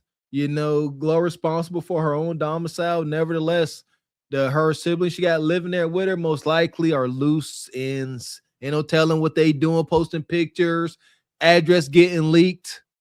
Too much, too messy. Yeah, or making videos like this sister or this Mr. Sister, whatever she is or whatever. So you don't know. And maybe they're doing little, MTV Cribs tours and all that stuff on live and stuff and showing everybody where everything is. And yeah, people are going to roll up because they think that there's something there. So when you're in this type of lifestyle and when you have something to lose, you need to act like it and don't put everybody in your business. He's not. So here's something that Glo pretty publicly did last year when your dad, you said he retired. His time was up, so he retired. And she bought him a brand new Jaguar as a retirement gift, right? And we saw this back in November. I mean, that's pretty nice to give someone a Jaguar, no? Yeah, what picture of the Jaguar do you have? I just know it's a white Jaguar. What picture? What evidence do you have of the brand new Jaguar? Are you saying that the Jaguar was not, she didn't actually give It him a was Jaguar? nowhere near new. What evidence do you have of that brand new Jaguar? There's an Instagram video And of course, she gonna try to make it look good for y'all. My dad over here broke as a mother right now. Let's say she has $2 million. How much of that does she owe to you and the rest of the family of that $2 million? She can get all of it like $2,500 a piece. How much? $2,500. 25, like how for? That's it, just 2,500 flat, or is that a? 2,500. What's that gonna do? I think she would jump at that. I think if that's all you want, I think Glo might jump at that. But Man, what? Is this camera on me? Yes, it's on. That's stupid. Use your common sense. This girl, short bus, they was in the house eating paint chips, lead paint. More than likely, it's unfortunate that they ate too many paint chips off the wall. And results, 2,500 out of that 2 million times 10. What's that? 25,000 or times 11? Where we at? 27, 27.5. What? $27,000 to make y'all go away. Like he said, she would jump at that. What are you talking about? Listen here, the devil's a lie. Miss X, you come up off 2 mil, brother. I need at least 25 wax. I can hold you. Easy work. How old 25, 2 mil? This is why it's main poverty. What is $2,500 going to do for you? Like, keep that. Like, let's think of something else. You got 2 mil, like, come on. 2,500? She lying. So, like, you go to her, but I got $2 million. Here's 2,500. She liable to rob you for the rest. Don't y'all get it? She meant to say 2 mil. You can give us all at least 100 wax. That's where her mind really is. That's the only thing that will stop them from complaining. You got to give us at least 100 wax. You still got more than us. All right. Right. Yeah. She's putting on. She's just trying to get you. Like you're right, Mr. Walker. She's just trying to get Glow to come back around and everything. $2,500. That ain't even enough for you to re-up what you were showing on camera a couple shots ago. So let's start there. But yeah, she's tripping. She didn't do her homework. These are these Renum Spoons ideas. This is why Glow don't mess with you in the first place. You don't have a plan. And all it is just to try to get over, and you want to do all the shortcuts and try to cut your way into success. And life just doesn't work like that. You need to get up, get out, and get something, like Outcast said, and figure it out. Imagine her being on for 4 years and I give her zero. None at all. What does your mom think about you going public with this whole thing? At the end of the day got to end. I don't give a And after that video went, Same loss determined that was Tory Lanez. Tory Lanez cash after $2,500. Shout out to Tory Lanez. So Tory Lanez hit her up from prison and sent her some money. I don't know what's his angle on that, but Tory Lanez, yeah. I'm glad you scraped up that money. Now go put some gas in your daddy Jaguar, nigga, bitch. So here we go. Now she on the internet counting this money. This is wicked. Pure ignorance. See that? What do we say? Look at this. Now, what do we say? Understanding, sympathy, empathy is reserved for the humble. Ain't nothing humble about you. Money waiver? Now you acting like you got it like that. You begged and pleaded almost crap for that. You probably done flash a Kudakata on IG for $1,000. That's probably why he sent it. Yeah. Yeah, and she has that Tory hairline too. That's probably why he sent it. But when she went to the bank to get the money, she asked for it all in 20s. There ain't no hundreds there, and 20s and 50s, so she can have that little weak money phone. And this is the first thing that you do. You want to make a video instead of what's your plan? This is why Glow doesn't rock with you like that, because you do ish like this. Then you wonder why you're getting robbed and getting set up and getting stuck up. So man, she's tripping. Yeah, Tory Lanez seen that video. He sent her, $2,500 cash out. This is wild. So come to find out, Glorilla twin sister, which you is sad. Come to find out, when Glorilla became famous, you tried to sell a story to a Hood News or whoever the fuck, a blog, and they didn't want to buy it. Instead, they screenshot it and sent it to Glorilla, right? Then you go to ask Glorilla, hey sis, can I get this, whatever you want, some money or whatever you wanted. And Glorilla showed you the screenshot like, nah, ain't this you? You tried to backdoor her, but she got proof. She's like, nah, this you. I'm cool. I'm changing my number. I don't want to fuck with you, none of that. You try to stop my bag. You try to do all this. So now that she turned you down from getting anything from her because you tried to backdoor her and sell her to the motherfucking blogs or whatever, some type of story you came up or whatever the case would be, if it ain't came up story, whatever. And you mad. So you went on the internet and started saying all this shit, how she don't take care of family, Oh, we get it, L. Oh, so you trying to make some money. Now you're talking about I'm doing interviews, hit me up, you got to pay for my flight, I'm charging this amount. Bitch, if you don't go sit your big, ugly, bulldagging ass down somewhere. What's on her? You ain't shit. You got us on this internet. And you got these motherfuckers, these wannabe fans, fake ass fans, women they like Glorilla, next they want to turn. Up here trying to take your side all because you wanted something from Glorilla. But Glorilla peeped that you tried to backdoor her. See, God protected ones. Listen. Bitch, go sit your ass down. You not getting no fucking money. Just sit down. Sit down. You is sad. You tried to sell your sister information, bitch, to come up off some money. And when Glow found out, she cut you off and said you not getting shit when you ask her for something. And she showed you the screenshot of you sending that to somebody. Oh, okay. We get it now. Shout out to these hood boogers. This made their day. The Bonquisha News Network, they all over this. The infield journalists, they out there, bonnets and all. This is right up their alley. Just how me and Mr. X are certified to touch on this because we come from it. Bonquisha's still in it. All right. She's still part of the madness. And my God, this character here, sisters, you know, it's always a lesson. Look at this character. She laying in her bed with her cross-colored bonnet on, and she got more ink on her chest than I got on my whole body. Like big, bold letters. Like, what tattoo artist looked at you and said, you know, this is going to be a good look for you? She got billboard-sized letters across her chest up to her throat. Use a ninja too. Yeah, and she's trying to cover it up with that shag fur, you know, a blanket that she has. They went from furry slippers and all that to these furry shag looking blankets. And just reporting the news from the bed in your bonnet, and you got your little lip piercing all tatted up, all up in here. This is crazy, you know, it's wild, but she is speaking facts about, you know, Glorilla figuring it out and, you know, cutting them off. And as she should, you know, now you're making it hard for her when she's going on these interviews. She's going to have to talk about the stuff about her family and all this stuff in all these interviews. And when she's going to concerts, you know, people are going to be looking at her crazy, all because of this. So she's right. You are kind of stopping the bag, and this is not okay. So shout out to Bonquisha with the fuzzy shag blanket. And she showed you the screenshot of you sending that to somebody. Oh, okay. We get it now. We get it. Never win out like no hoe, you know I'm always going in. Run up air out the Glow came a long way. Say what y'all want. Look at her. Glow was in there eating them fish fillets and all that. Like she literally slumdog. All right, it's Glow. I know y'all don't like Glow. I ain't never listened to any of her music.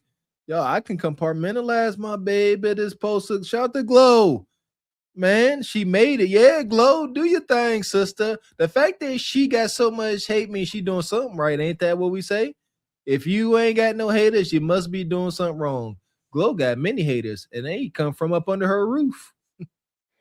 Yeah, at minimum, you know what Glow can do, because she has those big Glow meals or whatever, I think at McDonald's or whatever. I would tell all the siblings, you can get one big Glow meal a day, and I'll pay for that. Y'all need to figure it out. So lunch is on me for a lifetime, you know, until you figure it out. That's what I can do for you.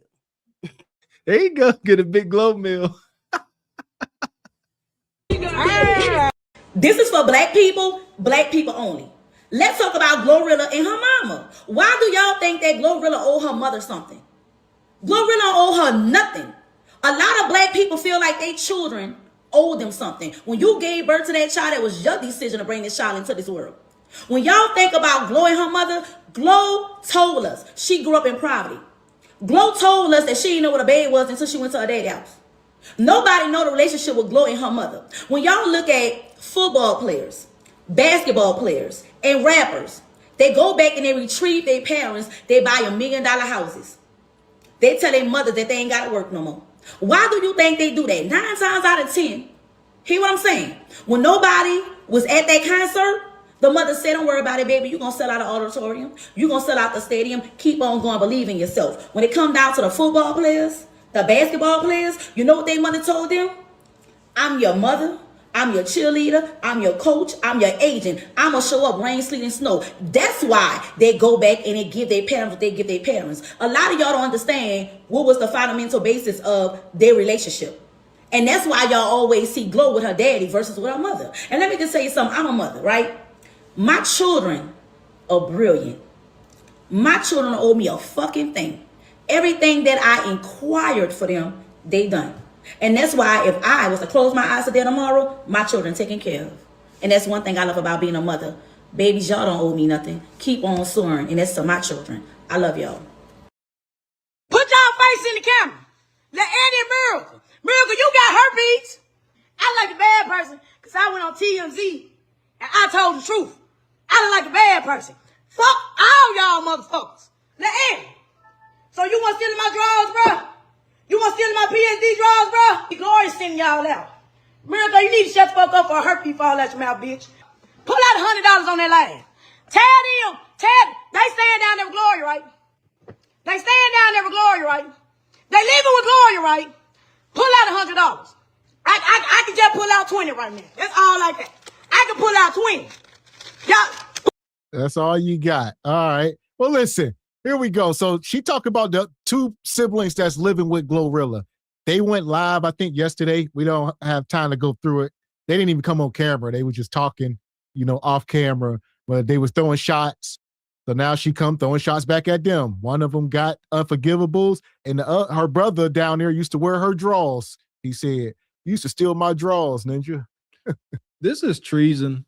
This is treason for sure. Like that, this ain't cool. Like I understand she hurt, she disgruntled and slow, but there are struggles that you go through. Like shout out to Ghostface Killer. With his one song, like you don't sit there and blow people out like that. Oh, you used to do this. Remember this happened? That's where loyalty comes in. She just like, it's over. Ain't nothing here. There's nothing to save. She is ruining everything. Whatever bonds y'all had by having y'all having a similar struggle or shared struggle. I'm sorry, that's gone. You done that struggle all over the internet now. It's over. Enjoy your little twos and fews from the one brother in jail. Yeah, and all they have is a 20 left. But that song you're talking about is All That I Have, I think, by Ghostface, All That I Have. Yeah. Yeah, but now we kind of see where Glow, her upbringing, everything, because wasn't she the same rapper that said she likes to wear black panties because she can't tell if things are dirty or whatever. And so I can kind of see coming from a household like this, and the sister is talking about sharing some of the underwear and all that. And she's talking about all the unforgivables that are going on in the family. There's no turning back from this because you're putting everything out there. I'm not sure how much TMZ, she probably lowballed herself for TMZ because they're like, man, you're willing to do this for the 25. I know, I can, lowball you for this interview. So she played herself, and then she just tricked off all the money. She bought her little poo shiesty or whatever, and the money's gone. All she's got is the dub left. So yeah, this is wild, y'all. This is crazy. She did. Pull out $100. The bitch already setting this hoe. The main D motherfucker took my professional dashboard down. So I ain't getting paid for shit off interviews. And I'm the only reason why y'all slick got out the porch anyway. If I didn't do what I did, Glory wouldn't even be famous, to be honest. I saved y'all. Fuck, y'all want to come for me on, bro? Y'all want to come for the queen on live. I got 2 cars with 2 titles. Let what car you have while you down there with Glory? Do you have a piece of an SRT down there, bitch?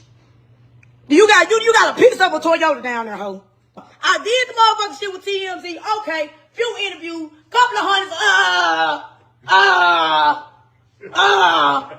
But I'm in the wrong.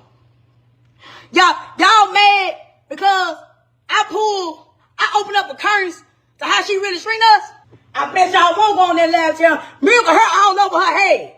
Bitch looking like that little kid off the Wild Thornberries. And twisted mouth ass on live. Victoria, she was going to Evergreen. She was a snake. She was a snake in the grass. You dumbass bitch. Ho, that was picking on you saying you was CDC. Ho, I was the one standing up for you, bitch. The Eddie got on the whole motherfucking ski. Stinking ass having bitch. The house got broken to twice while y'all was there. Y'all want to talk about it. Put the Twitch camera. Y'all could have went on TMZ with me.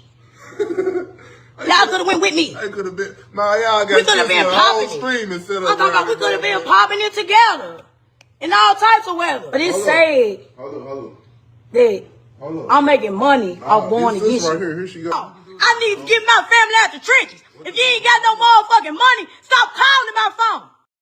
Oh, so it's too hard to take her serious. She got like these little feminine gestures, but she a whole boy. It's like a grown ass boy. Like you can't make this up. It's like a parody. You can't stop her. You can't stop this one here, Glorilla.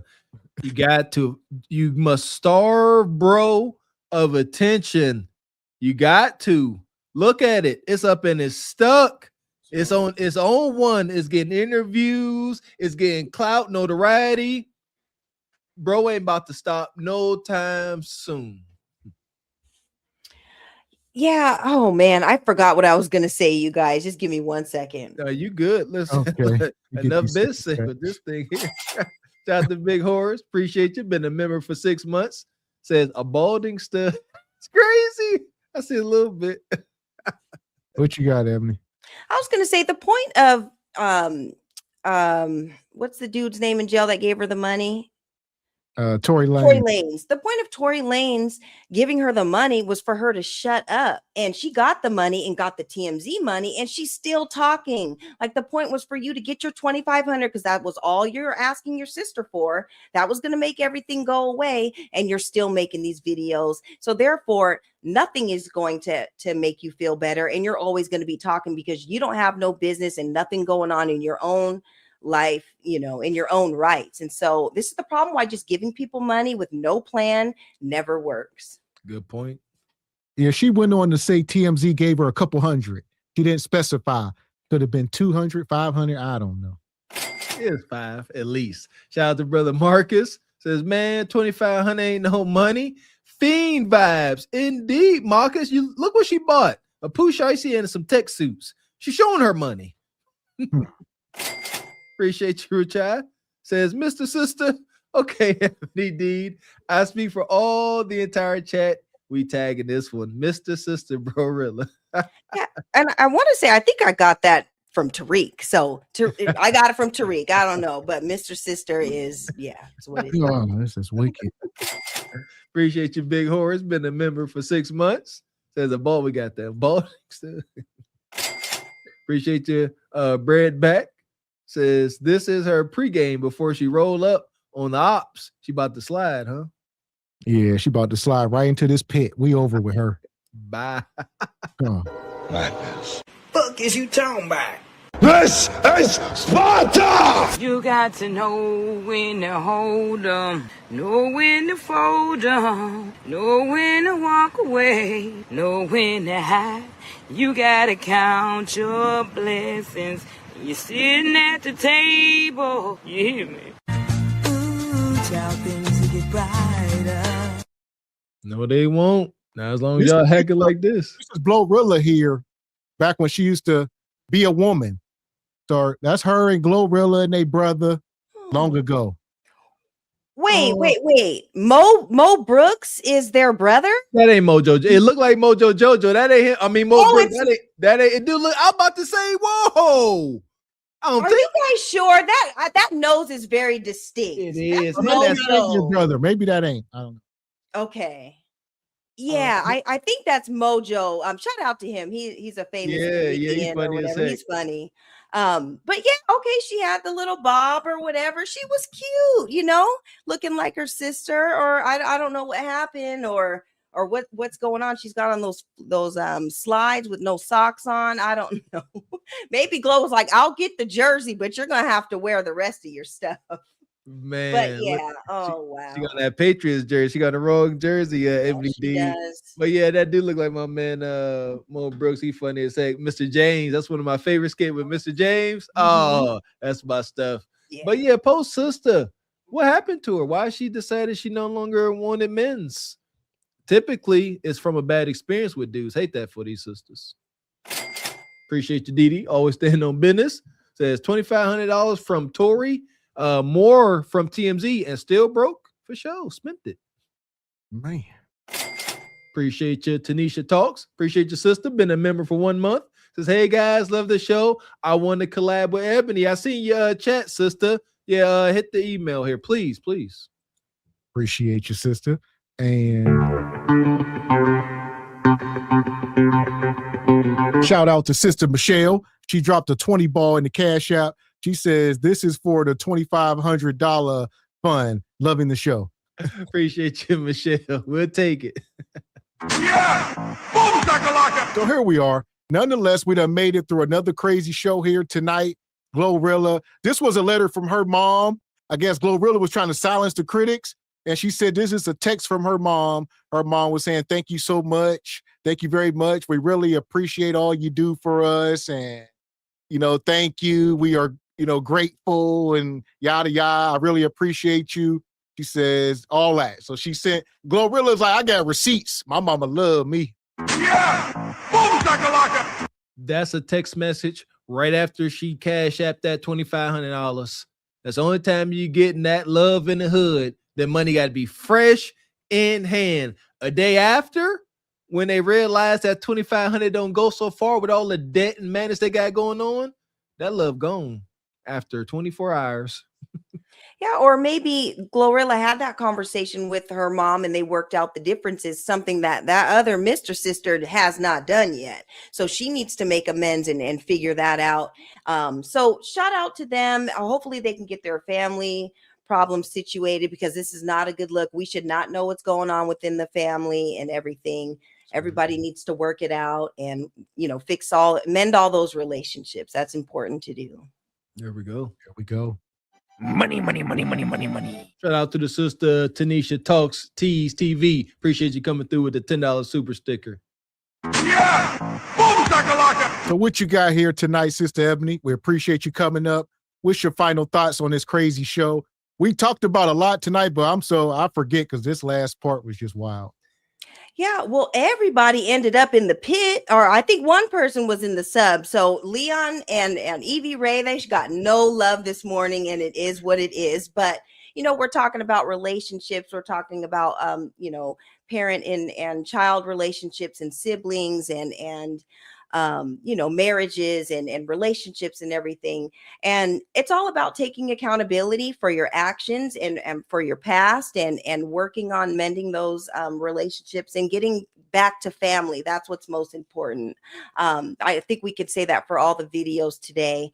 And everything is wonky. We're just starting off with February and the world is in chaos. And the one thing that we do have control over is getting back to the relationships and getting our households in order and our families and our loved ones in order. That's something that we can do as we try to navigate this wonky 2026. So thanks again, you guys, for having us. And the midday was fun. I didn't see much different from the nighttime, hopefully people will tune in or watch the replay or whatever. And yeah, this was fun. So thanks for having me. For sure. Always appreciate you, sister. Appreciate. Yeah.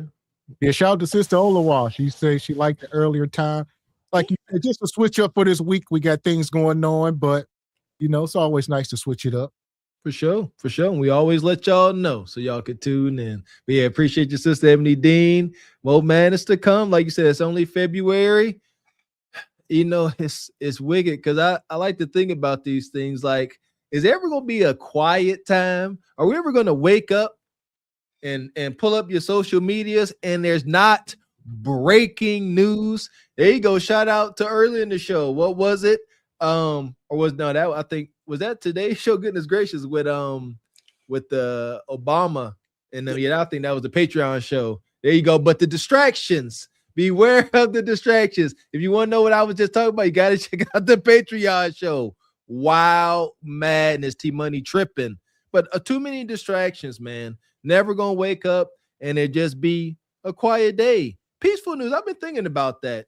Having just like a little segment or something, just good news. That used to be a thing. I don't know if it still is, but just good news, all pleasant things.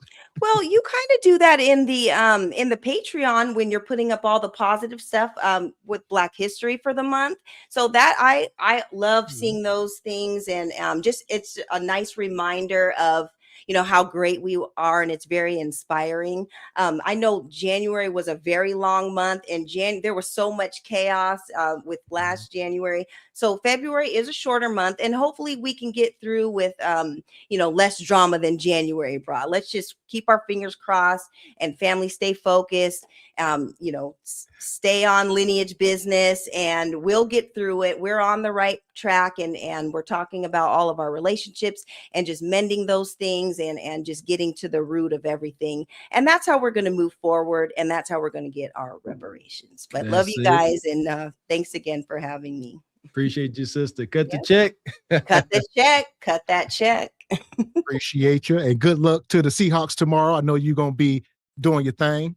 Yes, I will definitely be watching the game. I gotta get my food prepped and stuff done tonight. But go Hawks! Y'all better be rooting for my Hawks tomorrow. So. I am. I ain't gonna. I like to be a hater, but I'm actually gonna be rooting for the Seahawks. It should be interesting. We'll see. I got to see who on the DAC team. I don't know anybody playing.